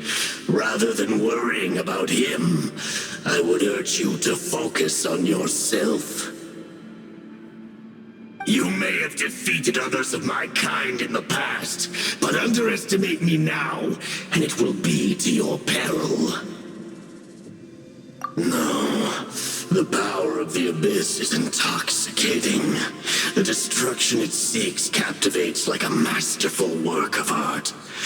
I strive only for the opportunity to see it up close.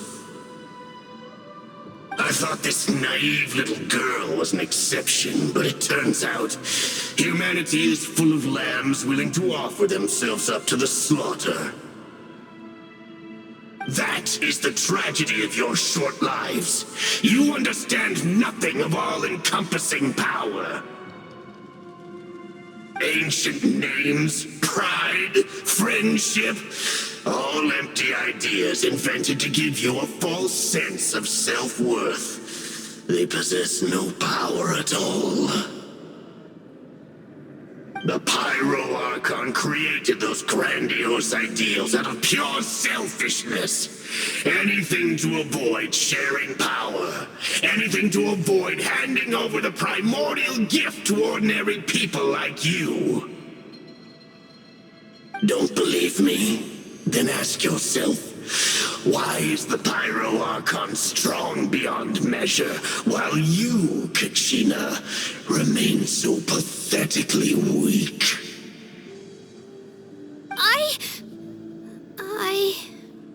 Kachina! Give me your hand.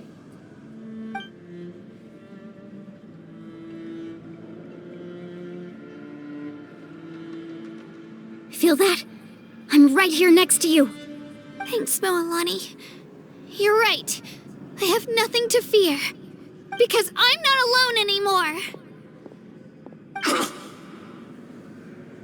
You're right. Maybe comforting ideals don't have any power. But you also couldn't be more wrong. You've never had to work for your own strength, so you will never understand the true source of our power. What? The courage we have to stand before you and not back down? It comes from our friendship. The power lies not in the ideal itself, but in our commitment to upholding that ideal, and in our decision to stand together and fight! Well said! Let's go, Kachina. It shouldn't take more than two of us to handle an enemy like this. Sorry in advance, but you deserve what's coming to you! There aren't many in Natlan who can beat us when we're together. It's time he got a taste of that kind of power.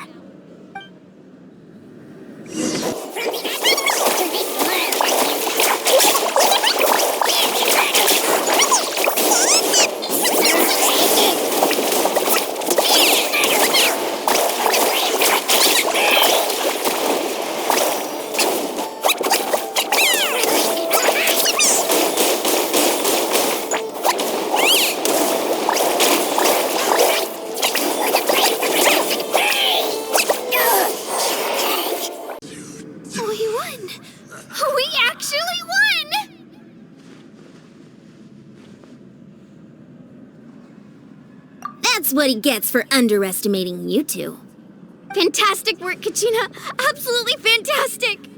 This makes me so unbelievably happy. I'm happy too, Mualani. Together we really are unstoppable.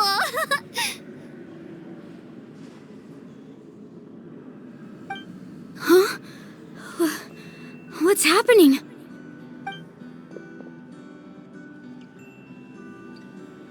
My ancient name is glowing? But I thought I didn't bring it with me. It's probably a projection from the real world, but that doesn't explain why it's glowing all of a sudden. Wait, does that mean you're...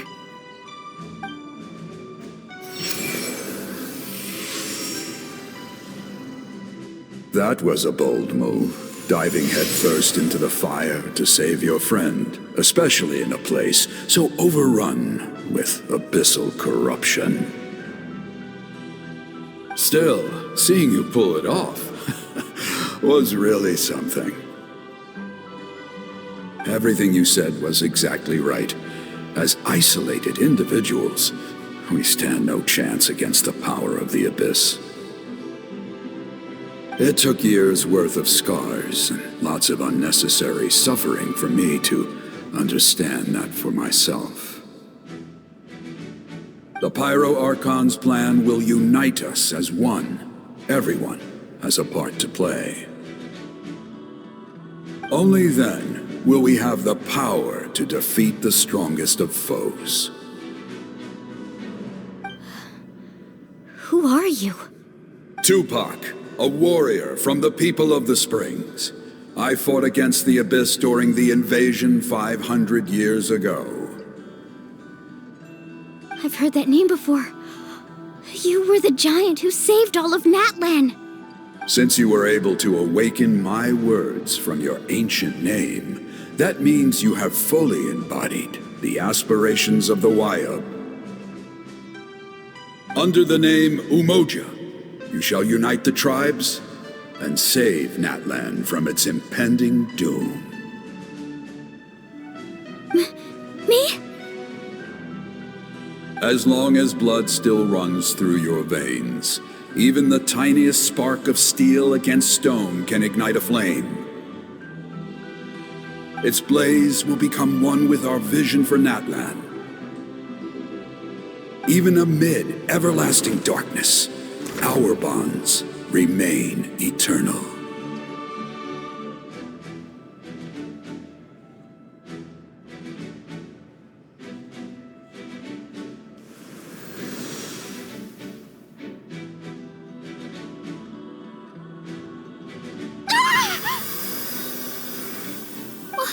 What's wrong, Moalani?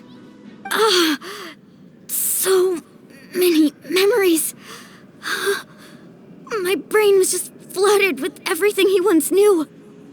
So that's what happened. What do you mean? Did you just figure something out?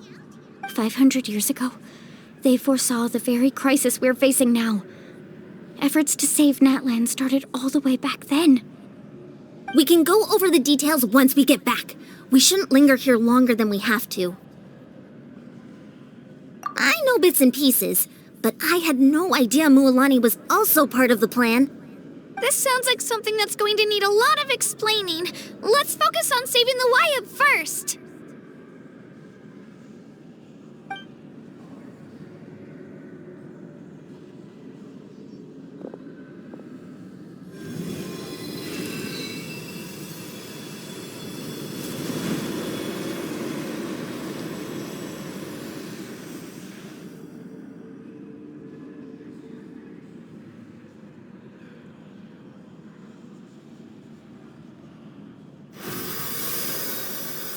Okay, that should be enough. Wayab? Wayab? Can you hear me?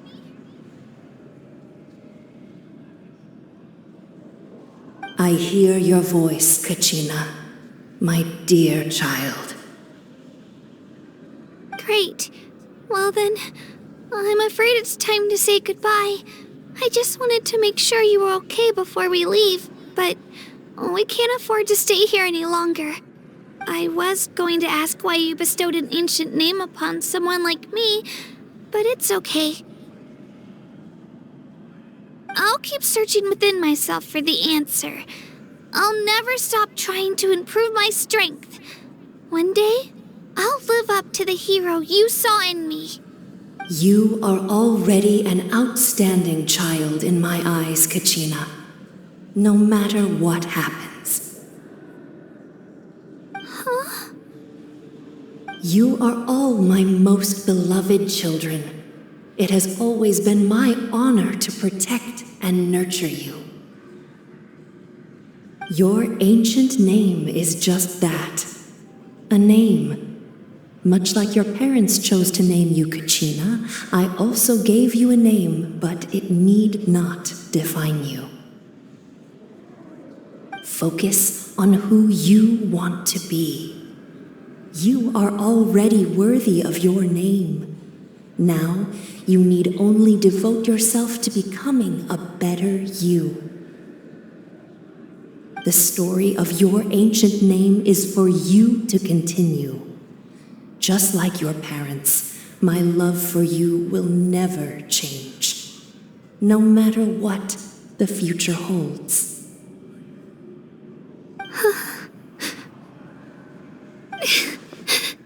Thank you, Wyatt. It gladdens me to see the Pyro Archon's plan move another step towards completion, but it is time for you to leave this place. The situation here is getting worse. Go now, my children. Save Natlan on behalf of all you hold dear. I know we've never met before, Wyatt, but I just wanted to say thank you for encouraging Kachina. It was exactly what she needed to hear.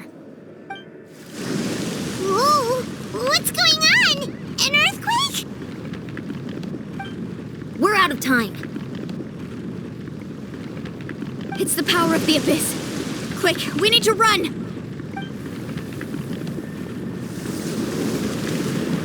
It's a Seelie! The Seelie opened the way for us!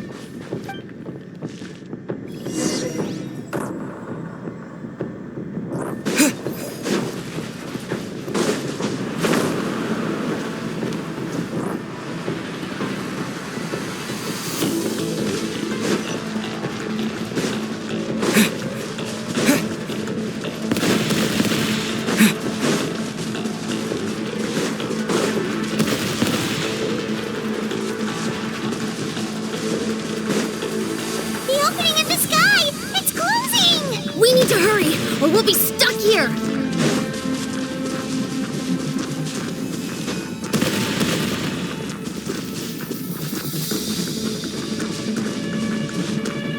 Watch out for the falling rocks! Quick, through the middle!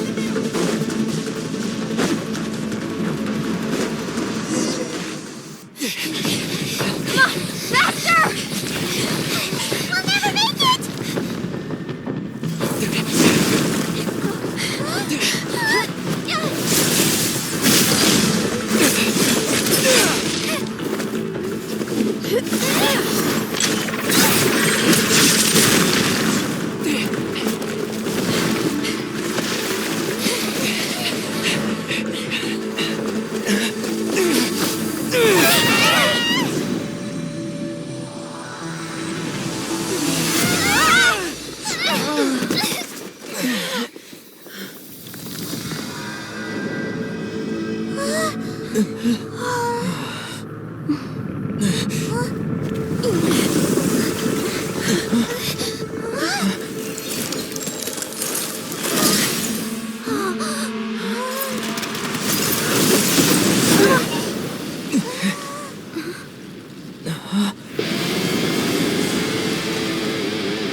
You've done well. Now come home.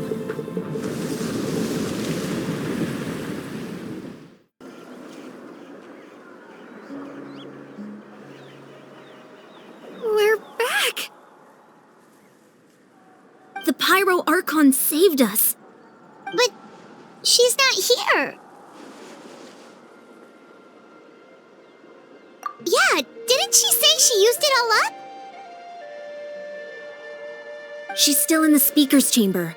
What we saw in the Night Kingdom was just her consciousness. So you're saying her consciousness did all that? Every great display of power comes at a price.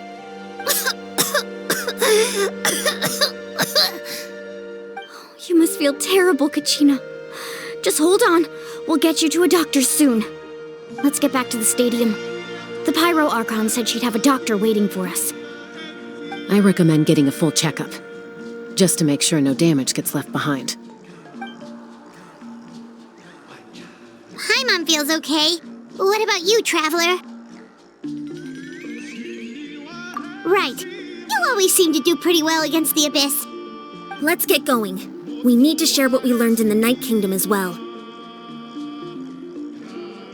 Right. The Wyab mentioned something about the Pyro Archon's plan. What is it exactly? I'll let her explain everything. We're all a part of the plan now.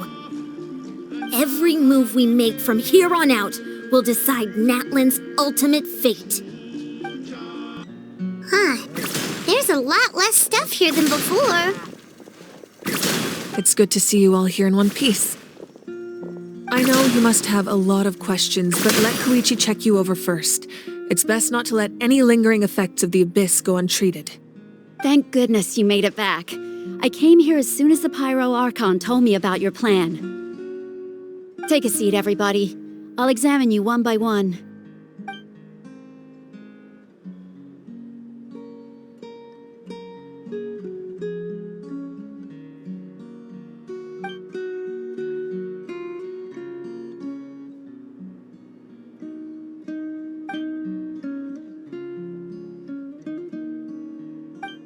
All right, that should do it for now. But just to be safe, I'll perform another checkup in a couple of days. I have to say, though, I've never seen anyone react to the Abyss like you, Traveler. It's like you're completely immune to its power. He always has been special like that. He can even purify its power. Wait, now that you mention it, Paimon doesn't think she's affected either. Given the current situation, that ability will likely play a great role in the events to come. Of course. I still have patients to see, so I'll head out. Thank you, Koichi. All right. We might not see eye to eye, but we both had good intentions. Just give it time. I'm sure we'll figure things out between us one day. Yeah.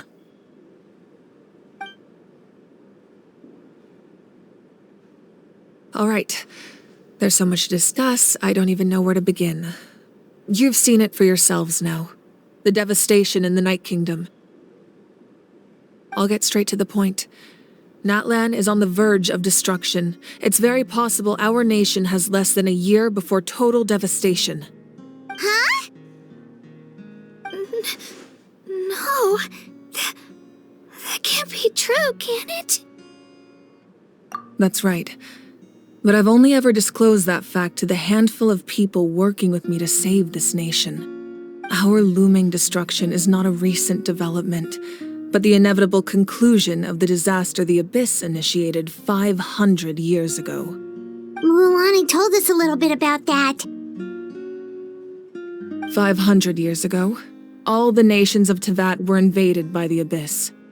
Unlike the other nations, Natlan never had stable and deep-rooted ley lines, so we suffered the worst of the invasion. The battle against the Abyss was exceedingly long and brutal. In the end, victory came at the cost of our civilization and countless lives. Even then, it took centuries of solving the disasters caused by the Abyss to finally achieve the peace we know today. And still, this is but a superficial victory. The forces of the Abyss have merely been driven back underground. Their threat to Natlan remains as real as ever. I'd never have guessed. The problems plaguing the Night Kingdom are all the more complicated because that realm is essentially functioning as Natlan's ley lines.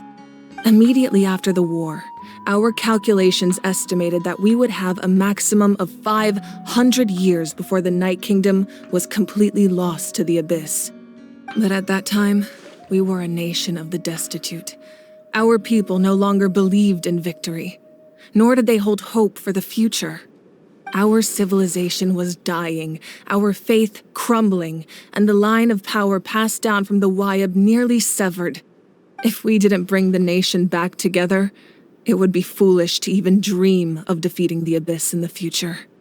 So, the Archon had a long and involved discussion with the heroes of each tribe, and finally came up with a 500-year-long plan to save Natlan. So that's what happened. After finding Kachina, I encountered a strange figure who gave me a series of new memories. Since the plan was mentioned in those memories, I guess I've been chosen to play an important role in it. But there's still something I don't understand. Those memories showed me the Pyro Archon from back then, and it was you. Huh? But that doesn't make any sense. The Pyro Archon is supposed to be human. It's impossible for a human to live that long. That's right. The hardest thing for humans to overcome has always been time, or rather, the natural limitations of our lifespan. A god can extend a human's life by using a certain amount of divine power, or subjecting them to a curse. But, as we all know, Natlan doesn't have gods like that.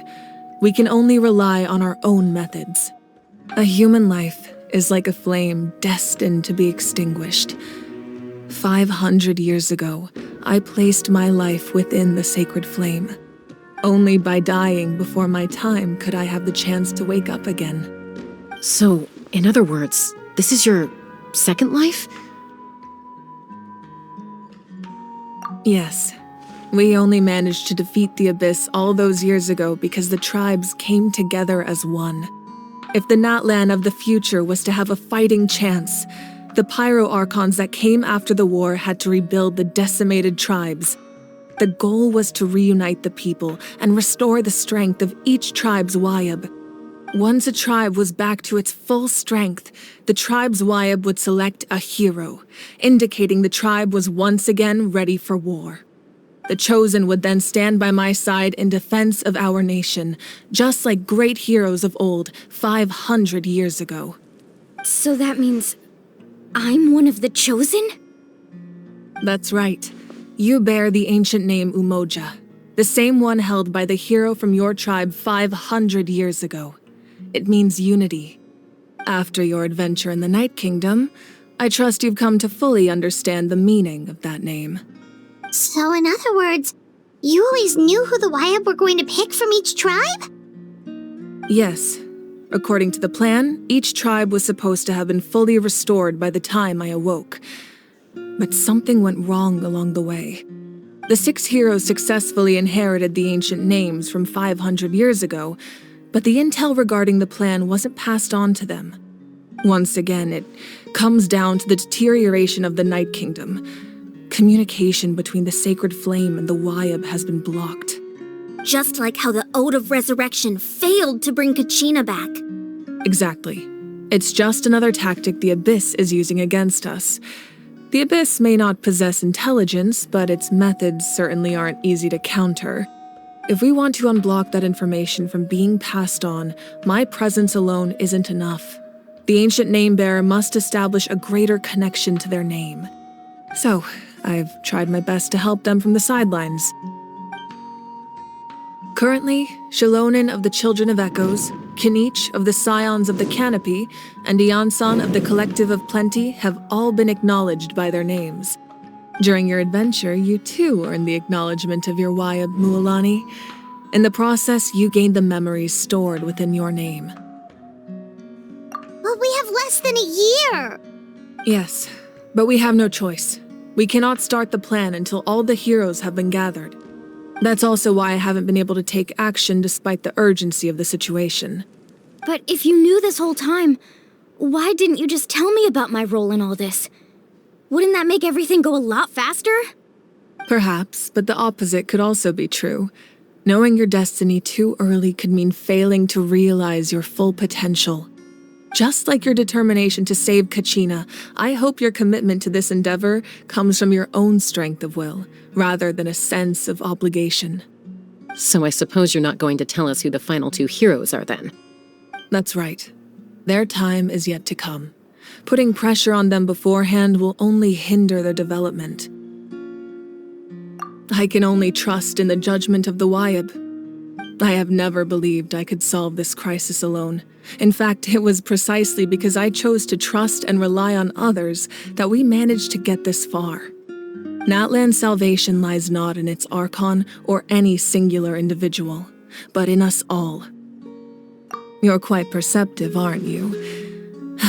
I thought I might get away with avoiding the topic. Huh? Oh, right! All the stuff you stored here before, where did it all go? Even though I sacrificed my power, I still needed a contingency plan to ensure you would make it back from the Night Kingdom. After all, I was the one who allowed you to take that risk, and Mualani has an important role to play in my plan. In addition to their sentimental value, the items I stored here held a much more important purpose: fuel. Fuel? So back then, that's why you... Yes. The stories embodied by those items are certainly important, but there's an even more significant trait they all share. Every item belonged to a hero of Natlan. Over time, they became imbued with a certain amount of contending fire from being carried in battle. On their own, each item's power is limited, but together their combined effect can prove quite useful in a dire situation. By burning those items, I was able to activate the contending fire stored within them to open the boundary between the two worlds. It was a rather crude approach, so all their power was depleted in an instant, as you can see. But weren't they all precious treasures? What about their stories? That's exactly why I dragged you all here. No matter what, I never wanted the Pyro Archon to have to use that power. Oh, I'm so sorry. You have nothing to be sorry for. You all deserve my thanks, actually. If you hadn't saved the totem pole, that area of the Night Kingdom would have been forever lost to the abyss. And then, it would only be a matter of time before the Children of Echoes was met with disaster. Besides, when those heroes entrusted their belongings to me, or the Pyro Archon of their time, it was out of a desire to contribute to Natlan's survival. If they knew those items helped save the present-day heroes of Natlan, they would not mourn their loss. Even when you put it that way, I still feel bad. There's no need. Remember what I told you about time? The people and the events of the past are never truly lost to us. We simply carry them with us in a different form. In that sense, we didn't lose anything at all. If you still have regrets, let them fuel your resolve in the battles to come. Your deeds will become new legends and nurture new forms of power just like the items once stored here. Well, we'd still like to return the favor. Well, if that's the case, just treat me to a drink sometime.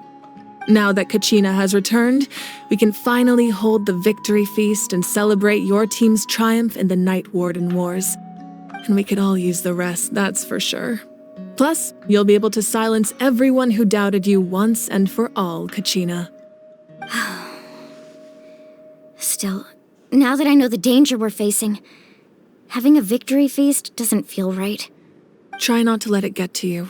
It's important to stay calm. Worrying about it will only affect your judgment. All right, you should head out. I'll join you in a bit.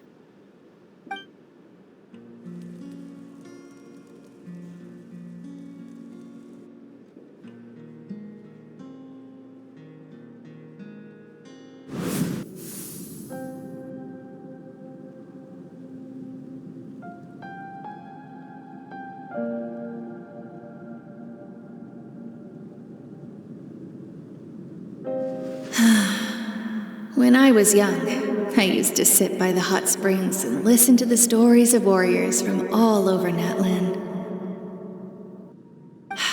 They attract people from all walks of life.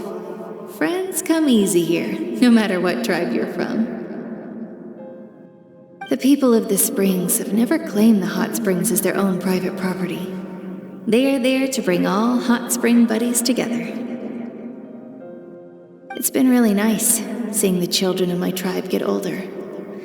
It's helped me gradually understand the true value of the springs. I've witnessed their energy, their determination, their absolute passion for life. Even when they cause trouble, I never managed to hold on to my anger for long. It's unbelievable how quickly they worm their way back into my good graces. I'm certain Mualani will become a great warrior when she grows up. She possesses infinite potential. I can see it. One day, when I'm no longer in fighting form, I'll come here and tell stories to all the children, just like those warriors did for me.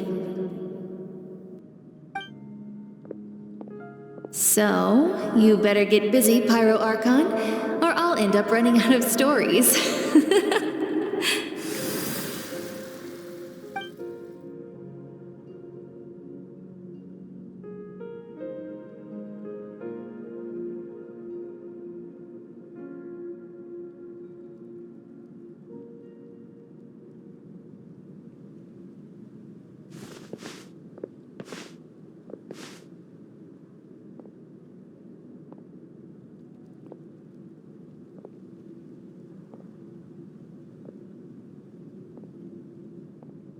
Our nation is engulfed in darkness. Our tribes stand divided, and yet you promise victory in the distant future.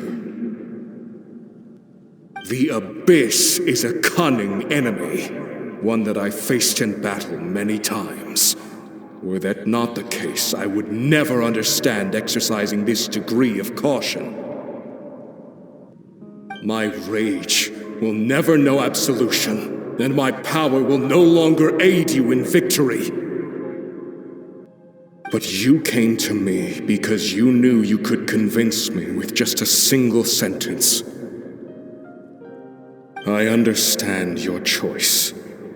The heroes of today will forge the path ahead with blood and fire. Just remember to earn us the victory we are owed. Otherwise, rest assured, I'll find a way to collect the debt. For Natlan.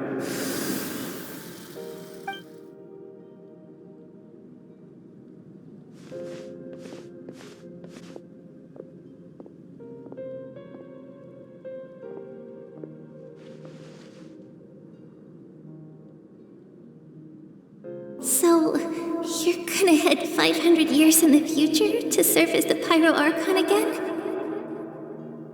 But what about the you from right now? You're just gonna die? You can't ask her those questions and expect her to answer, my dear.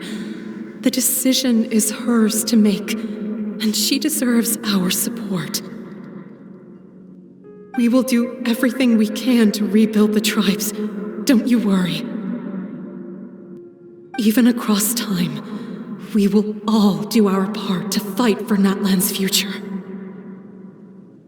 Yeah, Mom's right. We'll always believe in you, sis. Oh, seriously though, Dad should be here. Where is he? I imagine he didn't know what to say, so he chose not to come at all. Don't take it to heart, my dear. That's just who he is. Just remember, no matter what happens in the future, we will always love you.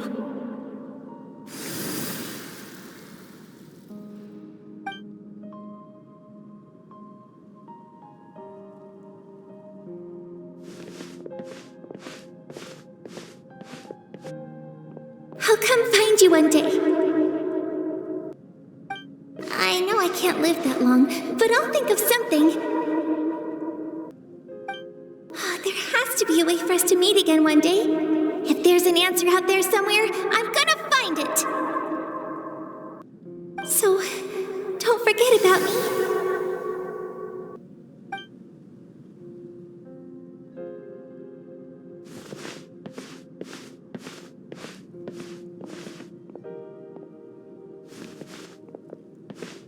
If that's your decision, then you have my full support, Archon.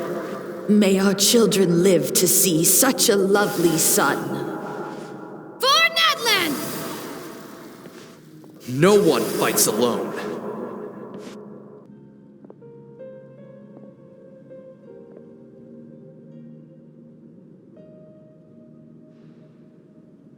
The rules are my legacy. They shall grant us the strength to overcome the next tragedy. War forged the 6 tribes, taught us how to fight, instilled in us what it means to love. Who will be the one to bring this to an end?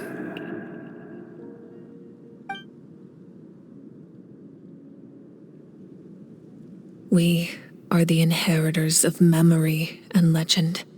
Those who grew alongside sun and wind. Those who forged our own destiny and future. That is Natlan's fire. The lifeblood of our nation. Hey, Koichi! You here for the victory feast too? Oh, no. I knew Chaska would be here, so I just came to deliver some medicine. I was about to leave, actually. But it's not that I don't want to celebrate Kachina and the others. I'm so glad she made it back. It's just... well, I'll make things awkward if I'm around my sister right now. Ah, well, you two had a fight, so Paimon can understand. She didn't cause any trouble during your trip, right? Yeah, she was super helpful. She gave us a lot of useful information about the Abyss. That's good. That's all I needed to know. Is there a reason you asked? You were pretty outspoken when we first met, but now it's like you're holding something back. Maybe it seemed unreasonable, picking that fight with her before you left, but I did it for a reason. Her impulse to fight is extremely strong. Her mental strength helps her rein it in, but she still loses control sometimes. I had no idea what you might face in the Night Kingdom, so I didn't want to take any chances. So what you're saying is... Okay, so maybe it sounds a little stupid, but it works pretty well. It helps her keep her cool for a little while, at least. Anyway, I'm just glad you were able to make it back safe and sound. That's all I wanted. What? Do you really have to go that far? Can't you just talk it out? No way. Chaska never opens up about her own pain, especially to her family. She can't learn about this, or it'll be even harder to help her. I appreciate the understanding, and don't worry. I'll find a way to help her ease this burden. Anyway, I need to get going. Enjoy the celebration. Oh, and if you ever need a doctor, you know who to find. Huh.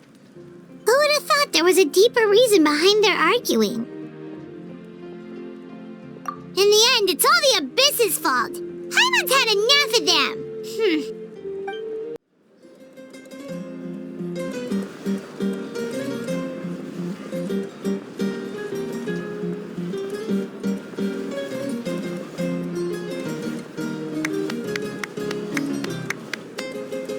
Let's give a huge round of applause to our brave young warrior, Kachina! Woohoo! Well done, Kachina. Thank you, everyone. I'm so glad I finally made it. I always knew you could do it. With so much potential at your age, you have a great future ahead of you. You're one to talk. Don't think I didn't know you were the first person to abandon your team. I'll be dealing with you when we get back. I had no choice. My friend invited me. I couldn't just say no. Oh, really? So you weren't just trying to get ahead in the first round? I wasn't, I swear. I just happened to find that bearer injured in the wild, so I stopped to bandage his wounds.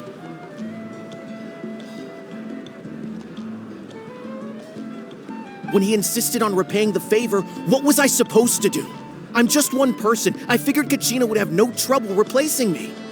But the fact of the matter is that after your departure, everyone else started thinking about swapping teams too. I'm really sorry, Kachina. It was wrong of us to abandon you like that.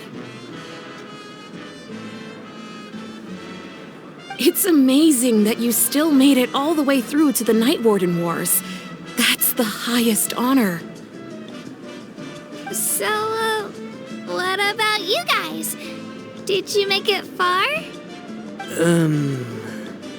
Our team captain drank too much the night before the competition and turned up late to the stadium on the day. We got disqualified.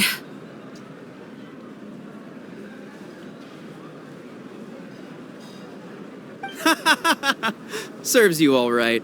No sympathy from me.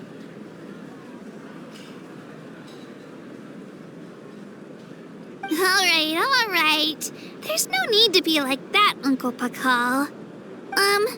Dear friends, I'd like to say a few words. Firstly, I'm grateful to my friends and our great Archon for helping to bring me back. This traveler and his companion Paimon are some of the strongest people I've ever met. If they were allowed to participate in the pilgrimage, I have no doubt that they'd win the whole thing. They've agreed to let me learn from them. With their help, I believe I can become even stronger still.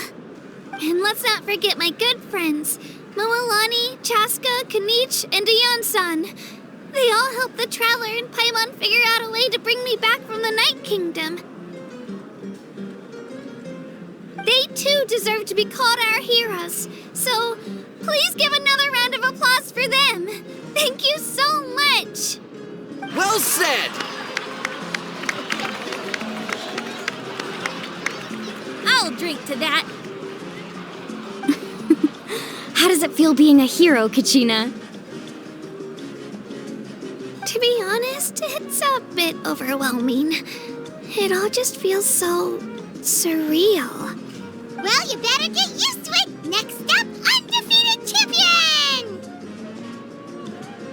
Hey, please don't make fun of me. My apologies. I knew more than I let on. Everything comes at a price, and most heroes aren't people who set out to become a hero. If you cling too tightly to your goal, you end up losing things that are far more precious. But in any case, we're now on the same page. I wonder how long before the two final heroes appear. From the Flower Feather Clan and the Masters of the Night Wind. I've been through so much all at once. Everything still kind of feels like a dream. Are you still feeling unwell? Nope, all better now. I told you I bounced back pretty quick, so don't worry about me. I bet you guys must be tired, though. Make sure you get some good rest tonight. You gotta recharge so you'll be in the mood to have fun. At previous victory feasts, you'd always find me in the crowd singing and dancing. But after what I found out today, it's too much. I'm still trying to process it. It does feel weird seeing you so out of sorts.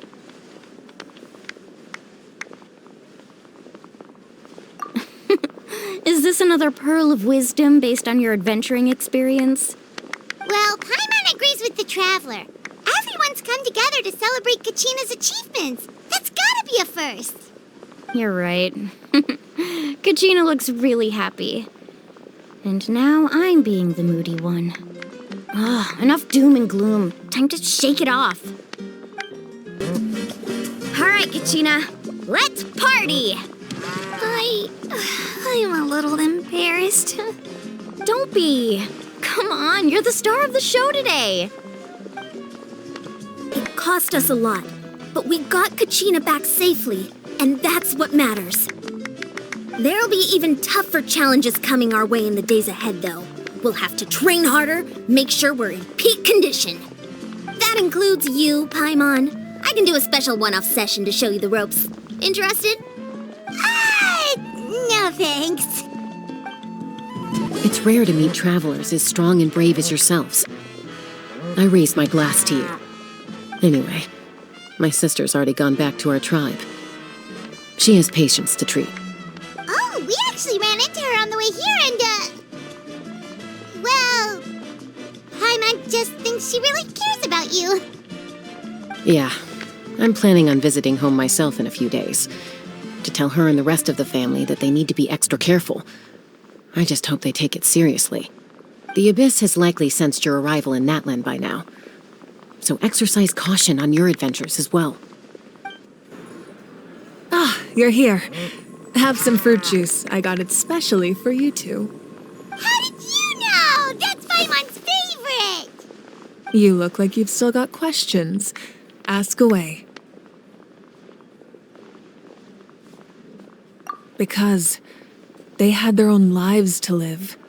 The thought of telling them, abandon your families and everyone you love, and come with me to the end of time, for in 500 years Natlan will be destroyed, it seemed too cruel.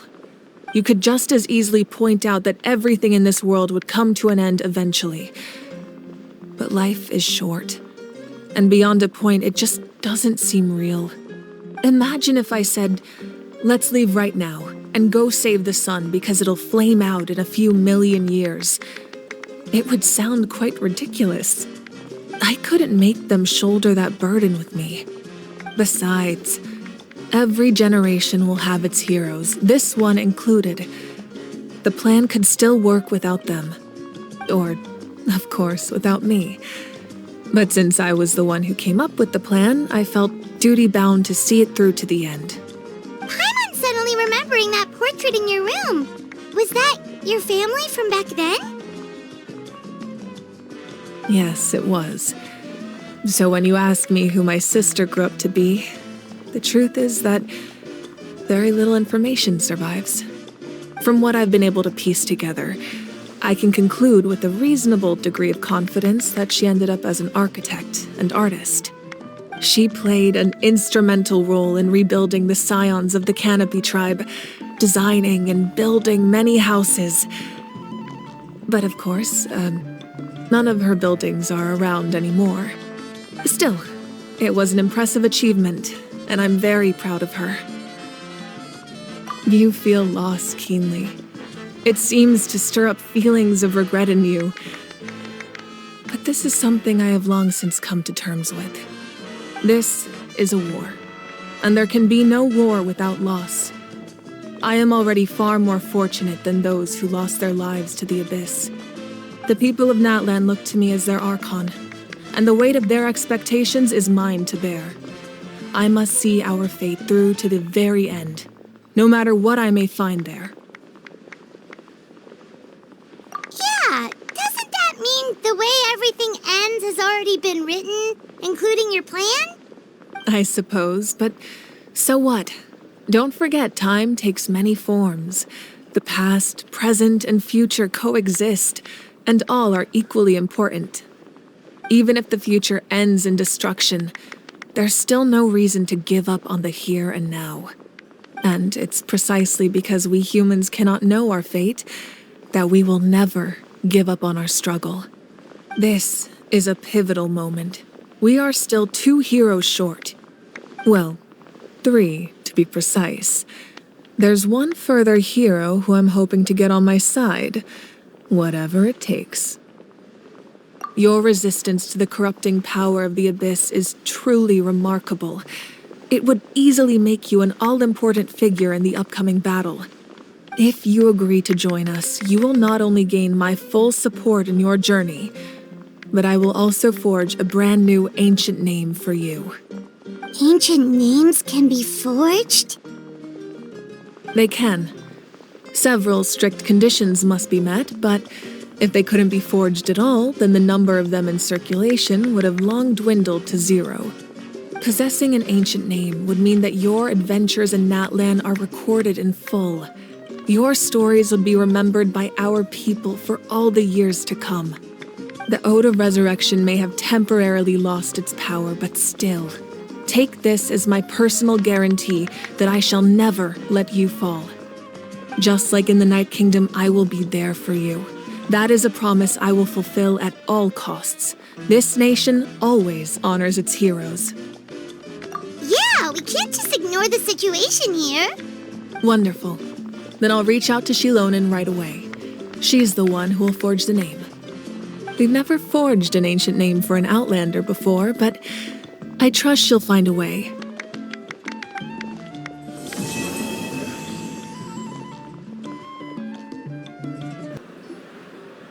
Oh, something else you'd like to ask?